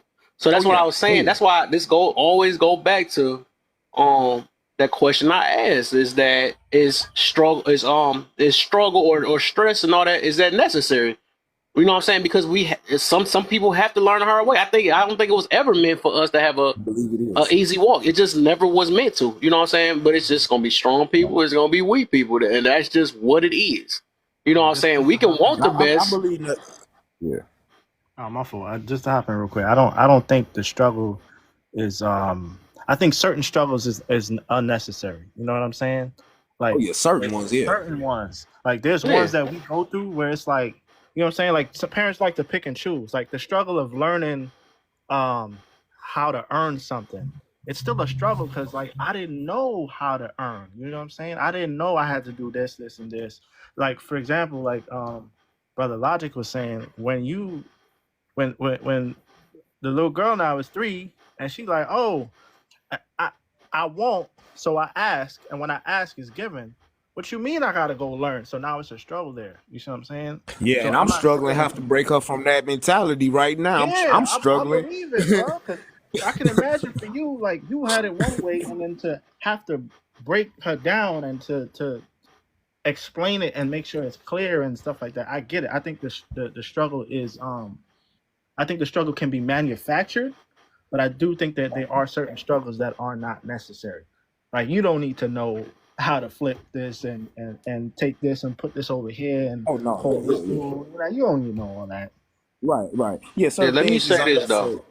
Let me say this. So I'm gonna try to give you. Okay, for sure. Appreciate you, brother. So this one, like I said, I had just thinking about this when I was downstairs and stuff. So you said create generational wealth, but provide wisdom. So that's what I be meaning though, right? Because like I said, I hear all of us talk about it. We done said we be saying these things, generational wealth, do this for the kids and all that. But like I said, when we realize that life don't go the way we want it to all the time, it literally just don't. And then another thing, I think I say what is Valentine. She said, "Teach them young, they learn better." And yes, we can say that. We can hope we can hope, right?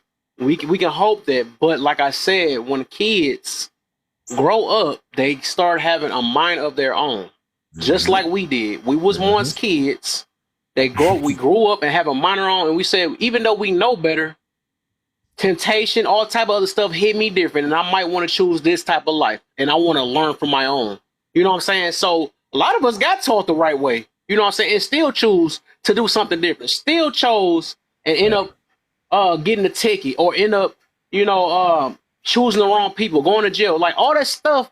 We don't know how life going to hit our kids when we get older. We just don't know. We don't know when they're going to get their heartbreak and how they're going to act with like that. We just don't know. We can, like I said, we can set up the generational wealth. We can do all that stuff. We don't know what they're going to do with their money. We just don't know. Like, we can give them all the tools, but they still going to choose to do what they want to do. But it's just a hope and faith that we can only go based off of and try our best as a parent, right? If you're a parent, right, you got to try your best. But what I'm saying is some things are just freaking necessary. I mean, some people got to learn on their own, which is the sad truth. Some people just got to figure they got to figure these things out on their own, because like words is something else, but experience is different too. Some people want to go through the experience.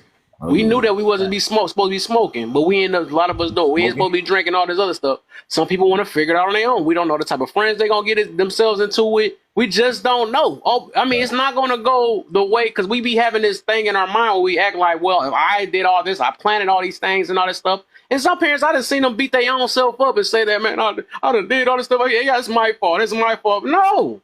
If you got in your mind and you know you tried your best, that's all you can do. That's all you can do. Right, that's all you can do. But like I said, we can't put this thing where we act like that they're going to do what we want them to do because we set them up for life. We can set them up all they want, and they can dismantle what we set up for them. We don't know. We will never know. We can just hope for the best.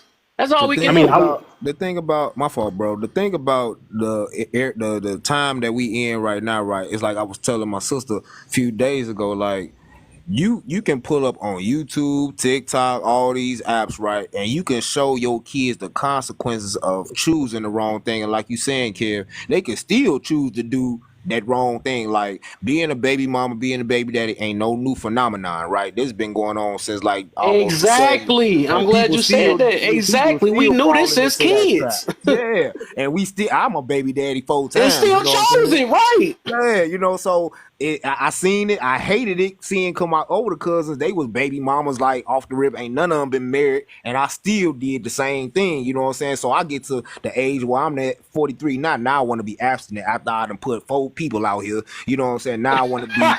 That's how I mean. All of a sudden, you know what I'm saying? Because I done learned the hard way 4, 5 times. Like like this not the route. Like it's like how they say. That's the definition of what is psychotic or insane, to do the same thing over and over expecting a different result. It ain't gonna happen. You have to unlearn and relearn. And like I was saying, like I can pull YouTube up and show my daughter this, and my little cousin, because she 8 and her people in her life like that, so I'm taking care of her too. And I can show her these things. This is going to be the result of if you get out here, get to mess around with your body, letting the man in your body, you can get an STD, you can have a baby and all that. And she might take that route anyway. She might go ahead and experience that anyway. Or she might I might just drill it in her head so much, she like, I'm not gonna do this. And let me share this story real quick before bro chap in. I was working at this shop one time. We was just doing regular car maintenance, right?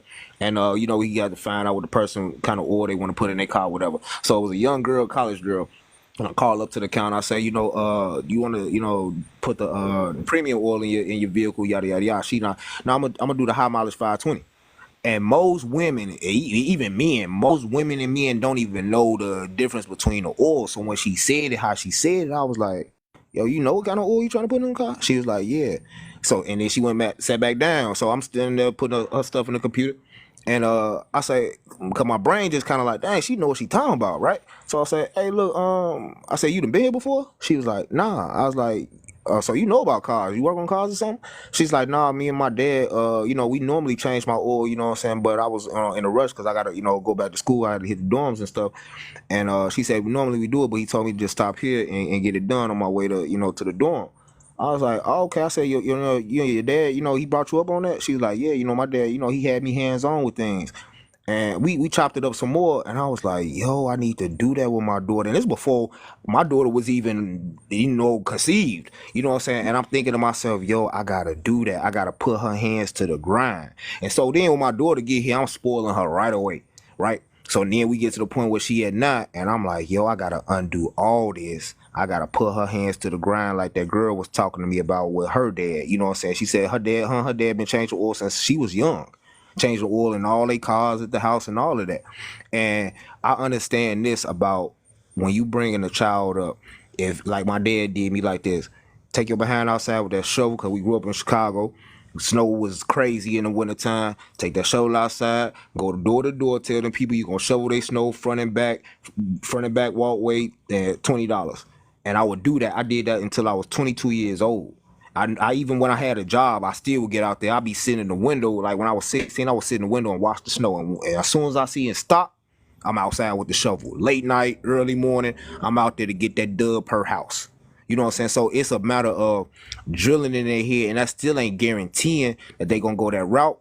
But you might have made some headway. Like, I believe in this because I do believe in the Bible and God in the whole nine, Jesus in the whole nine.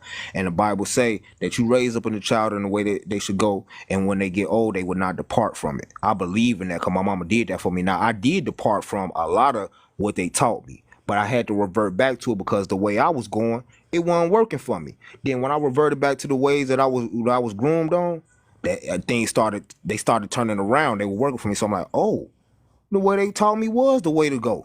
So yeah, they might take that wrong turn, and then they might fail. They might be unalived or whatever. Ain't nothing guaranteed. But you got to try as a parent. You got to drill it in them. You can't tell them 1, 2, 3 times. You got to make that a habit. You know what I'm saying? Like with my daughter, I tell her, look, when you get off that toilet, you make sure you wash your hands good, the palm and the back of your hand, and dry your hands off. She do that. She, you know what I'm saying? I'm making sure she don't go crazy with the hand soap. One squirt, because your hands are small. That's all you need. And that's her routine now. Cause I done drilled it in her so much, you know what I'm saying? Since she done been able to walk, she know that now. She say one squirt, front and back, dry my hands off. She know that. So it's a matter of, it's like when we in school, they don't teach us something one time and we know it. Some of us do, some don't. You know what I'm saying? You go over and over and over it, and then it becomes I forget how they say. It becomes a circuitry in your mind where it's automatic. You already know what to do. You doing it. It's automatic because you done did it so much. It's been programmed and drilled in you so much. You know to do that. And then if you go off that path and things start going haywire and ain't working, then you know to go back to what you know what I'm saying, what you was taught, because that worked for you when you was doing that on a regular. Thanks. Yo, Kev, I agree with what you were saying about how you don't know how the outcome is going to be. However, it's like you got to put something there so you get you have a possibility of a desired outcome. You know what I'm saying? If there's nothing there, there's nothing to revert back to be like, oh wait, my dad did say I got to do this, and this. If there's nothing there, like whether because you could have both parents and they not teach you nothing. You know what I'm saying? You could just be a blank slate. You know what I'm saying? If there's nothing there at all, you ain't got nothing to go back to be like, oh wait, what do I do about that when I get jammed up? You know what I'm saying? And that's all I was saying for the people the rich folk, they be doing that shit all the time. They have somebody else raise their kid and hope for the best. And the problem with that is you can get jammed up. But one thing I want to bring up real quick is environment. I think environment has a bigger role than even what you teach your children. You know what I'm saying? Because you could teach them something, but then you send them to a school that's teaching them something else more times than you are talking to them. You know what I'm saying? Mm. So like you see them for 5 hours. They in school for 8. You cooked. Right. You know what I mean? Yeah. Oh, yeah. You can't beat those numbers. So even the statistics of it, like when you look at the numbers of it, you gotta pay attention to what's the environment saying and stuff like that. Because I refuse to believe that let's say for example the rich folk in their situation or whatever, that if they're the way they're raising their children, the schools that they're going to and everything, there's certain certain struggles they just don't deal with. You know what I mean? And that all has to do with environment. Yeah, environment definitely play a big part. Because I was one of those people as well. Like I said, I came up in a Christian home, and I went to mostly private schools all my elementary years. And then when I got to like my sophomore year of high school, I went to a public school, and it was like It was like Lean on Me. If anybody ever seen that movie, it was like, yo, they smoking marijuana in front of the school, in front of the police, because we had, you know, off-duty police on campus. They smoking weed in front of the police, cigarettes. Ain't nobody getting arrested. And I'm looking like, yo, what is this? You know what I'm saying? Like this is how that's how they moving. So I started moving a certain way, doing what I want to do. My mom ain't know I was smoking, drinking, drunk in class, high in class, all that. And I actually dropped out that same year. You know what I'm saying? And I went to boot camp. And from there, I learned like I really started seeing the real world. So everything my dad and my mom, but especially my dad, everything my dad taught me, I started putting that into play, because I'm like, yo, like the direction I was going in, and I still didn't, you know, I still didn't go the complete right direction, but some things I reverted back to what I was taught before all the BS I started doing, and I started moving like that to, you know what I'm saying, keep myself from getting unalive, keep myself from being broke. You know what I'm saying? I started, you know, moving the way that I was taught, because, yo, those things worked. I knew they worked because my old man had me doing them prior to me getting on my BS. And yeah, environment play a big part. At the same time, you need to be real with your kids and tell them. And there ain't no guarantee. I done known people that was scholarship students, straight A, honor roll, all that, and got unalive in front of the school just because they was standing outside talking to the band, and somebody drove past and was pew-pewing, and they caught one. They weren't even out there on no garbage. They was just out there standing talking to the band kids. You know what I'm saying? And they caught the bullet, and they gone. They weren't even no bad kid. Ain't nothing guaranteed. Life ain't guaranteed the next 2 minutes. You know what I'm saying? So it's a matter of you just staying prayed up, and then accepting, like, yo, if this God want his soul back that he gave me, he gave to my child, then that's what it is. And that's a hard thing, but that's like Kev said, that's life. It's reality. You know what I'm saying? So the best thing to do is just teach them all the good. Teach them all the good. Pray for the best, because, you know, anything can happen.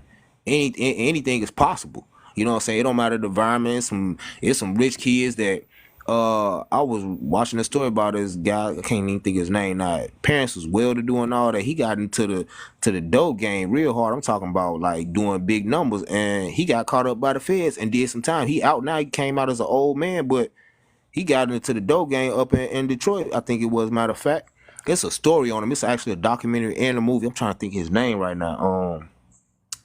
Dang, I can't think of his name. But it's a white T kid. Came up, you know, parents had some bread. He was well to do. Got into the dope game and got himself jammed up so bad the feds came for him, and he did some time behind it. You know, and anything can happen, yo. You can't really prepare yourself for nothing when it comes to yourself and your kids. All you can do is the best. You know, like Marvin Gaye say, life is a gamble. Simple and plain. It don't matter how we, you know, word this thing or circle around this thing. It's all a gamble.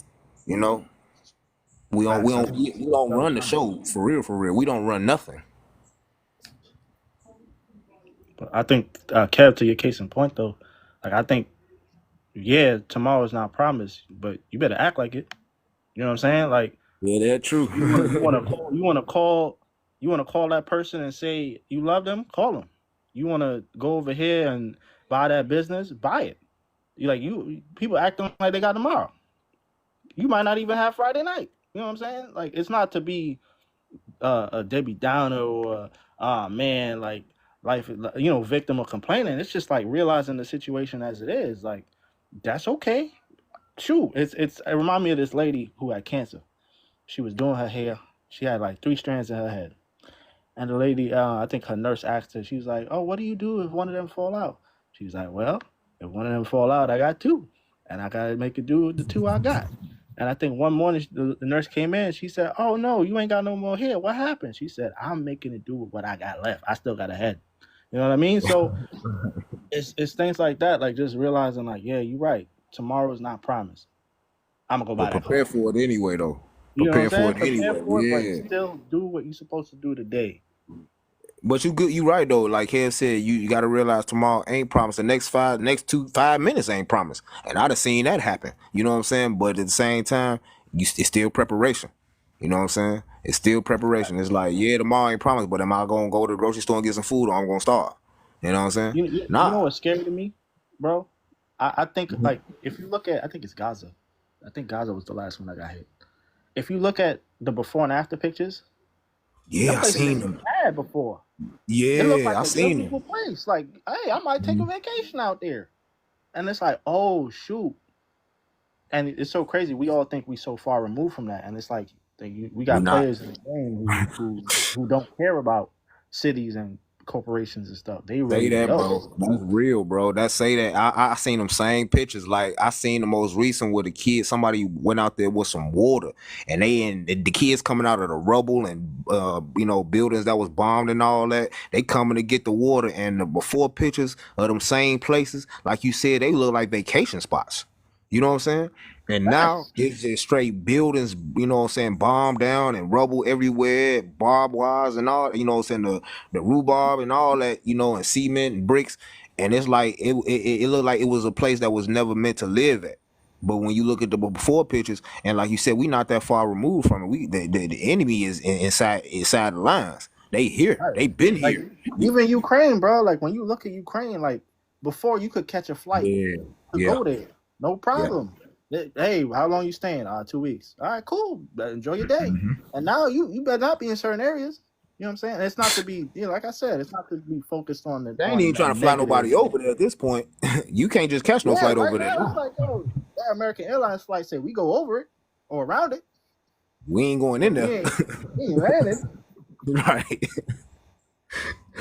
And that's real, bro. Like we not far removed from that, but like Kev was saying earlier, the spoiled mentality that we have over in here, because even the homeless people in this country is spoiled. Even the homeless people are spoiled. They getting checks too. A lot of people don't even realize they getting money from the government, and they cool because they know they ain't gotta pay no rent. They get their bread, they go get their drugs, their alcohol, whatever, cigarettes. Bro, I got a scarier one for you. How about and I got evidence for this, so I'm not trying to attack anybody. But at one point in time, Jewish people, when they would come from their hometown or their home city or their home country, they would land here with a welfare card, bro. They ready to go. And here's the thing, it makes sense. Like even if you're not trying to, like, you know what I'm saying, even if you're upset about it or whatnot, when you look at how welfare is set up, if you can get into a Section 8 that your grandfather owned, we up. Grab's getting paid, and he know who I am. I'm chilling. You know what I'm saying? So there's people manipulating the system on a level that's like, damn, son. You mean you buying food stamps? Yeah, they're using the food stamps at the stores that they own, so the meat is still good. You know what I'm saying? Like they're not buying that food on the left side that don't taste right. You know what I mean? Right. So it's just so crazy to see how privileged we are. But I think also a lot of that comes with information. So to your point, the homeless dude, he ain't got no pot to piss in or nothing or whatever, but he get that $500 check. Yep. And he like, I know where to go get it when I need it. Right. And I ain't got to pay no rent. This ain't going to no light bill, no water bill, no none of that. No gas in the car. Take it straight back to my tent, and I'm good. Hey, listen, at one point in time, brother, I even considered, I said, yo, because it makes sense. If I get a van, right? I put a bed in there. I put a fridge in there. I put a battery in there. I get a heater and all that stuff. I tent that sucker out. I could sleep in there for $500 a month because that's what car insurance costs. Right. And all I gotta do is park that. There's people doing that. It's people staying in storage units. Right now, It's people staying in the storage units they paying for, and they got it to where I seen this dude, like this was some years ago. This dude got it blocked off so good. When you go in the storage unit, it just looked like his stuff. But he built a wall, right, to where he go in this door and he got a bed back there, TV going, all that, fam, little mini fridge, all that you wouldn't even know was back there until he showed you. I don't know how many people done seen it, but I saw it for myself. It got to a point where storage units was actually doing inspections to make sure people weren't living in them spaces. Yes, sir. I've definitely heard that one before. And like you said, it's information. Hey, and I ain't knocking them. Like, you go for what you know. You know what I mean? Like, even with the tiny houses, some people, they only, you supposed to, have the city come and inspect and all that before you even. Some people is going and getting them tiny houses, $30,000 at the Home Depot. They put it in their people backyard and they back there living. good. Yo, bro, you can buy one on Amazon for 15 grand, I think. So if you Fact. get the let's say you buy the land for 25, you got the land for 25, you get the home for 15, you drop it because what usually it's ready made. Yeah. You drop it, you get propane, or I'm pretty sure the city is gonna have to check with you on the propane, like you were saying before, or some other form of thing. But you can figure it out generally. It's not gonna cost you the price of a house now. You know what I'm saying? You ain't even gonna go. You ain't even gonna touch 100,000 getting all that You done. ain't gonna touch 100,000, and then immediately you have value because you have land. So it's so insane, like to see, yeah, I would agree with Kev. I think we are overly spoiled. However, we're over spoiled and undereducated. So it creates this twisted dynamic where people are like, "Yo, I ain't got nothing." Yeah, you got a whole lot, and let's not even get started on the corporations and strawmans and all that other stuff. You educated, bro. Hey, yeah, you know about it. Hey, cause You know look, what I'm saying, I'll be bro? listening to the people. Well, I've been kind of following that straw man thing for a few years now, but since I've been really on TikTok hard, I'm running into people TikToks that really breaking it down elementary, so I can really understand what's going on. And from what I'm understanding, all this is fraud. This whole thing is a fraud, bro. Like even Hey, it's paying not fraud bills. if you write it. If you write the rules, it ain't fraud. I mean, no, right, at that point too, right? It really ain't fraud, and you ain't know it. You know what I'm saying? But once you do know it, and then you start moving like how you moving, you winning. So it really ain't fraud, but at the same time, I ain't gonna say fraud because they saying fraud. You getting scammed. You getting scammed because of what you don't know. Like the Bible say, the people perish due to lack of knowledge. So what you don't know, you getting scammed. We ain't got to pay phone bills, like cell phone bills. You don't have to pay them. You just got to know how to go about it. Yeah, and not even that. I even think certain, like, to be fair, I think when you think about it numerically, like the numbers, the statistics, even some school degrees are scams. If All you of it's go scam, bro. yeah, you know what I'm saying? If you go in on a degree that's gonna make you 40,000 when you're done, but it's gonna cost you 40,000 at 20%, you sitting there like, nah, hold on a second. Listen, I ain't slow. You know what I'm saying? I don't know all the math, but I know that 20% of 40,000 ain't $20. You know what I'm saying? Right. And over the course of time, even if you get that job halfway through the year, you still have you feel me? That 20% gonna hit you. Yeah. So Oh it's yeah. like, so It's people it's going to still like school to a setup, make bro. 60,000 and they on their student loans like almost 150,000. So Right. you put yourself in a hole 150 grand to go out here and make 75 grand. Yeah, I'd even argue that being a doctor is a bad deal unless you get somebody to pay for it. Right. Because you got Oh, 200,000, you start off 200,000 out the gate, and I and then mean, most of them don't even stay in the I have a profession 20 question for you years. guys. go ahead. What about pushing people towards trade schools, vocational college? Like, That's the best right there because because you get paid and learn a skill. Yeah. that's exactly like what I did is, I mean, I was a carpenter on my own as when I started life as an 18-year-old. And then I decided I wanted to do something better. So I went to aircraft school and I learned how to build airplanes. And I mean, altogether, I think I maybe spent 18,000 on school, and I found grants and scholarships for most of it, because what people don't realize is, like, with the scholarships things, especially, you can find these odd, $1,500, $2,000 scholarships where they want you to write a 5-paragraph essay about some random topic that's obviously, associated to what you want to go to college for.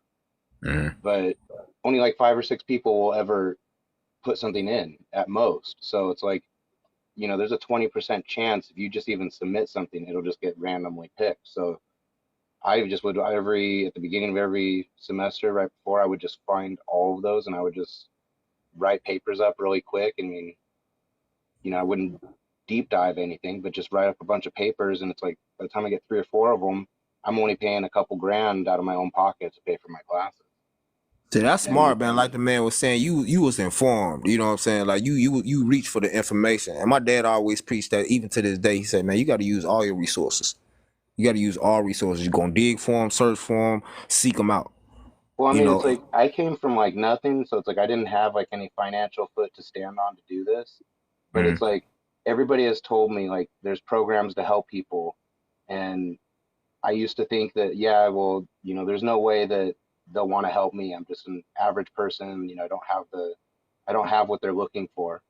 Turns out there's a crap ton of people out there who are working for various organizations where all they want to do is help someone go to vocational college. They'll buy your tools, they'll help you with bills, they give you food cards. Like, there's tons of people who want to help you do that. And it's like, if we're going to talk about college in general, I think that maybe the context of what we want to use college for, like, Right. liberal arts have a place, but we need to understand what liberty means in the sense of college. Like, if you're going to take a liberal arts degree, you should do that later on in life when you've worked and you've put in your societal effort and you've pulled your weight, and now you can just go and study philosophy and study abstract theories and expand your knowledge through, that's part of what liberty is being able to freely expand your knowledge. And that's something you should work for maybe at the end of your life. But if you want to do college to build a life, liberal arts isn't necessarily going to be beneficial.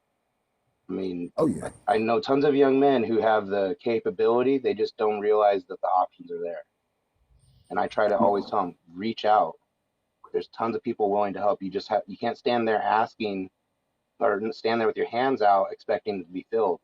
You got to go Right. find those people, and then Right. they'll say, what do you need? And get you there. Like, it exists. Oh yeah, I agree. Like I learned from well, some years ago, almost like a decade now, that trade thing is crucial to have. Like, you could, like, I learned to change oil, and I learned to put truck bodies on and boom lifts on. And from doing that, I learned, like, I need to be learning and doing some things that I can do outside of a job, that I can do in my driveway, I can do for my neighbors, I can do for the community. You know what I'm saying? Like you said, the further society, like liberal arts, that ain't gonna help me, help nobody else, you know what I'm saying, in a large way. But if I know how to change the oil, drop a transmission, put a new one in, or refurbish one, or change spark plugs, that can help somebody outside me working. You know what I'm saying? So yeah, I definitely agree with your point. Like, that trade school thing is crucial.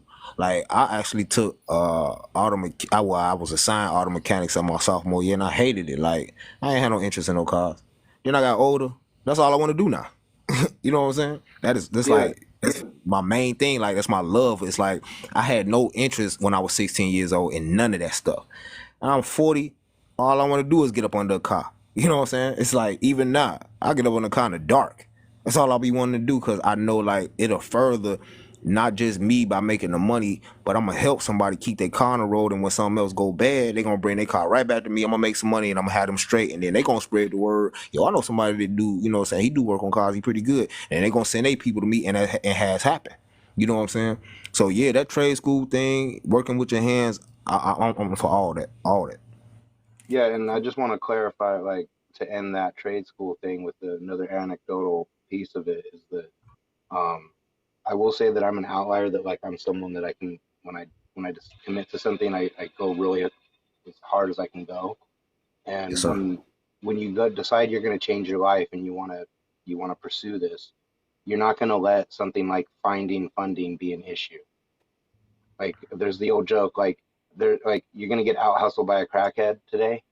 Like, you know what I mean? Like, they're getting up and they're thinking, I got to make this money for this thing. And I'm not going to be out hustled by someone living that lifestyle. Like, I've funding is heard going that to be the before. least of my issues. My hardest thing is going to be, can I perform? And I was kind of an anomaly when I got into aviation. So, typically when you do that, it's like 2 years of schooling, but it's the most ridiculous schedule of schooling you'll ever do. Like, I did 27 credits a semester. So if you've been to college, you understand semester loads. Like, that's how heavy it was. And it was, Mm-hmm. 2.5 years of that. But anyways, when I started working, I was making like 45, 50,000 a year with no experience. And then by the time I stepped out of it, when was due to my wife having a medical condition, so I had to walk away. I was with Boeing. I was making easily 140,000 a year just on regular time before you get the Right. OT. And so Right. I closed that gap inside of 10 years. And my point is if you're driven and you're motivated, you can go out and live the lifestyle. I was living great with that kind of cash flow. taxes. Now that was scary, but you know, it is what it is. Yeah, but I understand exactly what you're talking about. Like you said about closing that gap between where you first started entry level coming in, you know, straight out of the trade school to, you know, through experience and you shopping around jobs and you got the Boeing, because Boeing is definitely is up there with Honda on the aircraft. I think they better than Honda for real. But because I worked for Honda for a little while, not the aviation part, but the snowblower section. And yeah, you can close that gap if you really dedicated, driven, know what you're doing, and you trying to master that thing. Like you definitely can close that gap and make easy 100, 6 figures a year. Yeah, I mean, dude, my medical benefit packages were paying out almost six digits a year. I mean, everything was top notch. It was insane, some of the benefits. But that's from someone who didn't graduate high school. I flunked out of high Me school. neither. I got a GED. Me too. I dropped out of sophomore year. I got a GED. But like you said, when you driven and you motivated, man, you can make anything happen. It's just a matter of like my mom used to always tell me a story about King David in the Bible, how when the people hated him because he had did some crazy stuff, and he even left the kingdom and all of that, because the people was trying to unalive him, and the Bible said that when he wasn't getting no encouragement from nobody, he encouraged himself. And that never left my mind. Like when ain't nobody there to motivate you, inspire you, encourage you, you got to learn to encourage yourself. And that's being driven and motivated. Facts, man. I agree with that because it's so. Sometimes we get so caught. Like, oh, I don't know if y'all ever heard about David Goggins. Oh yeah, that's my man. That's my Goggins. Right. I love him.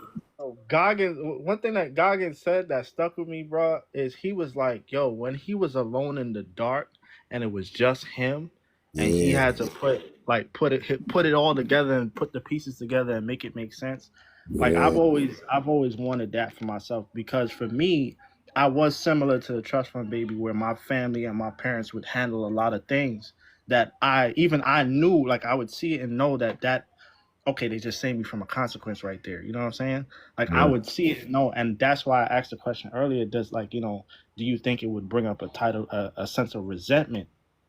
Because for me, I had a little bit of resentment for a while because I ain't understand the whole picture. But back to what I was saying about Goggins, it's just like, yo, bro, being able to encourage yourself and say, yo, like, all right, I got to piece this together. And when I do, I will be in this position or that position. It's great. Hey, my man, I'm glad you brought Goggins up, bro. That's my man's right there. Like, and it's crazy that you brought him up, because I was in a slight slump, and not too far long ago. And I was on YouTube just watching videos, watching some BS, and he came up in when you had the videos under the one you watching, and he was on there, and I just clicked on it just to see what this dude was talking about, and he was talking like savage, and it woke something up in me like, yo, I need to be on that. You know what I'm saying? Like, as far as my body, my fitness, my mental health, you know what I'm saying? Everything he say, bro, it's like it's on you. I like when he say that, like it's on you, and ain't nobody gonna do it for you. He had this one line he said one time. He said, "You gonna bitch up or you gonna man up? What it's gonna be?" And it spoke, you know what I'm saying? It spoke volumes to me. Like, yo, am I bitching up? Yeah, I'm bitching up right now. Like in this moment, I'm watching videos, music videos. You know what I'm saying? I'm watching boxing, like stuff that ain't pertaining to my growth. And when he said that, when I was listening to the video, I was like, yo, I'm bitching up right now. Let me man up, man. Let me get up out of here. And from there, I just took a jog down the street, like, yo, let me get my mind right. And so I can hop in the car and drive anywhere, but a lot of times I like to walk, because I know I'm going to get some thoughts. I'm going to get some random thoughts that's going to progress me. I'm going to get my fitness on, you know what I'm saying? And I'm saving gas, because I ain't hopped in the car and just peeled off to take a ride. I'm going to walk it off. I was walking to the store when I was on the live with y'all. I went to get me a beer, and I walked back. You know what I'm saying? I don't know about anybody heard. I think Kid was like, my background was loud, but I was walking past cars and everything. I'm going to walk it. You know what I'm saying? Because that's what you're supposed to do. I'm 43 years old. I got to stay fit, especially at this point, because I got a 3-year-old daughter. And I plan on being around for her as long as God say so. And I'm going to be fit while I'm doing it. I don't want to be slumped over like a lot of guys I used to work in the shop with. They hunch back. They still working on cars and all that, but they hunch back, hunched over, don't drink no water, all type of, skin messed up and all. I don't want to be like that, man. I need to be healthy for myself. Yeah, and bro. for my I would even say that goes back to the soft gen era thing, because it's like when you take a look at Big Back to the Comedy Fund. Yeah, I was about to laugh. When you look at the eras that was before us, bro, them dudes, like when you, I remember seeing a high school video of these guys are young. They were 18, 19 in high school, and they work out, they gym, like gym class, they outside on the bar. Yeah. You know what I'm saying? They be doing dips on the bar, they working out, and they look ripped. I thought it was a military video at first, but it's the setup that has been created. Like I think within the schooling, like if you pay attention, everything is more like we got to be so safe. We got to be so like, you know, there's certain things that like men ain't getting no training now. Before you would be straight. You could not have a parent. You could just have school and maybe a mom or something like that, and you'd still be straightened out. You know what I'm saying? But when you look now, everything is like we coddling people. I still think, yo, to this day, bro, them participation trophies piss me off, bro. Why you said it? I hate when somebody was like, yo, hey, you're 8th place. Why am I getting a trophy for that? Oh yeah. Hey, I had that same mentality. Like it shouldn't even be a ribbon for 3rd place. It's maybe 2nd, but it shouldn't be it shouldn't be nothing past 2nd. For real. I would give you 1st, 2nd, 3rd. I give you that, but I ain't giving 3rd. Nah, I ain't giving 3rd. Nah. 3rd say you weak. Why you not giving 3rd? Because think about it. Because it say you weak. You gotta look, what you telling the kid, as long as I come in 3rd place next year, I'll get a ribbon. You ain't getting shit. You ain't getting shit. You 1st or 2nd. And 2nd is trash. For real. Let's just be real. Take out 2nd too. Because okay, if we being let's honest, do it. Don't nobody get number but the head 1st place, man. That's first place. Because 2nd place, I play I'm on video that games Goggins, bro. You brought Goggins up, so I'm on that. Yeah, I feel you. I'm on that too. Is it 1st place? Did you win? No? All right, get up out of here. But you ain't win shit if you ain't 1st place. You ain't win. Hey, you I know you done seen the videos where a person was like, they was right at they was headed to the finish line, was nobody right there but them, and they you know celebrating before they even passed the ribbon, and somebody came up right behind them and crossed it and wind up getting 1st. I know you done seen the videos. Hey, I have a question for you guys on this whole first place being the primary objective. I totally agree. I'm all for competitive systems, and I'm all for recognizing when someone you know is the best at something. However, do you just end it like, well, you lost or whatever, or do you try to help people understand that you can still perform perfectly at whatever you're doing and still lose? Like, losing isn't necessarily because of a failure on your end. Just sometimes that's just how it is. You can perform to your greatest ability and still lose. I still think it's not a reflection of you as a negative. It's just a reflection of life and how coping with it. Yeah, I mean that happens. Yeah, it happens. It happens. But you know, you'll know next year, don't play no games. This a lesson. This a hard lesson for you. Next year we go harder. Like they got the trifecta. I know y'all heard of the trifecta, right? Yeah, I think Prince point is I kind of get what he's saying, because here's the thing, right? If you got 8th place, right, there is a gap of a understandable gap between you and 1st. You know what I'm saying? Right. You get 3rd place, it might just be not your time. You know what I'm saying? Like you gotta. You ain't push hard, in my opinion. If you 3rd, yeah, but how? That's another question too. How do you push past 3rd place when that was everything? You study the field, bro. You study the terrain, like Gervonta Davis, right? Like I know everybody probably seen his last fight with Frank Martin, right?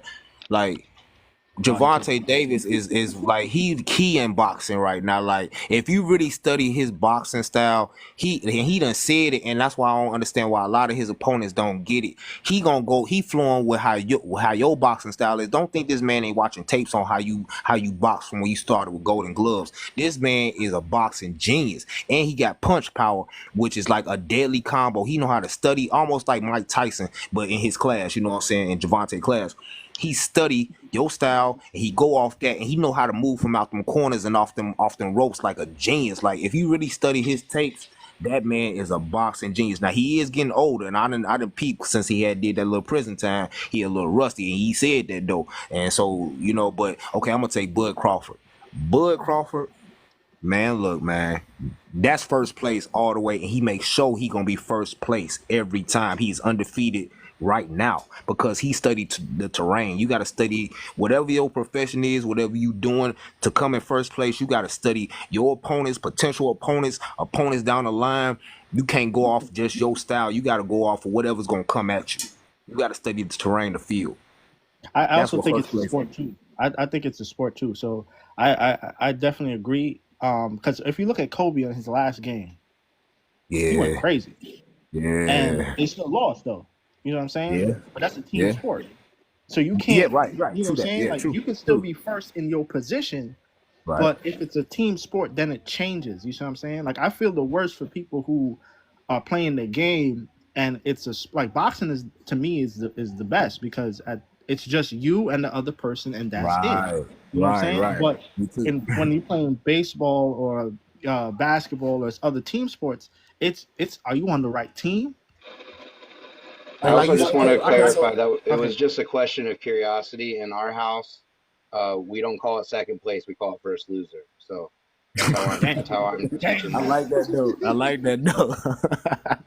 I like that though. Second, first loser. I like that. I'm gonna start using that. First loser. I got you. First season. Damn, that's cold blooded.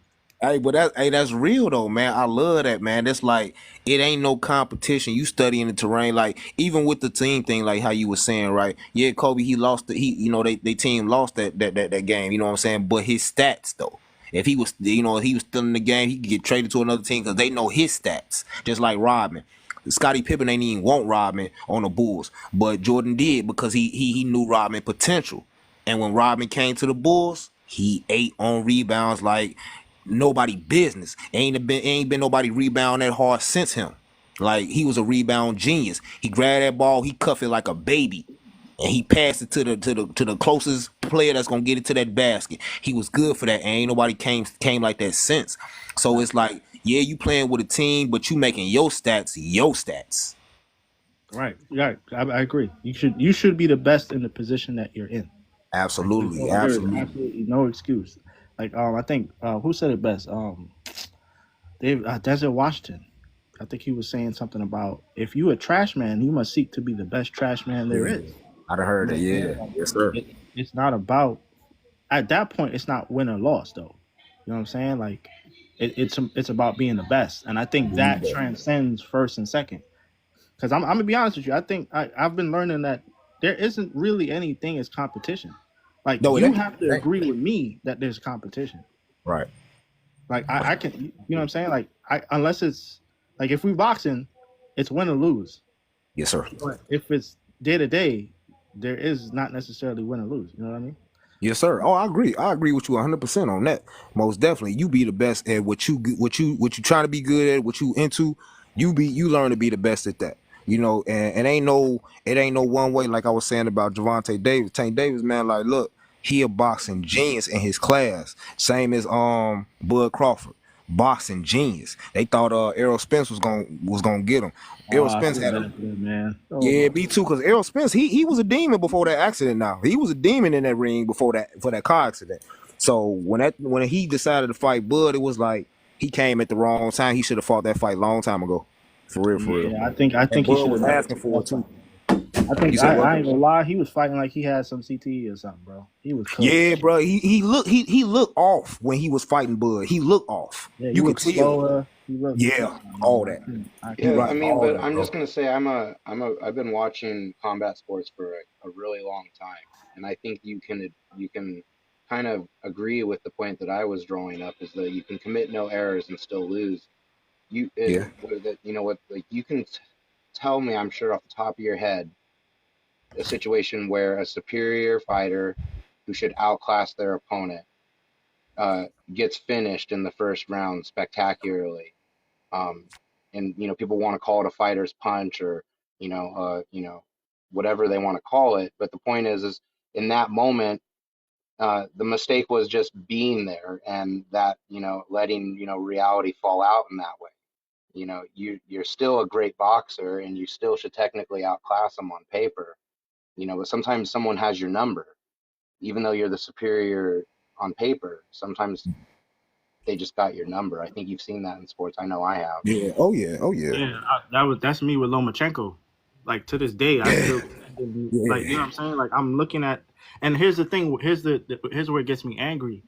This isn't if they cheated him, this wouldn't be the first time they cheated him. You know what I mean? I agree with that, bro. A lot of people say opposite, but I agree with exactly what you just said. But go ahead. Yeah, it's just to me, it's like there's so much evidence. You know what I mean? Like for example, with this Spence situation, there's evidence there that he was just he was outclassed. He wasn't ready. You could tell like he was getting jammed up. But then when you see things like Lomachenko, even Buster Douglas versus Mike Tyson, I don't think necessarily that would be like a fighter's punch in that situation. Like you said, it's just wrong place, wrong time, and same situation where the people who were in the environment are gone. His coach is gone. All the people who held him up and kept him to tip-top shape and had his body right and everything, they all gone. So at that point, is he a superior boxer? Yes, he would be on paper. But when you look at the situation, he got cooked. Hey, look, man, it's like Rick Ross say, it's all about timing. It's all about timing. A lot of the times it's all about, like, even with Rick Ross, and he had I don't know if anybody was following it back in the day when he had the beef with 50 Cent, right? And 50 was just coming out of the woodworks with personal stuff, like baby mama had a baby mama with the corn tape and all that, just craziness, right? And any other average man would have, like Ja Rule, they would have fell victim. They would have, they wouldn't have went on, and like Ja Rule, he fell out of the rap game, but Rick Ross kept going. And who the billionaire now? I love 50 though. I'm a 50 Cent fan hard. But who the billionaire between the two? Rick Ross. Even though 50 came with all of his personal arsenal and was making just embarrassing Rick Ross, you know what I'm saying? Talking about how he was a correctional officer and all that. But who the billionaire in 2024? 50 ain't no billionaire. Oh, Rick Ross is. Hold on. I don't know if I can give you that one, Jay. I mean, look, okay, give me your perspective on it. All right. So I'm gonna go real quick. When you pay attention to what's being sold, right? Mm-hmm. We can't. First of all, we don't have the eyes on the numbers to know everything, right? But you have 50 Cent in a position where he's selling something not just to me and you. He's not selling an album. He's behind an entire empire. I think 2 of them, right? He got BMF and he got Power. Power transcends. It's a global product. You understand? Mm-hmm. I cannot say that Rick Ross has global products. He does have Wingstop, but Power is a global product that will. If I just change the language, somebody in Africa, somebody in Australia, they can understand Power and enjoy it for what it is. You see what I'm saying? Ooh, that was genius, bro. Okay, that's genius. Go ahead. Yeah. Right. So 50 is not even like, just to be clear, we're dealing with somebody who wrote a book with the guy who wrote 40 Laws of Power. Yeah, okay, you own something, bro. It's like Ross. I respect Ross, and I think that's what Ross should have did. This goes back to the conversation we were having before, as when somebody tries to disrespect you, do you take that or do you handle, like, how do you deal with it? Because if we look at Ja was in his emotional. Right. Ja was pissed off, man. Right. It got to the point where he was like, when you listen to the story, Ja was not smart about this. Right. You know what I'm saying? Like he could have just kept it cool and not try to fight with 50 and work it out. Lil Wayne didn't do that with 50. Right. Lil Wayne ain't do it, and Chamillionaire didn't do it. Right. Actually, no, Chamillionaire took Ja route. Yeah, you own one, bro. Okay, I'm with you. Man, I didn't even think about that part. Yeah. It's like we gotta, like, I'm just paying attention to what 50's doing in the context of like products. You know what I'm saying? Like his product is global.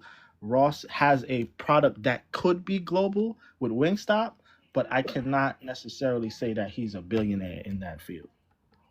I'm talking about like as far as overall asset, but I now that you broke it down like that, I really see what you're saying, like how you said about changing the language in different countries, and they can still watch Power and know what's going on in their language. So that's selling more. Because Rick Ross, and it make a lot of sense, because I was just recently watching his little car show he had on his land over down in Florida, right in front of his mansion. Right. And I was kind of puzzled. Like, I know he into cars and all that, and he charging people like $300 to, you know what I'm saying, bring they cars out there and all that, which is a small ticket. But 50 Global with his, cause he on the screen with it. Right, and he did it one time, bruh. Right. Ross gonna have to do another show. And I Facts. just also want to say, like, 50, he's petty as fuck. Like, nobody is petty like him. Like, Right. if he's beefing with you, he'll purchase out your 2 front rows at your venue, so you get to perform the empty front rows. Like, yeah, he do that though. You ain't lying. He do that. He is petty as hell. But I like, love him, bro. whoever has more money, that's cool. But 50 will use his money to humiliate. Like, he is a troll, and he's got money. Like, he'll use his power differently, I guess. I don't know. Hey, I wouldn't want 50 aiming at me. I'll say that. You say what? Say it again. I wouldn't want 50 aiming any of that pressure at me. I'm just saying, like he is petty, and my hat's off to his troll level. Like, he genius petty though, man. I know he petty, but he genius with it though. That's the thing that killed me about him. But what was Zion? How you say your screen name? Zion. Yeah, Zion. Like, I never looked at it how you just put it, man. Like, dang, that's genius. And he a petty genius, but I look at, because I watch a lot of 50 Cent's documentaries and stuff, and I got the 48 the 50th, what's that, 50th Law? What is this right here? I can't even think of the name. I got the book right here though. I got a few of them books. I got Mastery by Robert Greene and all that. But yeah, man, and I'll be watching his documentaries about where he came from. Like, it's documented. It's people from his hood that had the same story about 50. Like, I mean, and I love 50 because I couldn't imagine losing my mama that early to how he lost her. And then to still come out how he came out. Yeah, he petty, and I'm really not for no pettiness for real, especially on the level that he be on. That part I don't like about him. But to come from under all that grief, you know what I'm saying, and have life at you know what I'm saying, one way, to then when your mama get unalive and you poverty like the rest of your cousins. But then you come from under that and your name known across the world. And on top of, like, you got these shows, and like bruh said, like, you put these shows in different languages, which I'm pretty sure they do, in different languages in different countries, and you making bread all over. And really, I think 50 Cent really do hide a lot of his wealth. You know what I'm saying? Yeah, you know what's so crazy? I just looked it up because I pulled it up. I like the stats and shit. So I pulled up 50's net worth and Rick Ross's net worth, and it's saying that 50 is worth 40 million. And Rick is worth 150 million. However, if you scroll down just a little bit, it says key facts. It says that he earned 100 to 150 million off the vitamin water. Remember, he was pushing the vitamin waters, and he had that commercial on the rooftop. That was early in his career, yeah. That was early in his career. So, and also you got to look at the positioning and the environment that he's in. He's around billionaires. He's around certain people who would talk to him, and I didn't understand. Like, if you get the chance, listen to his audiobook. He had a book where he's sitting in a chair, 50 Cent. He's on the cover and he's sitting in a chair. You can find it on YouTube. Okay. What's the name of it? I can find it for you right now. But when you listen to the way he talks on the audiobook, it's like, nah, this ain't no regular street dude. This is somebody who thinks. Right. He ain't no regular street dude. Nah. Right, so you dealing with somebody who's very strategic, and it's to the point where, yeah, okay, you see 40 million on the website, but I would never show you my company. Hey, and they tried to, and they brought him into court some years ago about it was some about some bankruptcy or something like that, and he basically told them he was broke. You know what I'm saying? Like, he said the money he was showing on social media was fake money. But the whole time he got power going. Right. Hustle Harder and Hustle Smarter is the name of the book. Got you. Appreciate you, man. Appreciate that. Yeah, it's an audio book. Like I say, put it on, listen to it while you're driving or whatever, or working in the shop. But the whole point is there you go. There's another lane for him. Ross has one. Ross has a book as well. And they both run in numbers, but at the end of the day, you have to look at it like the products and the people who people want to be. I ain't gonna hold you. A lot of people wanted to be like 50 Cent. I ain't seen nobody copying Rick Ross. You know what I'm saying? Like, Hey, you ain't lying though. Hey, what's you that dude make from a good Pop? point, bro. You make some Pop good Smoke? points. You know what I'm saying? Pop Smoke was straight copy. Hey man, and I hate that, man. I hate you brought him up. I hate he gone, man. Like that really hurt me, man. Like he was really on his way. Like he was really on his way, and he just made a crazy decision to be out there where he was at for that to happen. Like, cause Pop Smoke was like, he could have really been something for real, I for real. mean, I think that go back to all that we've been talking about all day, man. Like when you pay attention to the emotions of it, I'm pretty sure it was a situation where Pop was in the house, the dudes ran in, and Pop was like, "You ain't just gonna take this shit for free." He working out, he feel good, he feel like he can knock somebody's head off. You know what I'm saying? But when you look, he can't do it. You can't do nothing against a gun. You know what I'm saying? The muscles don't work. Yeah, facts. You know what I'm But you saying? know what? He should have Tony Montana that thing, man. In my opinion, like how you saying, you know what I'm talking about. Like, look, we at the top of the stairs, we spraying till we done. Yeah, but I don't. You know what I'm saying? This also goes like I look at things analytically. He wasn't strapped when he got there. You know what I'm See, saying? that's the crazy part. How you up in them numbers? How you got and you ain't got that. You ain't got that spray power. Like you supposed to have something coming out the crate. You know what I'm I'm saying? glad you brought Feed. that up. I'm glad you brought that up. Everybody's a gangster in their own hood, but drop them in Mexico for a week. Drop them Yeah. in. Drop Okay. them over Yeah. here in Russia. Bro, I'm You about to ain't start you. following you, bro. You be on it. I'm about to follow you, I'm bro. just saying, like you not who you say you are. Like not many people are who they say they are across the board, Big and even facts. if they are, they can't maintain that across the board all the time. Big You know what I facts. mean? Like Big one of my facts. favorite characters is Raymond Reddington from The Blacklist Mm-hmm. because he was himself across the board all the time. He moved like he always had that piece on him. He always had some money on him. He always wore a suit, and bet you believe he would always monologue. Yo, that character is who inspired me to have my the holster style that I carry. It's where it's low back, right? Yeah, it's the grip. You know, the grip is aimed up, and it's in the Mm-hmm. lower back. Yep. And I saw him rolling like that. I was like, that's a pretty nice concealed carry right there. I'm gonna copy that. You said the Yeah. Blacklist? The Blacklist. It's a TV show. It just finished. I think you could find it on Netflix. You get the whole thing, all 10 seasons, Gotcha. Okay. on Netflix. But yo, and here's a crazy thing about that. Case in point to even where the holster is placed. You know what I'm saying? He the kind of guy that he don't even get into those kind of problems where he got to pull the gun fast. And correct me if I'm wrong, but anybody who's a real shooter, they either got the gun on their hip or right in front. Right. Because and the people who practice like servicemen and cops and regular civilians, the guys who really practice, they not pulling from behind their back. That's stupid. That's too much. That's too many seconds wasted. You exactly. gone. So what does it say if you go into the desert and you actively practice with your concealed carry in your bag that you normally carry? What does that say about you? You said what does it say about them? Yeah, because that's what I Say it do. again. I didn't hear you. Say it again. Oh, I no, I'm not saying I practice with my EDC like concealed in the desert. I practice quick draw while carrying my normal possessions that I have on me every day, like my bag thrown over my shoulder, you know, holding a drink, you know, so that when I'm actually in that situation, it's not foreign. My bag's gonna move.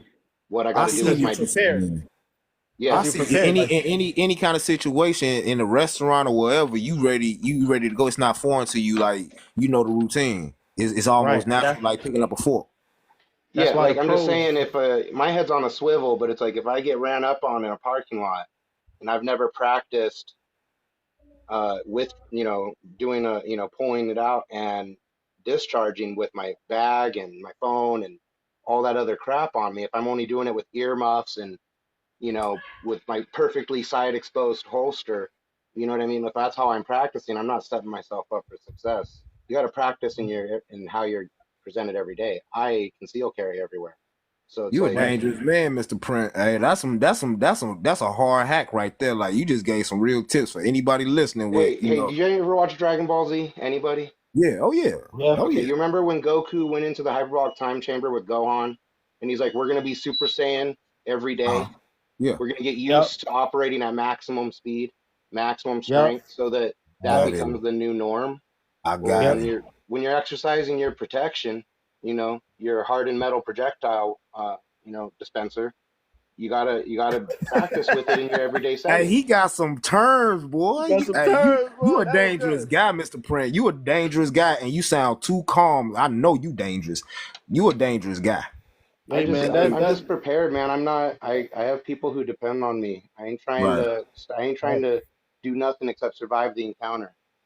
facts, and Hey that's man, what I you was gave trying to say some before, hard bro. tips right then, bro. I appreciate that. That's some hard tips. Like you said, holding a glass. I ain't Yeah. never even thought No, about I'm that. just saying, like, I'll be carrying like my thirst buster, my bag. I'll have my phone in my hand. So what I practice is dropping the unimportant things, getting to my concealed, and then discharging it. You know what I mean?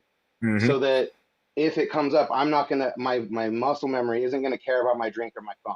Facts. I'm not gonna Facts. be like, oh, I got to put this in my pocket. I don't care. My muscle Right. memory is drop it and protect yourself. Hey, so let Hey, me ask you this. Oh, go ahead. Print, I got a question for you. When you would you argue that the way Raymond was moving on the show, it helped inform him to make the decision to keep the gun at his back? Well, Because I think that Raymond had a very well established personality, how he dealt with his situations, but he also there's a lot of hinting at former training, and so he always had the action in front of him, and he wanted to be able to retreat. And typically, whenever I saw him using it, it was for a strategic retreat. He was very rarely on the offensive and I haven't seen the last like 2 seasons, I think. So maybe things have changed, but he's always been very strategic, and the firearm was more to ensure him getting out. right. He was So always that's what I really was well. saying. He memorized his path in. You know what I mean? To a building, Yeah. like to a meeting, so that he knows if he has to get out, what's in the way, what obstacles he's going to come across, blah blah blah. Yeah. Right. But that's That just beforehand awareness. training was so that beforehand training and that awareness, it informed him on where to put his gun. Because I was saying, like, if you look at cops, they have it on it, they need it quick. Hey, You know bro, what I'm don't say the G word, bro. Say pew pew. Oh, got you. My fault. Yeah, I like hardened metal projectile dispenser. Yeah, I like that term too. Hey, you got something. Hey, you got Mr. Print. You on something? I gotta follow you, bro. Oh, thanks, man. I'll follow you back. I follow everybody who follows me, man. Hey, I like them tips like that, man. They clutch. That's the stuff I want to teach my daughter. Hey, let me ask y'all this. Like, have y'all seen? It's on YouTube where Keanu Reeves, playing John Wick, where he actually came up with this actual real life technique to. It's basically like double clip. Like he emptied the one that's empty from the pew pew, and he got the other one like in his hand right next to it. So he just drop it and pop the other one in seconds, in less than like 2 seconds. Y'all seen that? Hey, I seen it, but I got one for you. They just dropped another one where the extra stick is in front of the pew pew. What? Yeah, well, what Keanu Reeves is doing isn't anything necessarily new. It's new to people who are not into quote unquote speed pew pew competitions and things of that nature. You can see some people do some things that physically don't seem possible when it comes to timing and speed. I've seen a guy in less than like a nanosecond pop 2 balloons from a revolver. Like you can't even your eyes can't even see the movement. It's so dang fast. Like you should look up fastest pew pew ever, and you'll see this non-assuming guy, and he could drop 6 people with his revolver, and you wouldn't even see the gun move. It's insane. It's on YouTube. Yeah. Okay. I'm gonna look that up. That's amazing. Keanu Reeves, he was doing something that's cool, and it's new to people who aren't familiar. but Yeah, it was new to me though. I ain't gonna lie, it was new to me. Like I was shocked that because I actually was watching Joe Rogan. That's how I heard about it, and they was talking about how that's like something that they say he came up with for the movie. But now listening to you, Mr. Print, it do make sense that there's a lot of people out here that's with the um with the changing out the clips in seconds. You know what I'm saying? So of course it's not new, but it was just new to me. I'm just saying you got to go out into the woods with some country boys every once in a while. You'll spend 8 hours out there with 40 different pieces, learning all kinds of crazy stuff, blowing up all kinds of stuff. Hey, I'll be doing it because I live in I'm from Chicago, but I live in North Carolina now, and I have done that, but not even they are really on. I ain't gonna say not, but the ones I've hung out with, they not really about like changing out clips and ammo is fast. You know what I'm saying? But I'm on that now though. I'm on that. Yeah, I Yeah, mean, what's the some of it point of is having situational. it? You know, Say it Right. again. You gotta if be you able to use can't, it, bro. yeah. I Facts. mean, I I'm just was saying, I even feel bad for anybody that tries to mess around with my old lady. I mean, I'm a decent shot, but she can hold like a 4-inch spread with her 9 mil at about 25 yards. Uh, Mm. she can hold a spread in a chest pretty well. That's a wife? Yeah, she. That's the word. Jeez. Hey, I want my daughter like that, man. Like I'm taking notes, like literally taking mental notes. I want my daughter this exact same way. I'm not gonna send my daughter out here without having that knowledge, especially being fast with it. I'm talking about I got her on the tomahawks and everything, like at 3. I want her on all of that. Tomahawks, axes, pew pews, mace, whatever. Knives, I got her on all that. Hey, I'm bro, making I sure. recommend a martial art or boxing or something like that Yeah, oh because yeah, we on that. We on that. yeah, you know what I'm saying? Because Oh some yeah, we on that. situations, It's really I want her in jujitsu more than anything yes, sir. because it covers a lot of in taekwondo it covers a lot of the martial arts. Those two, you know what I'm saying? A lot of the techniques, ground, Hmm. ground tactical, all of that. The boxing, all that. Yeah, I want her Facts. all. Um, Yeah, I my would even daughter say you want. just had me put her on a workout regimen with me because she wants to get bulked up to start wrestling. Want to say that again? My daughter's going to start wrestling and she wants to build the endurance up, so I put her on a workout regimen. She's 11. So what's the workout regimen that she put on though? Well, right now she's going to just be working on leg strength, so we're going to be doing a lot of kettlebell lifts. So I got Mm-hmm. 25, 35, 45, and we're going to start heavy, low rep, and then as we increase in rep, we're going to go lighter on the weight. And then we're just going to do some stretching and some resistance cables. I mean, she's not, she's an 11-year-old girl. I can't go crazy, you know what I'm saying? Right, right. Oh But no, I get it. I mean, but you definitely setting the groundwork, man. And that's love right there. Like to teach your daughter, sons and daughters, like they all should know. Even when you can't get to any kind of weapon, you should learn tactical with your body. I learned a little bit of it in boot camp because we was actually it was actual military personnel and military police that was over the boot camp because I wasn't in the actual like military, but it was a boot camp for delinquent kids. But they had real military Marines and all that personnel that was over us, and they taught us a lot of stuff. And all we did was body resistance training. And the only thing we had to exercise with was pull up bars. Everything else was body resistance. yeah, I mean, she just like came to me like right as the school year ended this year, and she's like, what sport do you think I'd really be good at? And I was like, I'm not sure. It's like, I really don't know what are you interested because she's been doing gymnastics and she's done soccer and uh, she's done swimming. She's done a bunch of other stuff, and Mm. she's really big on soccer. And I was like, how'd you do at the last physical thing that she had at school where they do like, like a bar hang, a rope climb, push-ups and sit-ups, Mm. and they have all that on the school website, and we looked it up, and she like scored in the top percentile on like all of these physical things, outperforming the boys of her age group and stuff. Because boys and girls are still pretty similar up until that age physically. Mhm. But she was just scoring really high, so I was like, you know what? I was like, I think wrestling would be good for you. I was like, and my daughter, I won't lie, she's gritty. You know what I mean? Like I've seen her take falls, and she just like gets up and she's like mad that the earth like got in her way. Like she's not like even upset. Like my son would take the same fall and he'd be like, oof, you know, he'd be like upset that he's hurt. I don't know. So I was like, you seem to be okay with pain and grit and stuff. I was like, so let's get you into, you know, a co-ed, age appropriate, you know, wrestling league. And she was like, hell yeah, let's do it. And I also take her out into the desert too, and she's proficient with the smaller pew-pews. Hey, good father right there, man. You deserve the crown. Look, man, let me tell you, that's my word you just used right there, that grit. I be telling my daughter that right now. Like, you got to get that grit about you. I love that word. I don't know what it is about that word since I was a kid. I love that word, grit, getting gritty.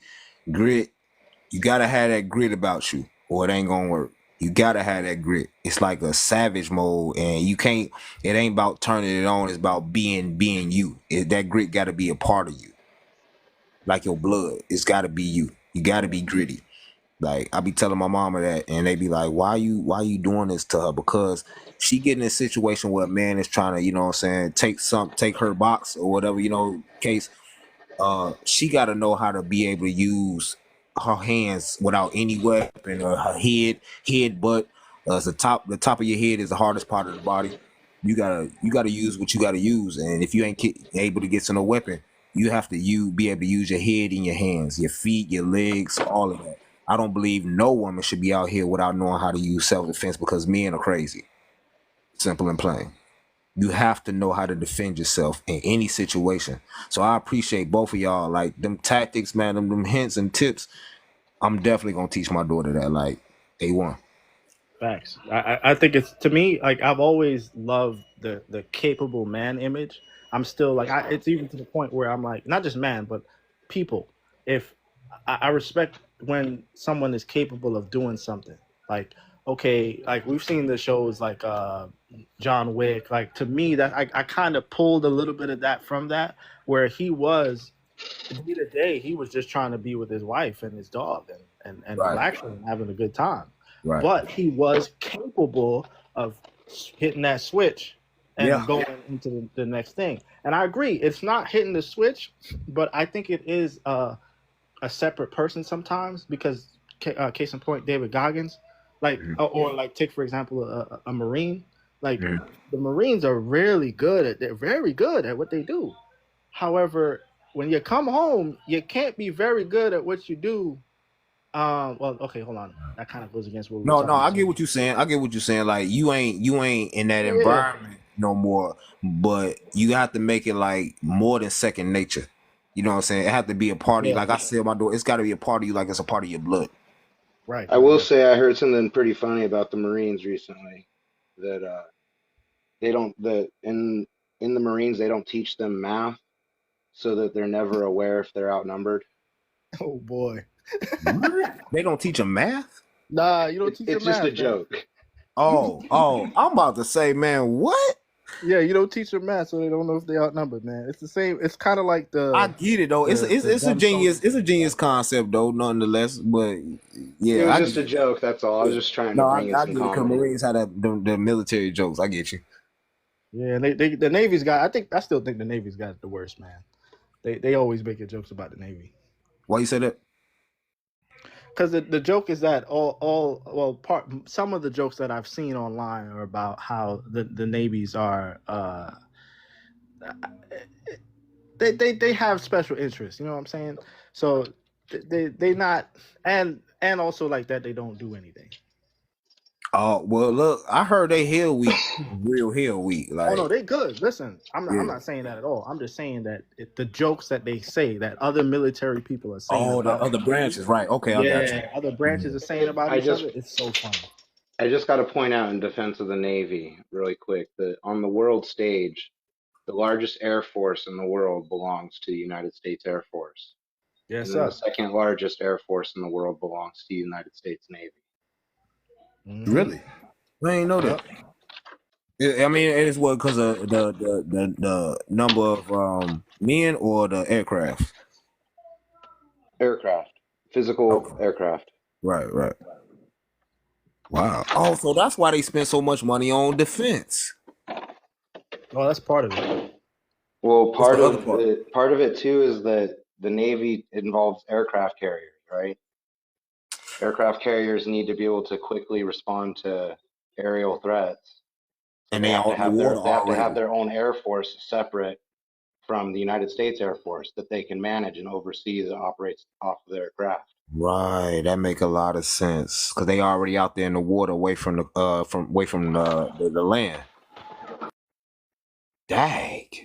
Oh, that make a lot of sense. I'm thinking about it hard now. Like, yo, that do make a lot of sense because they got bases everywhere. And if you look at also another major part of it is America's positioning in the world.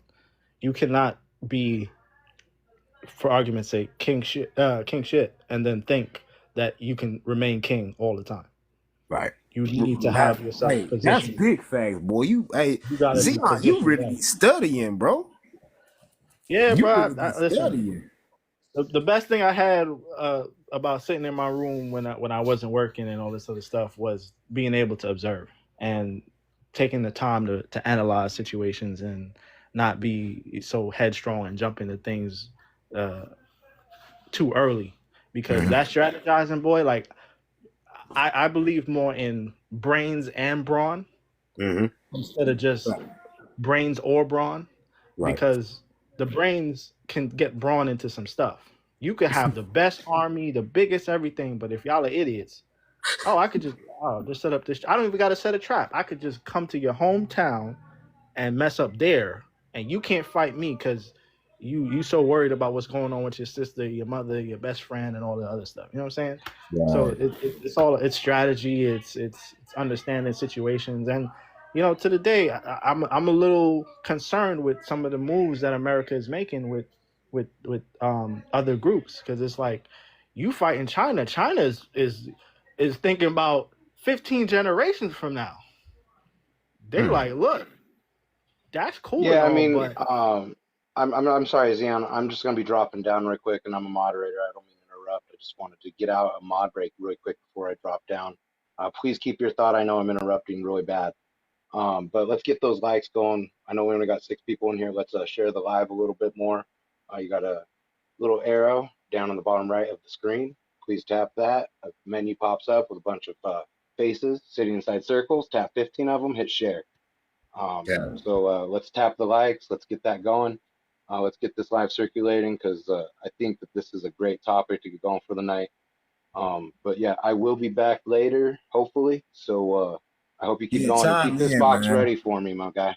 Yeah, chime in, man, because I like what you talking about, bro. For real, for real. Yeah, man. My leaving advice, if I don't see you later, God Logic, is whatever you think you're gonna have to do in a survival scenario, practice it in a safe environment first. Yes, sir. Because you don't want to learn on the job with everything. Right. Yes, sir. Framing, you can learn on the job. Surviving, if you can put in time and when it's peaceful and you have the space to learn and really investigate in what you're doing and get the movements down, that works with everything. Starting a fire, learn how to start a fire, with your fire safety kit. Learn how to filter water with your water filtration kit. Actually learn how to use an MRE so that you can, eat them properly. Do practice whatever it is for your own idea of how you need to survive. Actually put it in practice when it's safe. Yes, sir. Absolutely. Safety first. Yeah, because then you don't got to learn when in an emergency. But hey, I'll be back, Kev. Much love. Thanks for having me on. I was always Xenon, was nice to meet you, and y'all take care. You too. Appreciate it. And Kev, got to drop my guy for your analytics.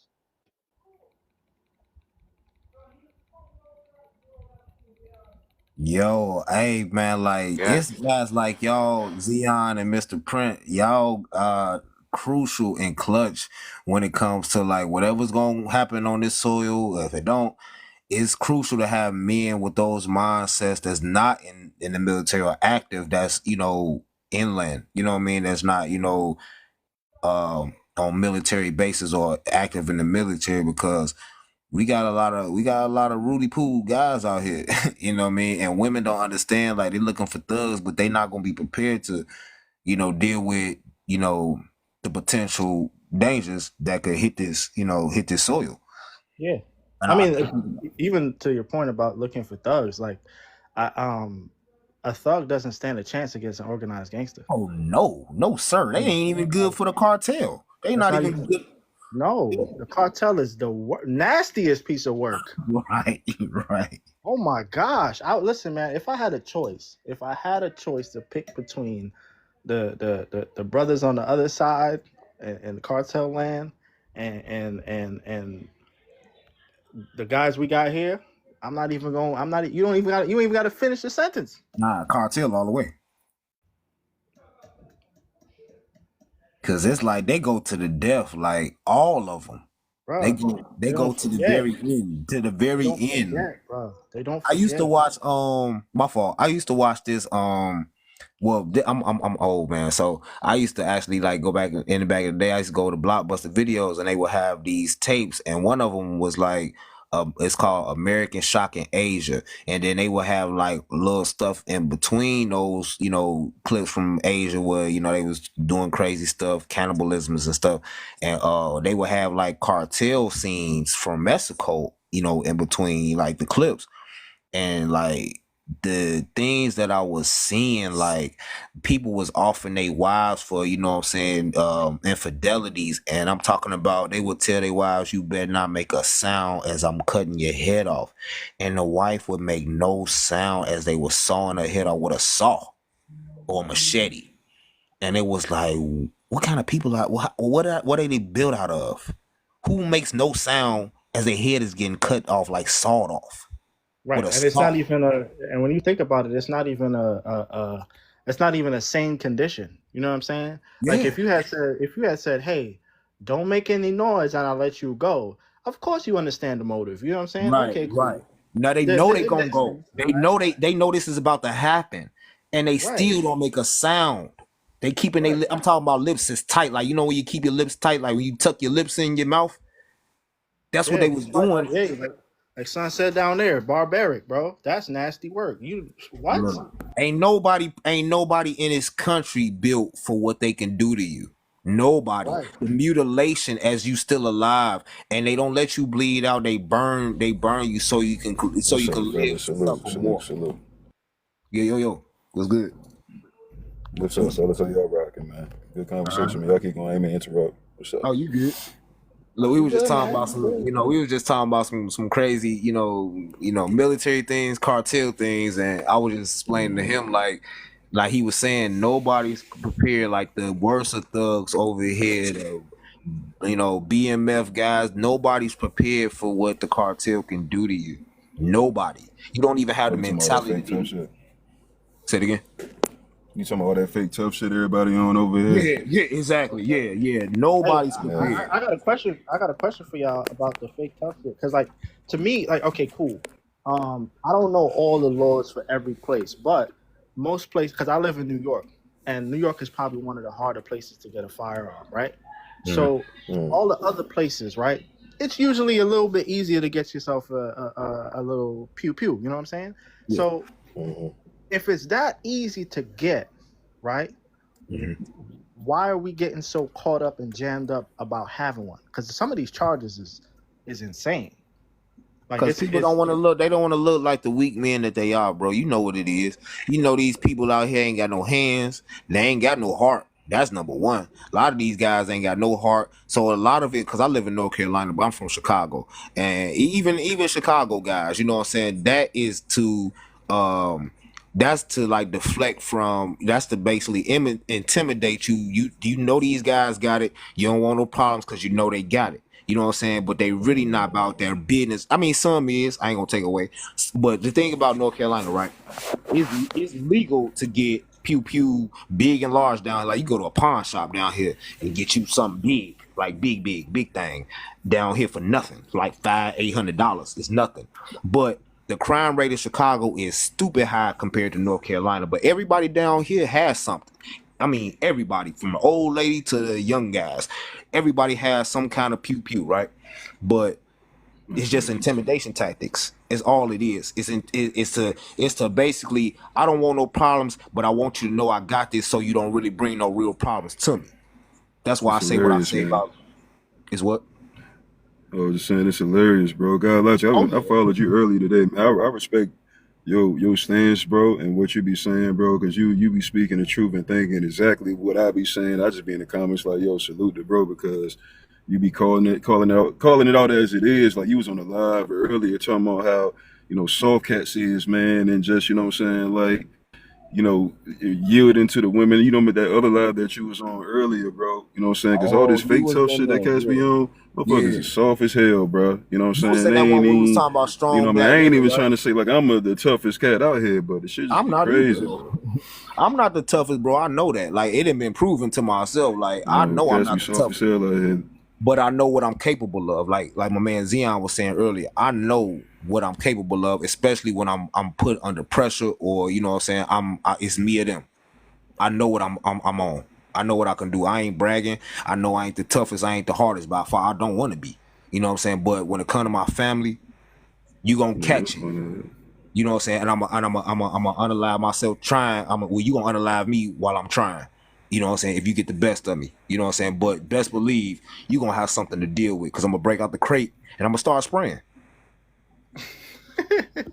real It shit, ain't that's like, real bro. shit, I man. mean, I love my people, bro, and I know that they mean more to me, bro. And I gotta be that way because I'm from the south side of Chicago, and I done seen some things from here to North Carolina, Michigan, Indiana. I done been a lot of places, and I done seen a lot of things, and I know like I gotta step up, and it ain't no time to wait. I ain't got a half a second to be waiting. It gotta happen right now. Yeah, I mean, I agree. But I was saying, like, I'm even looking at it like, yo, like, if you got a dog and the dog is biting you, at some Right. point in time, you gonna have to make a decision. Yep. You know what I'm saying? Yeah. Like, Yeah. I'm not talking about it like in a sense like, oh, he get a little nibble here and there. I'm talking about he got you, he bit you, Yeah. he's holding on to He you got to right go now. down. Like you gotta take him You know down. what I'm You know, saying? You you got gotta to be make put a down. decision that's gonna be thing. But I have a question for y'all. Is it always worth the consequences in With my terms of because family, bro, I do the rest of my life in the box. I do the right? rest But of my I'm life saying for my like daughter, my sister, my mama, my dad.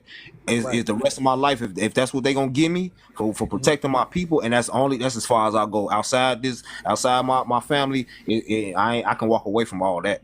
But when it comes to my mama, like, and it depends on the situation. If somebody say something to her, like she had a little issue with her neighbor, this African dude, I just went over there and stared him down. You know what I'm saying? And in the driveway, like, look, fam, like, I ain't even about to pull nothing on you. I'm gonna go sit up with these country boys. They gonna give me some water moccasins. I'm gonna get a bag of them, about 20 to 50 of them. I'm gonna throw them in your yard. They're gonna find their way in your house, and I'm gonna be done with you. Cause they gonna Hey, get you with your food. situational, brother. Situational. Oh I no, agree, but it's man. Like these real it's a facts, bro. Like toolbox, let me bro. tell you, I got hypotheticals, but these real facts, like I got strategies. Now I ain't the best at it, but I got some strategies for you to where I ain't going to jail if I ain't got to now. That's what I'm saying. Yeah, If I ain't gotta everything go, ain't worth the consequence, man. Everything ain't exactly. worth it. You know what I'm saying? Because I mean, I keep my snakes peace get in on me people's as house all the well. time. You know what I mean? So it just to anybody, it's just gonna be a matter of chance as far as they looking. But I know I threw that bag over there. Yeah, a lot of aggression ain't worth it, man. I'm a bouncer out here in Vegas, bro. You know what I mean? So my approach to any, solution at first is not violence, right? And it's the same thing in life. You know what I mean? I got my pistols, or whatever like that. And I hope I never have to use them until my eyes close for good. I hope I never have to use them. But Yes, if sir. I feel threatened enough to where I have to use them, then I got to do what I got to do when it's a choice between my life and yours. So it's not worth the consequence, you know what I'm saying? The conversation and, and confronting it as, adults and neighbors on this earth Mm-hmm. is definitely the solution, you know what I'm saying? But it's like, it's not, nobody out here is worth me going and sitting behind bars unless I really got to take it there. You really done violated, you know what I'm Right. That's what I'm saying, me saying. or Right. my Right. family. Yeah, Right. real Yeah, shit, that's real what I'm saying. shit, Like real if a shit. man done took the box from my sister, my mom, my daughter, I will go sit down for that. I'm going to sit Yeah, you down gotta for get that. out of here. Yeah, you gotta get up. You gotta get on. I'm gonna put Hey, you in the hey, rocket. I'm you gonna know put you what's in the so rocket. crazy? You know what's so crazy? I don't know if Yes, y'all sir. seen.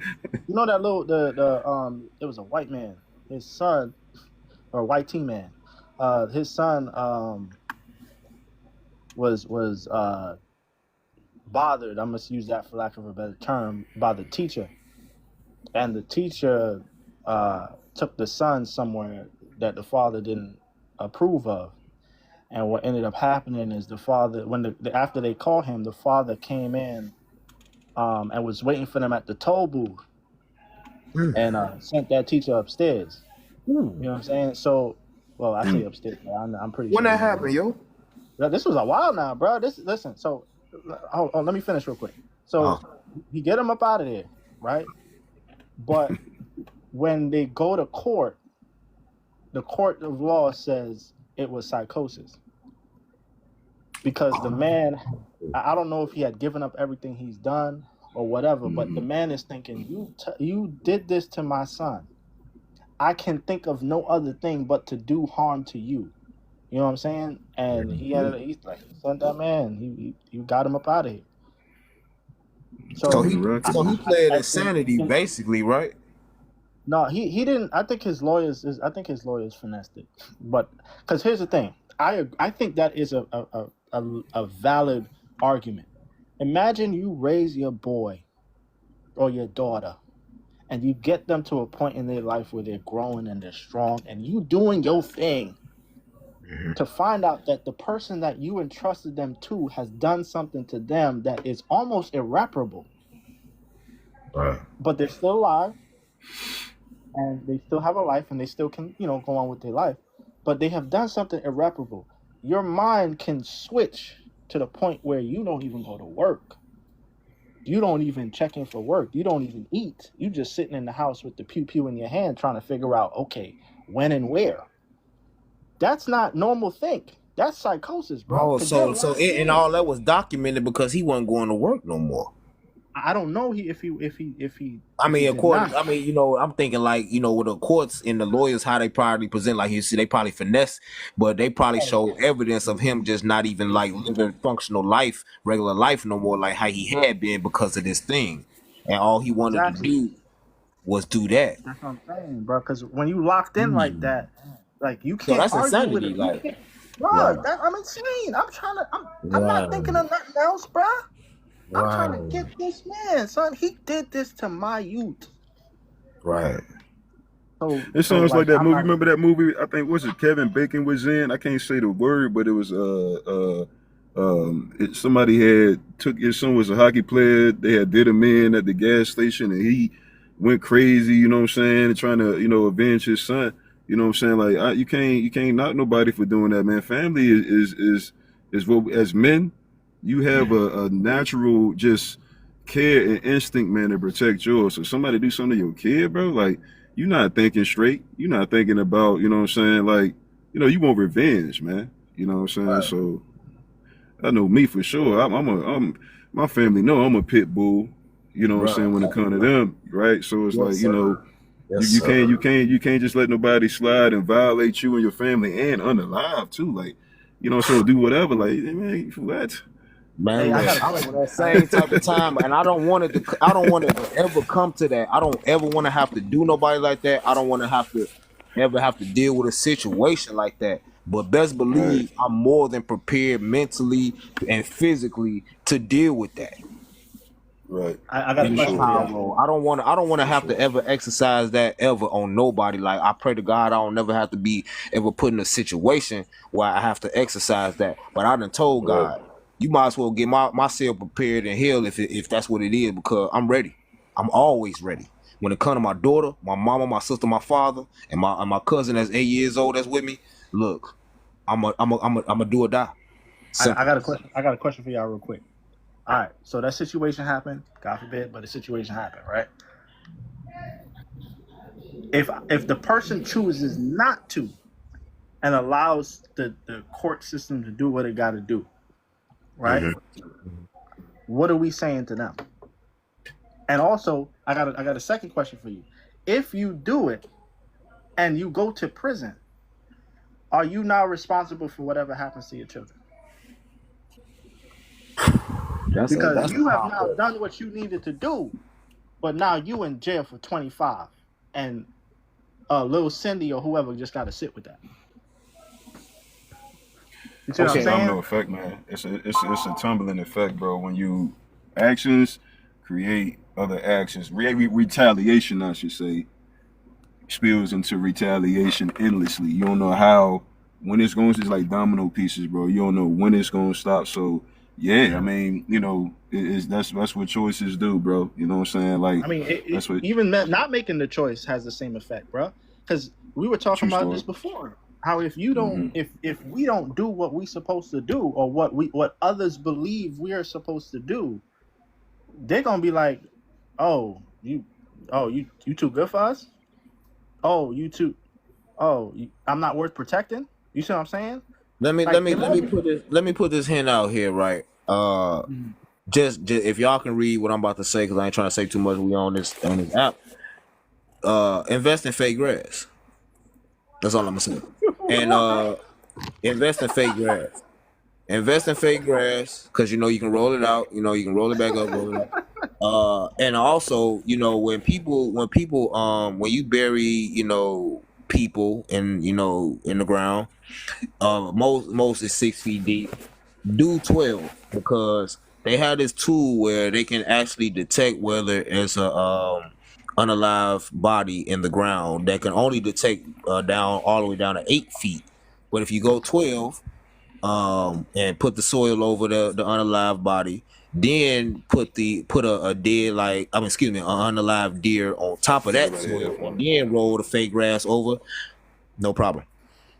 Man, dude, Deal time. that's not what I asked, champ. I was asking you, do you have the capability to not do something Oh if the yeah, I mean, I've situation, exercised that even if plenty, the bro. I situation got is the asking capability for it? to.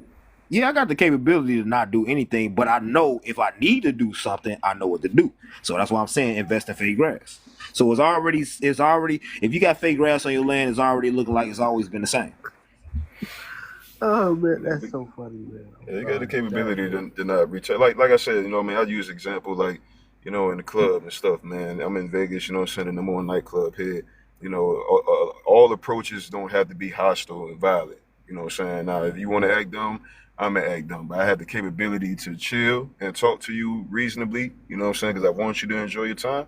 Or if you want to act the fool, I got the capability to go ahead and hem you up and get your ass the fuck up out of here. You know what I'm saying? So at the end of the hour, you know what I'm saying? Like it's all a choice, you know what I'm saying, about because you gotta think about it, man. Us even as well as I know TikTok sensitive, you know what I'm saying, as BLK men, you know what I'm saying? The world, the government and all this shit, man, they looking for a reason to put you behind bars, bro. You know what I'm Nice. saying? Even if you tell somebody bless you after they sneeze, you know what I'm saying? They looking for some stupid dumb reason to put you behind bars. So it's like, you got to really think and analyze, you know what I'm saying, who you are here for.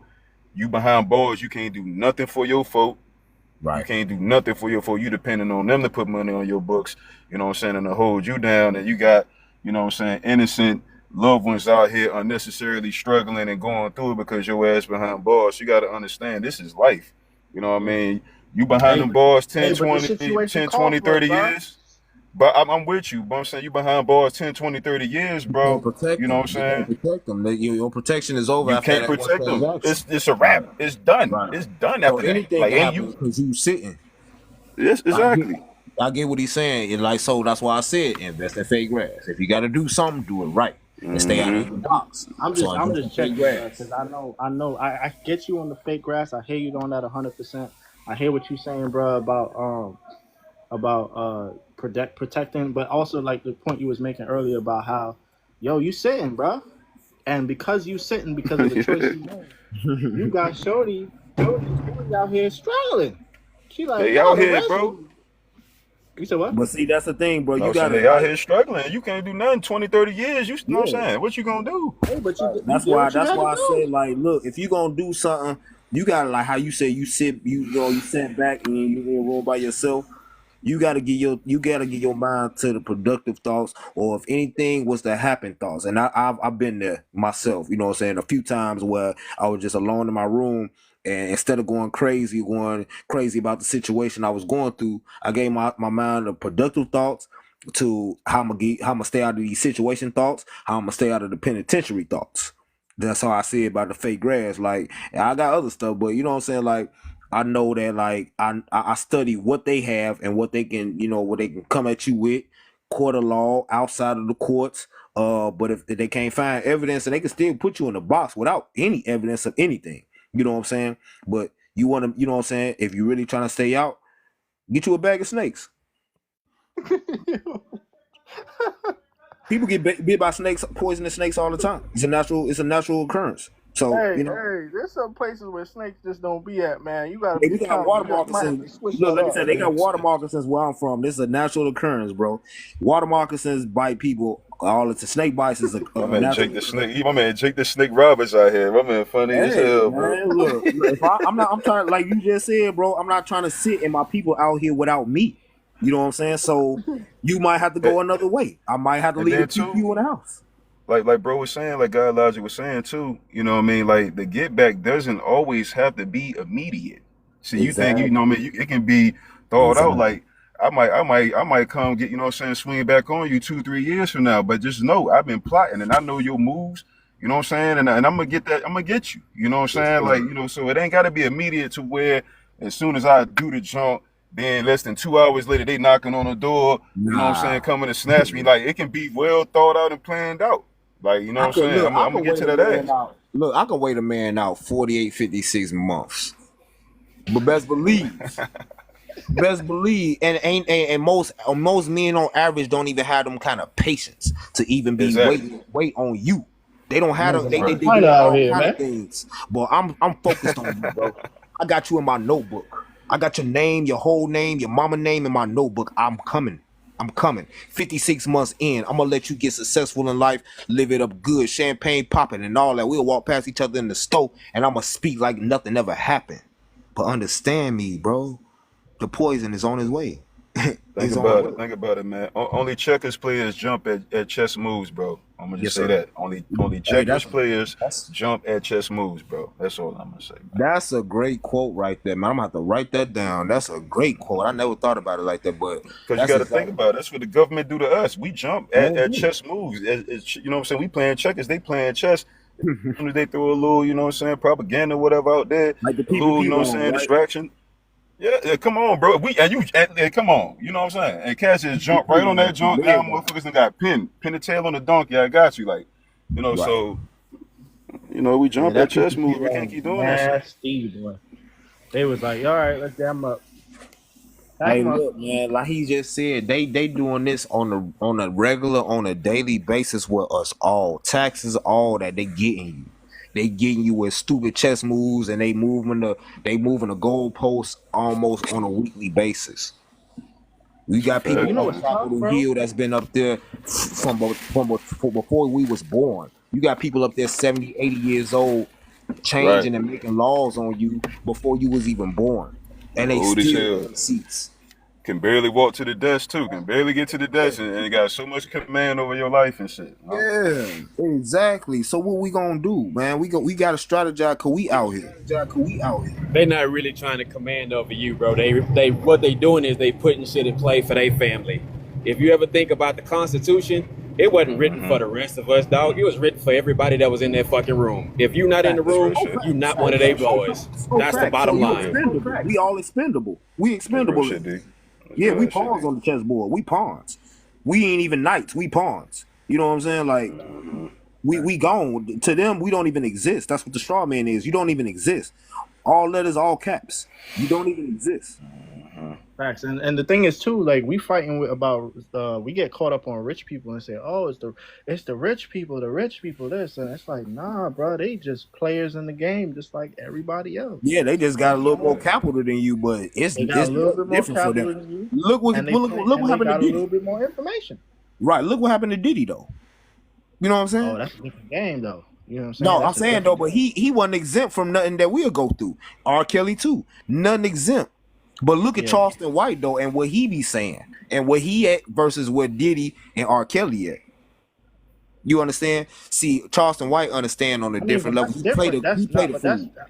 No, it ain't different, bro. You gotta understand the connection. He playing the fool. He playing the fool for a reason when he say certain things. But if you really listen to Charleston White, That man, look, that man know some things, bro. Like he knows some things, but he got, played a I fool. think he but so you can't, when you trying to be a leader and guide people out of darkness, he got just enough wisdom to impress the sheep, man. That's the way I feel with him, because there's a lot of ignorance come out his mouth that you just can't say. That's what the dollar you know what I'm bill is. saying? He trying to. That's part of the character. Enough wisdom to So impress everybody who thing don't is, use their own thing. But he know. one thing is when you talk about chess, what is the one thing that's obvious to chess? You are able to be in a position of observation, and Charleston understood that long ago. Yeah. Charleston would tell you every job he had, he wasn't there to fucking become a manager, to be distribution, none of that shit. He was like, I'm there to sue. I'm seeing what opportunities at, and he put that on the internet. Niggas wasn't listening. Charleston worked for the government. In legislature in his right. Charleston didn't work for the government. Charleston got documents on police chiefs, senators, the whole nine. And he ain't playing when he say, listen, whatever y'all want to do, let's do it. Because now his family is set up. And trust me, when I say he connected to me and my people with guns and boxing, y'all can look that up. Michael Williams Jr. and Michael Williams Sr. and T-Max Network. And he done mentioned the names before. So, he done mentioned them names. I know what you're talking about. Yeah. That's fam. So when I tell you C-Dub is not playing out here now, he not playing fool. He really giving people what they want. It's the entertainment aspect that niggas was really biting on. Because when he was telling people, hey, look, go get this free education over here at blase, blase, blase, blase, click this link, I got you. Nobody was biting on it. Kev could tell you, I came in here with some information on cybersecurity for 1 million plus people. Sent it to 2,500. Only 3 signed up. So he not playing no fool, bro. It's what niggas buy into, bro. Niggas like to buy in the hype. So for example, the common eye nigga will look at Lil Wayne standing next to Bill Gates and say, Wayne balling on this nigga. That's the common eye. Now those who know better be like, hey, that boy that's dressed down and that flat ass white ass shirt and that plain ass blazer and them plain ass jeans, shit, he knows something. When you sit back and pay attention, Charleston, everything he doing it for the positioning of where he getting at. He was just in Vegas not too long ago when he came to my podcast, and bro was like, yeah, dog, they tried to get me for 20 million. And I was like, damn. He said, yeah, that's the same thing I said, especially when they offered them white boys 220 million. I said, oh. He said, for the same thing.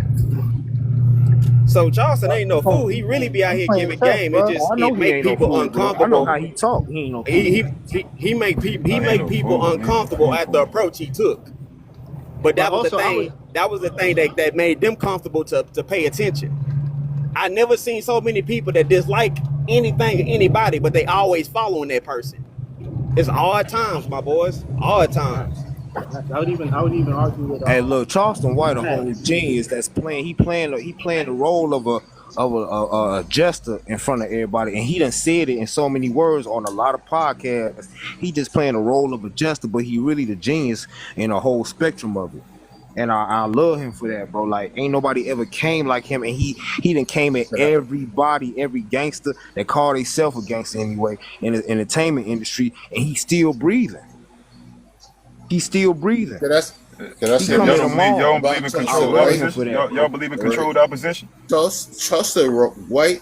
Everything that he says is actually factual. Everything that he says. When he says that there's black men and all y'all do is try to unalive other black men and all that stuff, he's saying the truth. There's nothing that he says that he's lying about. Ain't nothing that he says that he's lying about. When he says that all y'all like to do is y'all like to unalive each other, that's the damn truth. Yeah, true. That's the But truth. what's control opposition, bro? What's control opposition? What my man was just talking about. What is that? What's controlled opposition? Controlled opposition is to put a person in front of you, you know what I'm saying, that talks that shit or whatever like that, but ain't no real action and no real furtherance from it. You know what I'm saying? Like, you know, and to deflect as well. You got a lot of people that's out there that are pawns, bro, and put before us because they know for sure that, hey, man, these guys right here, they're going to pop that shit, but they're going to dial them down. The people ain't going to move off of it. They just going to, look at this person as, you know what I'm saying, oh, he talking that shit, but there ain't no real action that come, you know what I'm saying, from it. You know what I mean? That's what controlled opposition is. It's So like you don't having think he put forth no real action? I don't he think there's did at nothing one that point. I mean, don't get it twisted. I've been, I follow Charleston, you know what I'm saying, right over the years and hear what he say, you know what I'm saying, and stuff like that. He talks a lot of real good shit, you know what I'm saying, when it comes to the rappers and stuff out here and whatever like that too. But then he talk super reckless and crazy too about, you know what I'm saying, happy that motherfuckers is unalived and stuff like that. Like there's no, That's the jester role, bro. That's the bro, jester I role. mean, That's he the got a give. lot of That's stuff the that that's the takes give. away from his character though, like the He fan playing. bus shit and all that too. Like, you know what I mean? You gotta, if you're gonna be a leader, bro, He not trying to be no leader, bro. He not trying to. That's So what what I is he think. trying to be? That's what I'm saying. So that, if he's not trying to be a leader, so what he trying to be? That's why that answer that. He Like what he he what he going doing he going is off he what he going what he off doing the is he waking people up to a lot of shit that they don't understand. So for the most part, right, when anything else is being said or done, is considered entertainment. So you shouldn't get mad or you shouldn't be bothered because it's just entertainment, right? So if it's just all entertainment, then we can all say and do whatever, right? This is what he be getting people on because he using their own words against them. And when you want to talk about community effort and aspect, oh, Charleston with that shit because Yeah, he he really doing a followed the lot. growth and development. He really followed the growth and development of the GD laid out.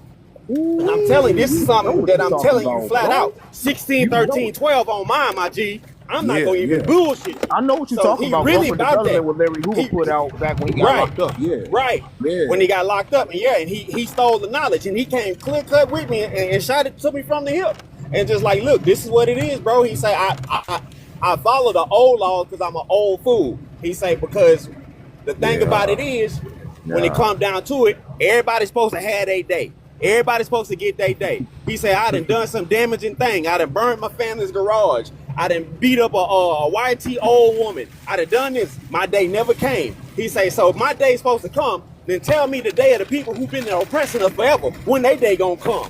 It never happened.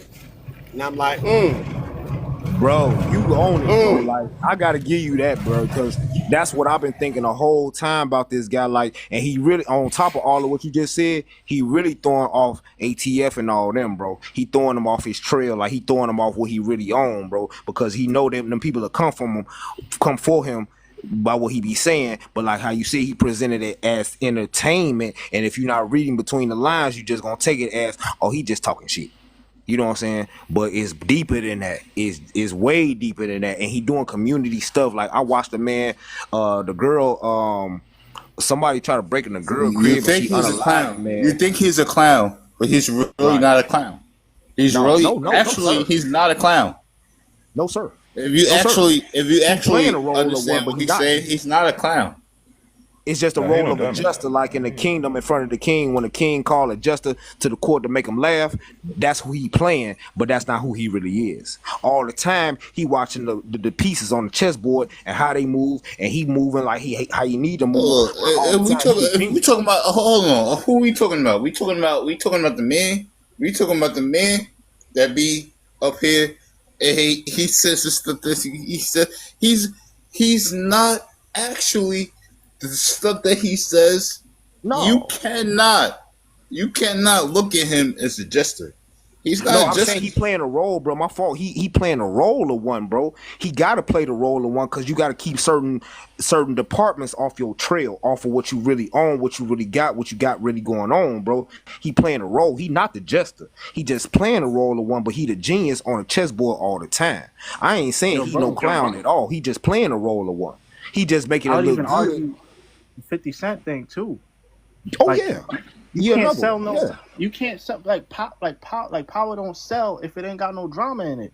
You know what I'm saying? There you go. If I'm supposed to inject truth into the market, like I gotta spit it a certain way. You know what I'm saying? Like Jesus Christ did the same thing with parables, bro. It's all stories, drama. It's all parables, everything is storytelling, bro. There you Everything go. is storytelling. There you go. Like, Any it's genius how can that I ever fit the lived story? and did it like that. Facts. Even How can I what's start my boy this name? story? It is a stoic dude. I can't think of his name right now. He was another one.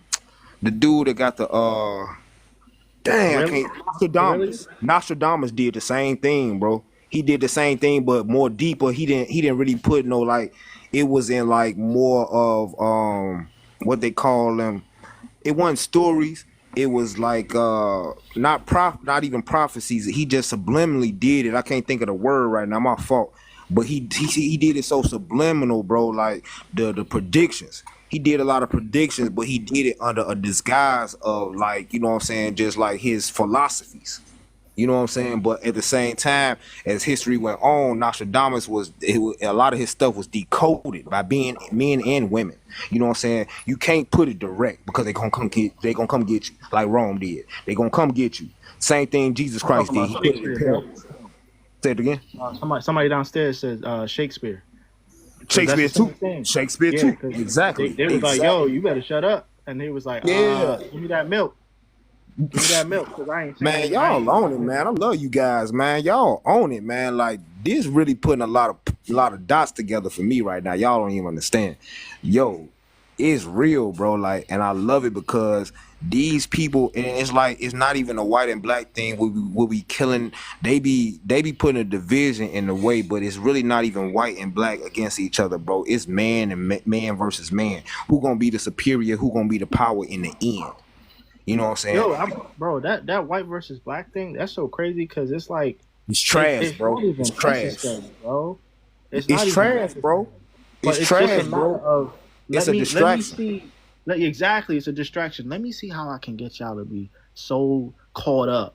You know what I'm saying? And then when you have things like, all right, so one of y'all had mentioned Charleston having a GD connection. Yeah. Development. What's so crazy? You said what with the government? It's growth and development. It ain't growth and development. Yeah. Okay. So, right. So a lot of these gangs, bro, when they started out, they had premises. So Crip was community restoration and progress, right? Yes, sir. And GD was growth and development. Right. So the crazy thing about that is if you pay attention to all the other major factions out there, the Italian mob, the Jew, I think Jews had a mob too or something like that, and all the other ones, what happened to them? There was growth in numbers, and then they evaporated. They became infrastructure. You know what I'm saying? They put themselves in the position to have a maintain. To be infiltrated. They was infiltrated. They was infiltrated because they didn't have it together, bro. They was putting themselves out there too directly. They was trying to muscle, like how you were saying earlier. They was with too much with the brawn and not with the brain. You know what I'm saying? And coinciding. They wasn't trying to put the brain with the brawn. Our stuff got infiltrated because the Italian mafia didn't go nowhere. That shit is still here. But see, they got quiet though. They got quiet, right? They got quiet though, didn't they? They hush. So it's like I just look at it like, yo, the like any time the unification of a black group was ever attempted or established, you would have to. You could easily find a notable leader to kill. You see what I'm saying? Say on the left, like, bro. Unalive, bro. Unalive. I apologize, bro. No, you good, bro. It happens. Just everybody F1 though. You know what I'm saying? Right. Everybody F1 in the live. You know what I'm saying? So they don't know. Yeah. Go ahead, bro. I'm listening. Yeah, you good. Rock up, bro. All right. So what I was saying before is your notable leaders were easily identifiable to be unalive. You know what I mean? So with Charleston in the position that he's in, the benefit of being the jester is that if you unalive him now, you can't validate that. You know what I'm saying? It looks messy. Right. Because because to the world here, and he just entertainment. He just another whatever ER. Just out here spitting rhetoric, but all the time is behind the lines. But you got to read between the lines with him, and that's what a lot of people don't get. And they get hard. angry. You got to speak in code, because if I talk, it's like anything else. If I'm with the peoples and we pick up the phone and I call you direct and I'm telling you where this is coming, when this product is arriving, I'm cooked. Exactly.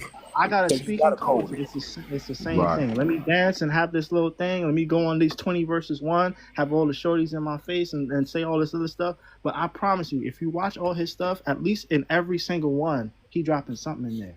Little Oh something, yeah, something. bro. I done seen little small clips where when he was talking to a hood chick, and she was asking about some money. He sat and got back in his car and reached for the weapon, and he looking like he about to smack her with it. You know what I'm saying, type of thing. But that's for the entertainment. Like, he don't care nothing about his people, but all the time he you know what I'm saying, he doing something else that they not gonna read that, because they looking like, oh, he just another one that's gonna off his folk. He just another one that's gonna office. Oh no! In Dallas, he had to do that because Oh no, I know he done that's did it, but that's I'm how a saying, lot Oh no, of. I know he didn't. Now you he have done you did have to be things, that but way I'm in just Dallas, saying, bro. like, he looking to the Yeah. departments, to the government, like, he ain't really about what he really about, for real, for real. You know what I'm saying? No, That's he they no he they no. Make no mistakes. They know him very well because one thing about it is he helped them with a whole lot of stuff. A lot of stuff that got implemented got Charleston White name on it via government. Don't make no mistakes about his positioning. That's why when he say, "Yeah, I'm gonna call them people," because they owe him favors. Right. That's Okay, that. you Yeah. He putting me don't. on He game, He bro. tight. not. He not. Okay. He. Yeah. He is not. Listen. He is positioned. You know what I'm saying? He is positioned. Like So, blackmail. So shout out like, to you know what what I'm Bag saying? was No, saying. no, no, no, no, no, not blackmail. Not blackmail. No, these are valid favors. You know what I mean? Oh, Because like with trafficking and stuff like that, he implemented stuff like that on the security level and things of that nature, or what to be cleaned up and stuff. And when he talks about, just like anybody that had a voice, think about it. What happened when MLK got hit? Well, MLK didn't get hit for when he was talking about black people. It became when it got to the integration of lifting up everybody. Then that's when it was a problem. That's when And that money. classism happened, right? Right? When we talk about My economic, homeboy for economical the control. Rainbow Coalition, when he was talking about black people, oh, no problem. But when you start talking about lifting up everybody, oh, you got to go. So all of our leaders that got taken out, bro, it was always when they came in with that heartfelt notion of, man, you know what, these people suffering too. Oh, nah, partner. See, it was all good when it was just you and your people. Now you talk. Now you what you finna do? You finna expose something. you Go trying to look at wake up the Lyndon B. nation? Johnson comment. Yeah, Yeah, right, go look at right. Lyndon B. Johnson comment. What he said. He said if you take the lowest white man and make him feel better than the highest black man, well, hell, that son bitch will empty out his pockets for you. And look at it today. That was a YT man that said that, right? Yeah, Yeah, President Lyndon B. B. Johnson. Johnson. Yeah, Yeah, I remember that. I remember that. He was like, "Yo, Hey, you so could look, just so enlighten me on your perspective on Trump and this whole thing. Enlighten me on that, because I think he got something else Oh going shit! on Don't myself. get started on Trump. Man, Man, get started, man. Trump. Come on, man. Put it on Here's the game, situation man. with Trump, bro. He don't really have no real position. He just an arrogant dude that came up with money, and he got beside himself so many times, bro. That's all this is. This is just your well ran dry partner. That's all it is. Like, we all done some shit and got away with it, right? And then we like, you know what? I ain't doing that shit no more. But not this guy. This guy kept doing shit. It's like, bro, when you gonna learn? Right. Like the fact that the way this jury went, bro, I literally thought, I said, okay, knowing this guy, he gonna kick somebody some cash or take care of something for them, so that way the jury could be hung. Bro, he didn't even do that. There go your arrogance, bro. Like, you wasn't finna beat all them cases. You don't care who you are, bro. You could have been Jesus Christ, and as we seen, he was perfect, and he didn't beat that case. So you sitting up here as a regular mortal man, and you got all these cases and all these places piling up, bro. You think they was gonna let you get off? This is history right here. So even at the point of somebody, he could get a vote, but it ain't gonna mean nothing if the judge say, "Nah, partner, you gotta sit down." Because how that's gonna look if your leader in chief behind that wall? But I'm saying though, bro, look, let me say this right quick before you go further, because I know you got some game in you. We dealt with COVID. Nobody saw that coming, right? Nobody saw sitting in the house for months or a year. We never saw that coming. So this thing could actually happen though, bro. Like, this thing could actually, we could have a felon in the Oval Office. You see what I'm So saying? And here's you the know what situation kind of with. power that's gonna give to other felons that's low level, high level felons, free and not Well, free. let me help you out. There's actually already always been felons in government. That's what I'm Oh, about yeah, to I know say, that. man. They Yeah, all Yeah, crooks. You yeah. just They you yeah, all throw up the criminals. label. It's like yeah. they There's all some crooks, Oh, man. fellas, Like, but what the fellas. hell? Well known though. yeah. Well known though. Well No, known, no, like no. it's known. So here's the situation, bro. And this is the thing. This is why I always tell people, bro. I would encourage people never to talk world news with anybody, especially if they don't even know what's going on directly with their own HOA. So right then and there, you there's no way Yeah, I ever can't you say could nothing ever about be in everybody. tune. You know what I'm saying? Right. There's no way you could ever be in tune with anything, right? If you got kids that go to a school and you don't even know what the PTA meeting gonna be about, or if they having one, well, why are you talking about the price of tea in China? That don't make no sense. That don't affect you. But what do Right. affect you, you should know. You should know about certain senators that have been sitting up there drunk driving and then had open cases after open cases after open cases. It's like, hold on, why is this boy still running? Why is he still getting in now? George Bush wife then knocked the dude off the planet, was swerving and Yeah. driving. Yeah. You know what I'm saying? This stuff is open information, bro. So the Freedom Yeah. of Information Act that we have, and this is one thing that I hope y'all always take with y'all. One thing about it is when we hear ignorance of the law is no excuse, it sounds quite offensive when you first hear it. But then when you understand the positioning of it, well, you understand that 90% of America's law libraries are open 24/7 and they're free. Facts. So that On means nail at and 3 all that. a.m. Facts. That means at Facts. 3 a.m. If You can I go got to go online, research bro. some. Right. Right. You can do that too, which is more Right. convenient. But I always tell people go get them books, because one thing about that book is if it's still sitting in there, what may be online may get changed up, because Okay. some legal sites you can literally go and edit, Right. and that's no BS. You can literally go and Right. edit because they not gonna check everything and everywhere. And so Right. if you go to where that book is at, and if that book say that, and you say, nah, partner, was right here, statute 11, third, this, that, the third, fifth paragraph, subsection C, they gonna be like, okay, well, although that is correct, and also whatever this other person is presenting against them is correct, we gonna have to leave that whole subject alone. Sir, you have a good day. We won't bother you about this no more. Hey, yo. Hey, I'm learning a lot tonight, man. Keep going. Cause I'm telling you, That's the bro, like purpose of just us last building this November. stuff, man. You know what I'm saying? You know, So iron just last sharpens November, bro. iron. Last November. It's not the first time, it ain't gonna be the last time. In my state, where Texas is, bro, 770 new laws got rearranged. First day of November. And then nobody knows shit. Now we got all these people moving out here from California, all these people moving out here. They don't even know what they walking into. They just, oh man, I can get a better life. But they doing shit foolishly by, all right, you got $100,000 house, 5-bedroom, 3.5 bed. Why you offering $800,000 for it? What's wrong with you? You stupid? Obviously so. So situation with this is now they coming into something, and where people don't know how to really live is, particularly Americans, because nobody does this shit better than anybody, is they want what they used to in the new area. If I move to New York, I don't want shit from Houston to be in New York. Nothing. I don't want nothing from Houston to be in New York, bro. I want New York to be New York. I want it to be unfamiliar so that way I can adapt, broaden my horizons, and understand what's going on. But see, a lot of the situations come down is the legal system not going to adapt to you that way. Oh, you come in here, watch us. Okay, we're going to hit y'all with these new taxes. And in some states, they starting to push for certain laws. Like if you're a transplant and you get a job, you got to stay there 3 years. Bro, think about what that does. Think about the effect what that has. If you go to a city and you are mandated to stay in a area for 3 years because of a job you have, and it's not city related or state related, bro, what think about what that does for the economics. Right. The city going up. Right. It's and going up, bro. North Carolina right now. Wow. Bro, they are so bro, when the last time you recycled something and got paid for it? That's why they got the recycle bins right here in the yard. bro.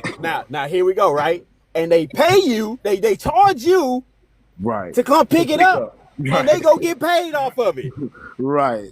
So Hey, they we got they two of getting them, matter doubled of in, fact. That's crazy. bro. They getting doubled in. Now watch this. When the last time you seen a bottle or anything that you purchased that didn't say recyclable? Even the toilet tissue is recyclable.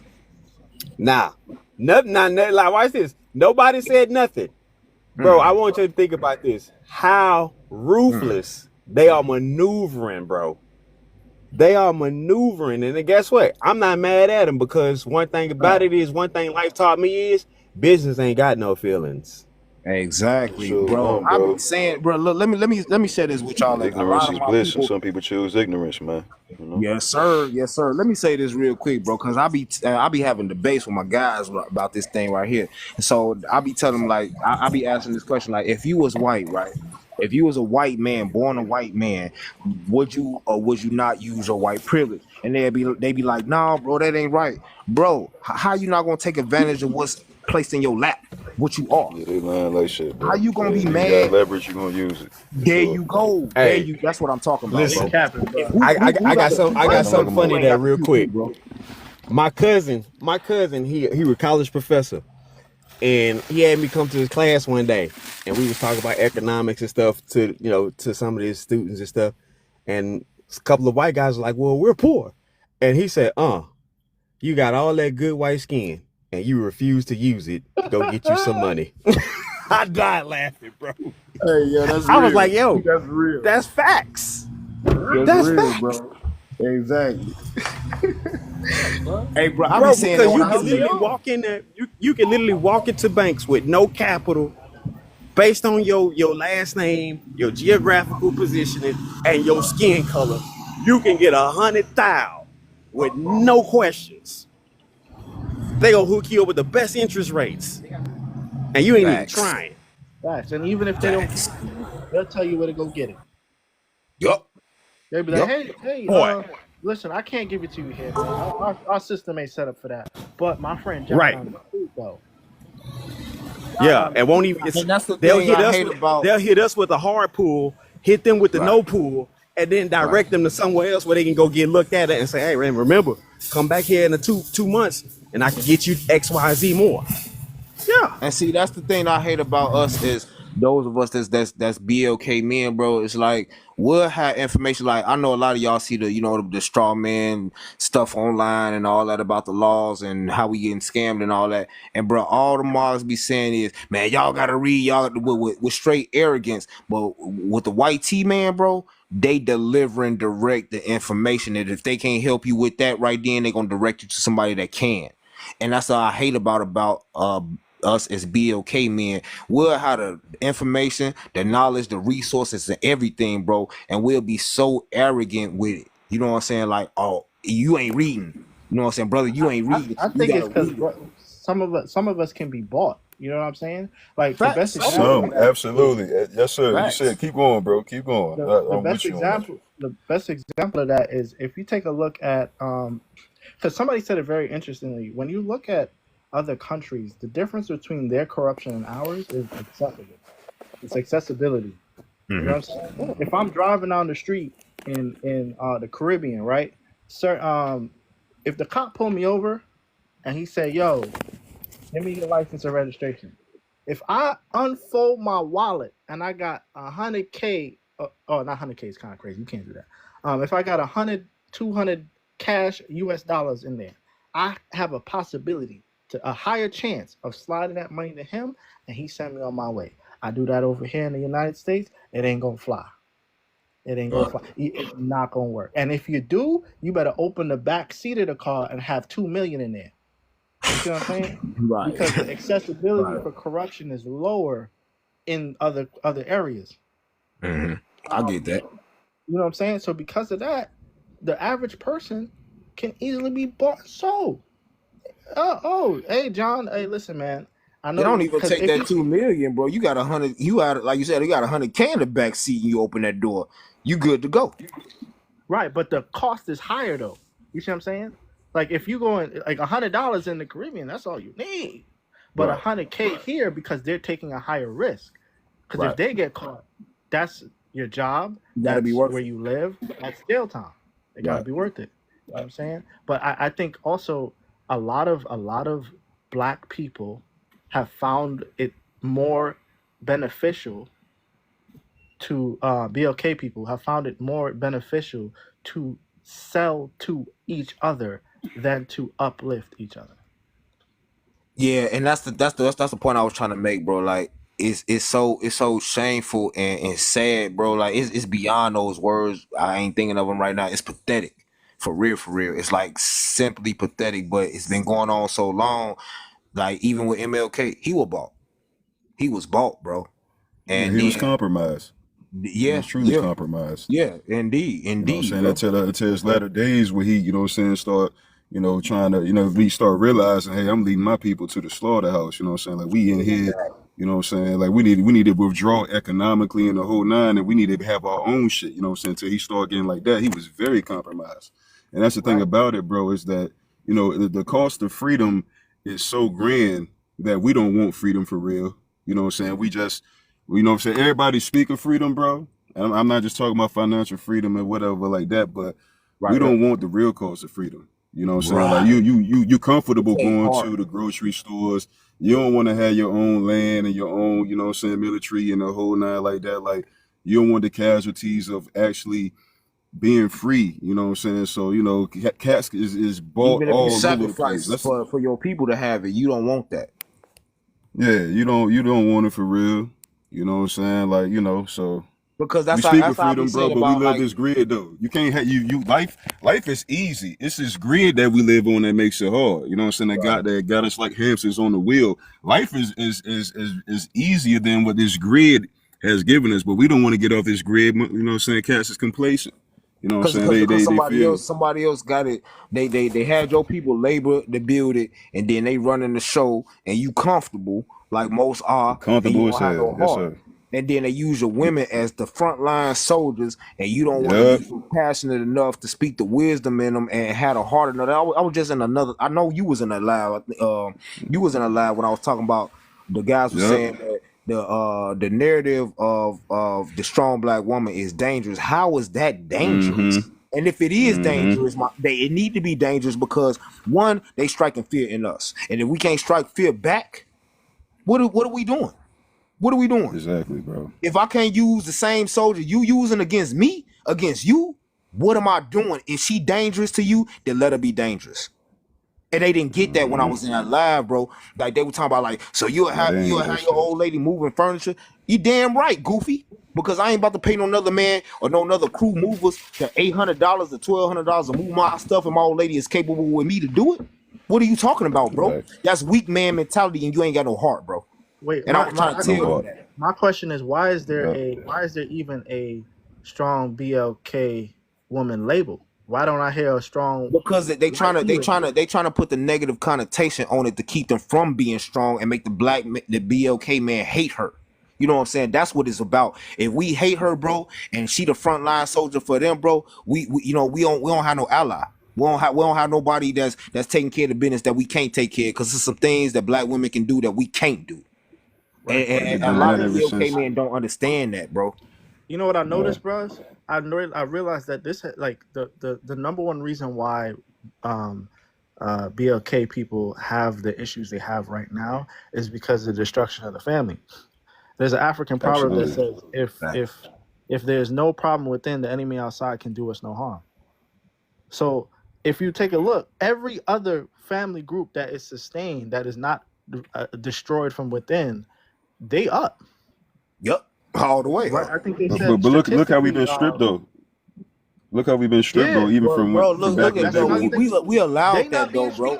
We allowed that, bro. We allowed all that, bro. As BLK men, bro. We allowed that, family. We allow all that. Our forefathers and grandfathers, great grandfathers, they allowed that, fam. And we was put in an already heartless pot. That's what I call it. You know what I'm saying? We was built heartless. But look at what bro was saying before. The cost of freedom. That's a fight. That's That's a You got to be fight. prepared for. You got to understand that a lot of us gonna be casualties. But what we doing if we ain't fighting, bro? We cowering. If you ain't You're right. fighting, you Getting old. cowering, bro. And I don't got You no getting time old. for that cowardness, bro. I wasn't brought up like that. I don't groom me like that, bro. And I understand what a lot of it is and what all y'all saying, and it's correct. But bro, you gotta have some heart about something. You won't stand for something. You gonna fall for anything. I'm not falling for nothing. Yeah. So A somebody lot of Look how misinformation. but A if you lot of pay attention, look how they misinformation was slid. handed out too, bro. Huh? Like a lot of misinformation was handed out too, bro. So, Oh yeah. big Oh thing is yeah. this. The biggest thing is this. The plight that a lot of us don't understand is that 80% of us are native to this land, and so where the misconstrued come from, they would be like, "Oh, we are Native American."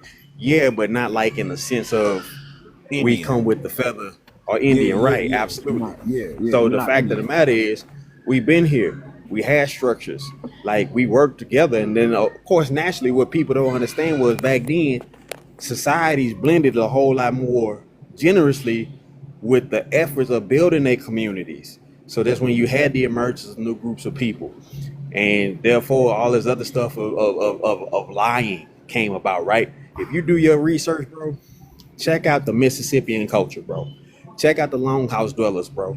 These are civilizations of our people that was in the year 400, the year 600, right? When you go deep dive on that and you start getting like, oh, it start getting, soon as it get good to you, they gonna bypass all the rest of the shit and take you to 1492. Then they gonna bypass all the rest of the shit and take you to 1776. And you like, wait, hold on. I started out at year 400. I started at year 600. What the hell I need to know about 1492? I'm familiar with that. What happened to the thousands of years of information that was going on, right? So Between they all would that. have you believe, yeah, they would have you misguided, like, you know what I'm saying, on the fake 22 hard. Yep. Because, bro, they Yep. don't 'Cause want you to know the truth. they don't want you to know that, and They it's better. It's right, better if you don't. Like I can't. right. What you They don't know want you about to know the truth. Greenwood? So like What you what know bro about was saying Greenwood? about so what bro was saying about, you know, the woman factor. The woman was a active member of the community. You know what I'm saying? They will give you this docile thing. Yeah, and they were respectable. They had their places. They understood things. But in a lot of cases, women were active in the farm. Women Right. were Oh yeah. active in moving around and taking care of the house because they understood and they learned. And then they got to certain communities of certain things. They're like, oh no, the woman don't do nothing but bear a child, because those communities was a lot more richer. So for, like my man said, hey, I'm not finna give you $800, $1,200. Now I got an able-bodied, capable woman and she ain't sick and ain't nothing wrong with her, because that can go back into us. You know what I'm Exactly. saying? And they didn't What happened understand is that, bro. what happened is what people missed on that, bro, is they missed the fact that when people do shit like that together, that's bonding time. There you There's go. communication that takes place There that you people don't go. understand, bro. Because Thank what you, bro. happens is the ideology that we allow to be infiltrated into our system, and which I'm glad that word was mentioned, because that's another word I want y'all to hang on to later when I say this shit, is look at all our communities that were thriving. And I'm gonna say this to you. Every war that ever been won had some inside information. There you go. Boy, y'all some geniuses on this panel, bro. Hey, Kev, you got some real geniuses up here tonight, man. Yes, For real, man. bro. Mm-hmm. You got We some outside. informed You got some brothers, real bro. warriors in this land, man. You know what I'm saying? Yeah, I know, And and these I are the know hours y'all out that there, bro. we Y'all coming out. few, far in between, but y'all, I know y'all been out here, bro, because I'm one of them, bro. I never come off of what I believe in, bro. I mean, I done had plenty of people try to brainwash me, deter me, deflect, and all that. I'm not for none of that, bro. Like my great grandmother, my great grandmother was a slave. She told me about a lot of this, bro. Mm-hmm. You know what I'm saying? She cooked for the white people. She took care, the white tea people. She cooked for them, took care of their kids, raised their kids. She told me about a lot of this, bro. I sat in on the floor and a carpet and listened to her while she was sitting in the chair tell me this, bro. Woman died at 91 years old. I know about a lot of this. I don't know the whole spectrum, but I got a big idea of what was going on. So when I was in that loud earlier today, and the guy was getting me like, "You'll have your woman moving furniture," and the guy was talking about, "Man, if my daughter was helping you move furniture, she'll marry to you, and she break her arm, I'll go over there and beat." So I said, "Look, bro, bring it then. Bring your ass, boy. Because look, one thing for sure, even if you beat my ass, you gonna have one whoop too." Because look, I ain't about here's to what's pay no crazy, another bro. man, no money out of our pocket when she can very well do it herself. And I don't watch my mama do this. Yo, I here's don't what's watch. crazy about what you said, dog. He's saying, "Oh, if she break her arm, I'm gonna come beat you up." Okay, hold on a second. Your daughter's husband, you beat his ass, and then you expect him, you mean your daughter to still respect him? Exactly. And that to be a maintained family Yeah, structure? and let me tell you this man TikTok thing. His bro. name Saw is capital SAW, bro. He was the main one trying to go in on me. His name Saw because he be in a lot of these lives, bro. Let me tell you about this whole ass nigga, bro. Like I ain't killing nobody on this. I ain't trying to slay nobody. I believe in Jesus Christ wholly over heart, bro. Because look what. All these years, all these decades and centuries, bro. Why is we even still talking about this man if he never existed? He ain't do no sacrifice and he ain't do none of this. So what's the beef about him then? What's the beef Hey, who about gets the Jesus most Christ? slander, bro? Who get the most Jesus slander out Christ. of everybody? What all the books that ever been written and created and developed? Why is we still talking about the Bible if it have no importance? If it ain't pertinent or none of that to nobody's life? So what people getting online beefing about Jesus Christ being a prophet or non-existent or he was Muslim and all this old crazy crap? Why are you even talking about it if you don't believe in him? I'm not talking about nobody I don't believe in, bro. If the sky blue and I'm saying it's red, what y'all gonna be like, man? He tweaking. We ain't entertaining him because we know the sky blue. So why you entertaining something that you don't believe? That's what I be on with about people like, yo, it ain't about Christian. Jesus Christ and God, they go beyond the Christian realm, fam. I done went to other dimensions, and I ain't lying to y'all for on my mama, on my unalive cousin and my daughter and all that. I'm not lying to you, but I done seen other dimensions, sober and not sober. I got power, brother, just like y'all got power inside me. And it took me a long time to learn that, fam. Like when I be talking to these guys, I know they don't got no heart. I know you heartless, bro. You sending your woman out here to be a punk for another man, to clock in for another man, and then you gonna pay another man to do what you can do. That's crazy. Hold on, champ. I hear you, but here's what I will say to that. There is no problem with you sending or you allowing your wife to go and work. Oh no, I ain't saying that, bro. I know. I'm just saying there's no problem with that, just for those who might have misunderstood. The problem comes in when that is the maintained way to live. Yes, sir. Yeah, that's what I was getting at. Exactly. I can't for me, bro, it does okay, if you do the math, right? If I only make $50,000 for 5 years, right? Yeah. Would it be fair to say for that 5 years I can save at least $10,000? At least 10,000. Yeah, I made $50,000 in my hand for 5 years. In that 5 year time, is it fair to say that I saved at least 50,000? I'd say more than that, but I mean, more. It all depends on your expenses. I'm just trying to keep it as lean as possible. But yeah, you would say more, or you would say the 10 is the 50,000 is possible. Oh yeah, let's say it's fair. No. Actually, that is very much fair, given the fact that there's a lot of shit that's not calculated, right? Because you don't know who gonna get sick. You don't know who gonna pass away. Yeah. It's a bunch of natural disasters, all that shit. So that's actually saving shit. Saving the 10 is sound. That's a sound strategy, right? So if we save the 10 for the 5, that's 50 grand, right? If I have somebody else with me and they do the same thing, that's $100K. With education and understanding and understanding the systems that we live in, what's capable for us as human beings and Americans and all that stuff, there should be no reason why that $100K is not being put to work. Exactly, bro. So that's what I'm saying. I have no problem with Shorty going to work. No, I don't either. But we doing it to a purpose. We not doing it to clock in for nobody forever. We doing it to get where the money is making money for itself, and we sitting and we doing other things. That's what I was saying. And that's what I'm saying. I agree with you, but for me, it's like, yo, man, you cannot be. But bro, you wasn't in the chat. The other brother that's from Florida in here. What's your name, brother Bagger? He heard it. They was trying to really get at me, bro, because they weren't understanding. Because I feel like when men talk like that, bro, you weak as fuck. Excuse my language over here live. No, you're absolutely right. But here's the situation about that. The situation is a lot of them dudes is actually a whole lot more older. And they know even back then. Bro. A lot of them weren't older. Hold on. but the one he particularly about that he talking about, he is older. Oh yeah. Saw is 45. Yeah. So situation Bro, I'm with that, bro. 43 though. I'm 43 though. I mean, but think about it, bro.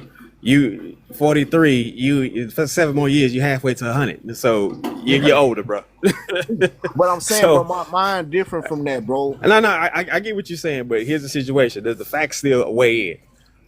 The black woman has always worked. The black man has always worked. Yes, sir. And until recent history is where we didn't work really side by side. Yes, sir. Now you start to see the emergence of black women starting to go get into STEM, right? It's still not at the clip that we are in STEM, but they're starting to join a whole lot more now, right? Mm-hmm. So this is what bothers me, right? Because, and this is, Kev can tell y'all this, I always just say this, don't talk to me about community, because I don't believe in it. I believe in those who rock with each other, gonna rock and do right by each other. You gotta try because right. Because the whole thing about it is we'll come on here and spew community incorrectly. And community, like I said earlier, is directly where you at. Unfortunately, if you move to the suburbs and you are only 10% of your people in that area, well, unfortunately, sir, ma'am, your community is them. 10%, right. Your community is them. So you're going to have to do right by the standards of community.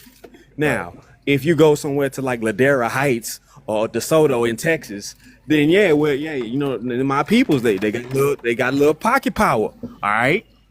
You know, Ladera Heights in California, they got a little pocket power. Those are people. Buckhead, Atlanta, those are people. Right. Now, when you get into those communities, you're going to have to do right, because you're going to have to be more right in that fashion, because it's more so about your people. So again, I look at the connections.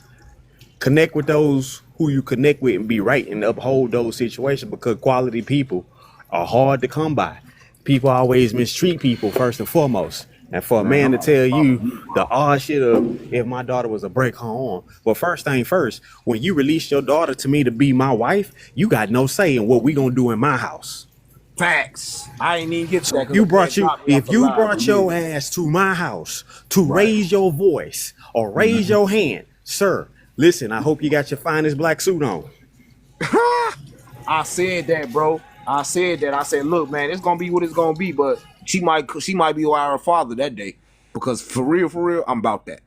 Father, not uncle, brother. You gonna be without. You gonna be minus that man today, because this my broad, and I ain't understand this. But I understand because more so than that, this thing that people understand is, when a man and a woman become one, and they have a child, that's a community. When that child goes on to then spread its seed, now you have lineage. Right. Now you're going into a whole nother diagram when it goes further down and you still around to oversee it. We don't participate in that, because why? We still got 60-year-old women, 60-year-old men of our hue out here. Oh man, look at me, I got this car. Well, that's cool. But who did you give a ride to get to work in that car from your hood? Who did you really turn on or something? See, people like us, bro, for the most part, they really think that a handout is really somebody doing something. Boy, that's why I appreciate Nipsey. That's why I appreciate what K-Dot did, because everything that man was working for with that marathon project, it just boosted 10 forward. We just saw the unity of the West Coast dead front in front of our eyes. And we don't act like, oh no, that wasn't nothing, it was just entertainment. No, that was a purposeful mission. So one, we got to stop going out here without an effective plan and without works. This is a whole thing. There's a lot of 0 calories that's being pushed out. Yes, right. Sir. Like right now, I work from home most of the time, but I got people who don't show up. So guess what? I'm in this bad boy, take care of it myself, because the whole thing about it is the plan is expansion. So I got Texas on lock. I'm trying to get Louisiana. I'm trying to get OKC. I'm trying to get New Mexico. I'm trying to get Nevada. So I got to be effective. And those who rock with me, that I built bonds with, they know what it is, because they out here doing it too. On a Saturday night when they could be kicking it with their fucking family. You're doing some other shit, you know? But the biggest thing is people get caught up in jobs and think materialistic. They don't think future. One thing I gotta tell people is, dog, you don't live forever. Nope. You don't live forever. So That's a let fact. that childish mindset of, oh, I gotta be here to do this. Bro, once you get to a certain age, a certain shit you gotta let go. One thing is, Right. make sure your health is intact. Because if you like cake, if you like video games or whatever the case may be, man, one thing I can appreciate my great grandmother teaching me is watching this woman, and I still got one more left. My great grandmother, bro, in 2001, she was 95 years old. Her favorite athlete was Hakeem Olajuwon. Her favorite rapper was Ludacris, which was ludicrous to me. And I'm like, Grandma, what? Ludacris? What you know about Luda? He was 95 years old. You know what I mean? I watched this woman show us what it means to be a great grandparent. I watched my grandparents show me what it means to be a grandparent. I'm watching my daddy till this day showing me what it is to be a daddy. Hey, I say that because I'm watching my father today with that same thing. Right. Bro. Right. But the thing about it is, they not looking for no reward. They ain't looking for no glitz, no glam. Like, yeah, we'll cut a rug every now and then. We'll have some fun. But we ain't always looking for the party when we got shit that's always ahead of us. Right. You know what I mean? And here's We got the thing: shit that's always ahead of us. if you want the party, that's cool. But the problem is that like there is no structure inside the legacy for that. You know what I'm saying? Like so, for example, there's a guy I follow. He's called a 9-to-5 millionaire, right? His name is Jamal King. He's a 9-to-5 millionaire. He was a ex-police officer, got into real estate, and he started going crazy. You know what I'm saying? One thing he said, which stuck with me, and this is how it showed me that, yo, some of the things you want in this life, you can have them. It's just how are you building your life? You see what I'm saying? Because for me, I ain't the guy who want to hear, oh, baby, we got to sell the Ferrari because we need a minivan. Oh, hell no. I'm going to pay for the Ferrari and I'm going to get the minivan. You know what I'm saying? Because it comes down to what the 9-to-5 millionaire was saying was it comes down to every property that he purchases has a purpose. You see what I'm saying? So, like you said, you're right. We ain't got no marching orders. Ain't no marching orders nowhere, bro. We got people who run around here talking about all this other stuff. And like you said, we got the old heads not saying nothing to the young guys. Right. And the young guys are looking at the old heads like, yo, can you put me on? And the old head is like, man, what you know about this, man? You ain't ready for this, Bro, just put the guy onto the game. And they be straight arrogant with this shit that piss me off so bad, bro. It's some guys that be really with the knowledge and all that love for them, but at the same time, bro, they be so arrogant. Like, that's the one line that I always hear. Y'all don't read, y'all. You know how many black men is illiterate, bro? And I ain't even shaming them, bro. It's a real thing, man. Like, it's a sad thing, and it's a thing I hate. You know how many black men can't understand when they read the law, even when they read the black law, the Black Law Dictionary. They don't know what they don't know what it's saying. They don't understand basic words. Why are you telling them, y'all don't read? Put it in simpler terms. But you know who put it in simple terms for me? A BLK woman on TikTok. A BLK woman on TikTok putting in the most simplest terms, showing me templates, offering $100 donation to her Cash App to email me personal consultations and everything over a BLK man. That's all he's saying is, bro, you gotta read for yourself. And she's saying the same thing, but she willing to walk me through it. You know what I'm saying? That's what I be hating about a lot of BLK men, bro. I love y'all. At the same time, it be like, yo, bro, why you gotta do me in? Cause you know something that I don't know, bro. Put me on. But the BLK woman, she with it. Say it again. All right, like to the point, like I think the generation before they so lost, bro. They not even playing the position, bro. I get it. Boomers, Okay, bro. cool. It's You the made boomers, bro. you made it to where you are. Let me pay for the information. Y'all not even selling it. And the thing is, and on top of that, right, on top of that, the money they want, these guys be wanting 5K, 7K. The BLK woman want $100 to her Cash App. $100. I can send y'all her Cash App right now. She want $100. She gonna walk you through everything, templates, what you need to do, the six taxes documents that you need to send to sever your fiduciary relationship with the IRS, all that, bro. I got her right now on my TikTok, bro. But BLK, man, he want 5K, 7K to do the whole thing for you. Like, what? Head cracking, bro. See, we really don't want to help. That's why everybody trying Exactly. to benefit, you know what I'm saying, and capitalize, bro. Like, everybody ain't about, you know what I'm saying, the movement. You know what I'm saying? It's all about self. You know what I'm saying? And Everybody that's my point, bro. Like, it's the white T, man, he understood long time ago in his 50s and 60s that the BLK woman was the hardest soldier on the front line he can put, bro, because the white T woman ain't worth shit. You know what I'm saying? She ain't worth shit. It's not that she the hardest soldier. She's the one that holds the heart of the masses. She's the one that holds the heart of the man too. So like you said, like you said, right? You said great grandma. She told you about how she nurtured and cared for them kids of those people. Right.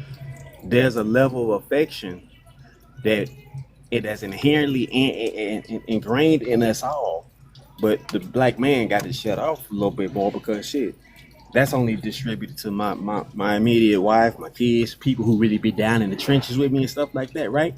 Mm. But the black woman got a little bit more of a give of, you know what? I may not like you, I might not respect you, but I got a heart for you for some reason, and they'll step in the gap on that. Where it's like, nah, you getting your head knocked off today. Tie out, do it again.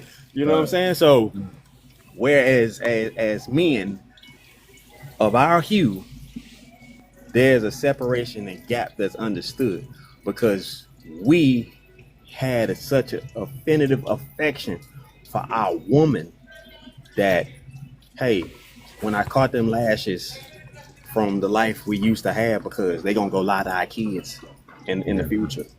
Mm-hmm. You was there to put that salve on me. You was there to make them hard, long days understandable. Like, hey bro, this ain't gonna be forever. You need to write a book, bro. That's real talk, bro. You need to write a book. When we got past that point, it became obvious because they used their observational skills. Because remember, it was a business mechanism. Our business mechanism that we had, it wasn't harsh. Like when you do business with our people, you walk into their establishment, they not eyeballing you, they not following you around. You know what I mean? They letting you go do what you gonna do. Even if you're gonna do something foolish, we let you do what you're gonna do. Now go into any other store. Go to a sundown town, and you know without question, you're the only one in. Listen, everybody looking at you. The stoplight camera that pointed at you for some reason. You like, God damn, I'm at a red light. They eyeballing and blinking on you. Right. And so at that point, man, it just comes down to the point where it's like this. If you in the streets, everybody know you got something or someone you love. And our love was for that woman. So over and over and over and over, it wasn't gonna change, because even if it wasn't a woman that we was attached to away from our family, like a girlfriend or wife or fiance, it was my mama. It was my grandmama. It was my big mama. It was my auntie. It was my godmama. It was Miss Sister Johnson from the church that always looked out for me. You know what I mean? It was always somebody. Who it was, a black woman. So if I can get her, I got you. I got you. Because I can send you subliminals that she, right. I can send you subliminals that she ain't gonna pick up on, but you know directly who I'm talking to, and you know exactly what I mean. Because that's where your heart is, brother. Yeah, give me the left foot on the one, and you better not put it on the two. Because if you do, you know what's gonna happen to her. Yeah. And she's just sitting there like, y'all just having a good old discussion. Until she see the look on your face after a while, like, hey, baby, why every time come around, what's going on with him and you? Oh, nothing. It ain't nothing. And then she gonna read after a while. But initially, she not gonna be engaged in that war because her position is much more affectionate than ours. And that's why they go after her. Just like the serpent went for Eve instead of Adam. Because Adam was given the order, but Eve wasn't. So the serpent went at Eve because she could be manipulated. That's one thing I question, bro. I question that. Yeah, hey, give me Listen, your perspective on that, though, bro. God may put me Give me your down perspective on that. after this. I think Eve might have been the 304. Hey, look, I ain't beyond that my damn self, bro. I'm gonna say it like that. this. If you read the book, I ain't beyond that. I always challenge this to all the pastors who I know. I say, show me at the point where Adam said, "This is my good friend, the serpent."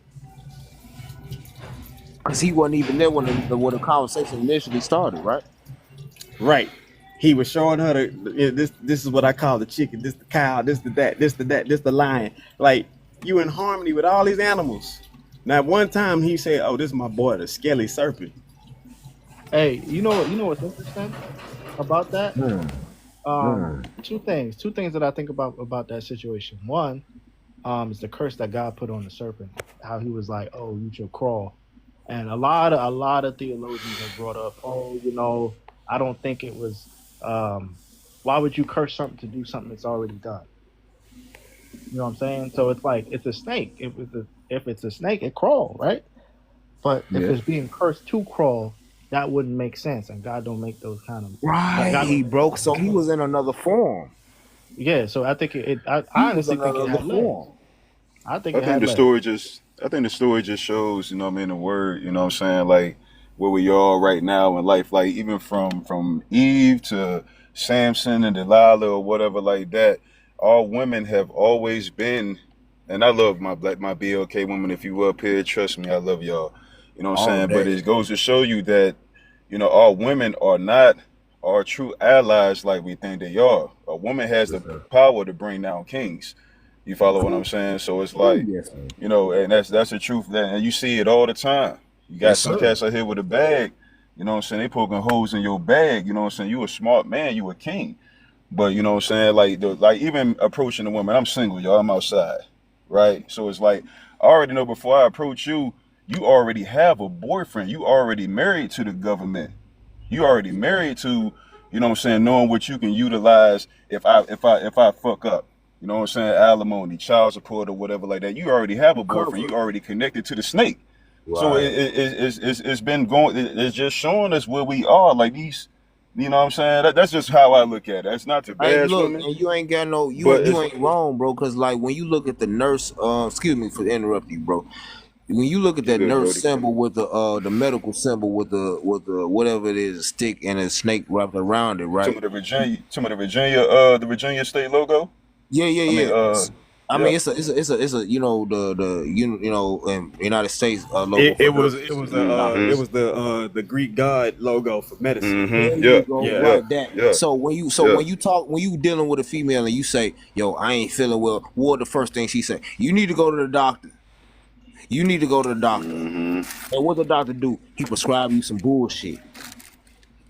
They're gonna fuck your mind up, get you on Perks, get you on Percocets, all that other crap. You know what I'm saying? Like, I done been there, bro, where I'm always been a holistic medicine type of dude, right? So I had a little car accident last September, you know what I'm saying, last year.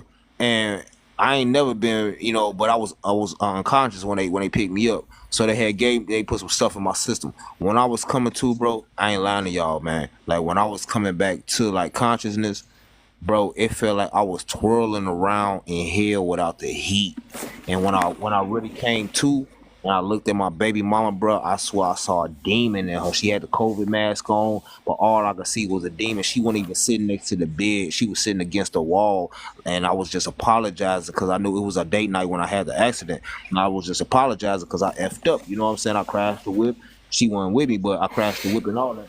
And she like, why you keep apologizing? And some said to me, yo, she a demon. Leave her alone. To this day, there's a devil in there. Yep.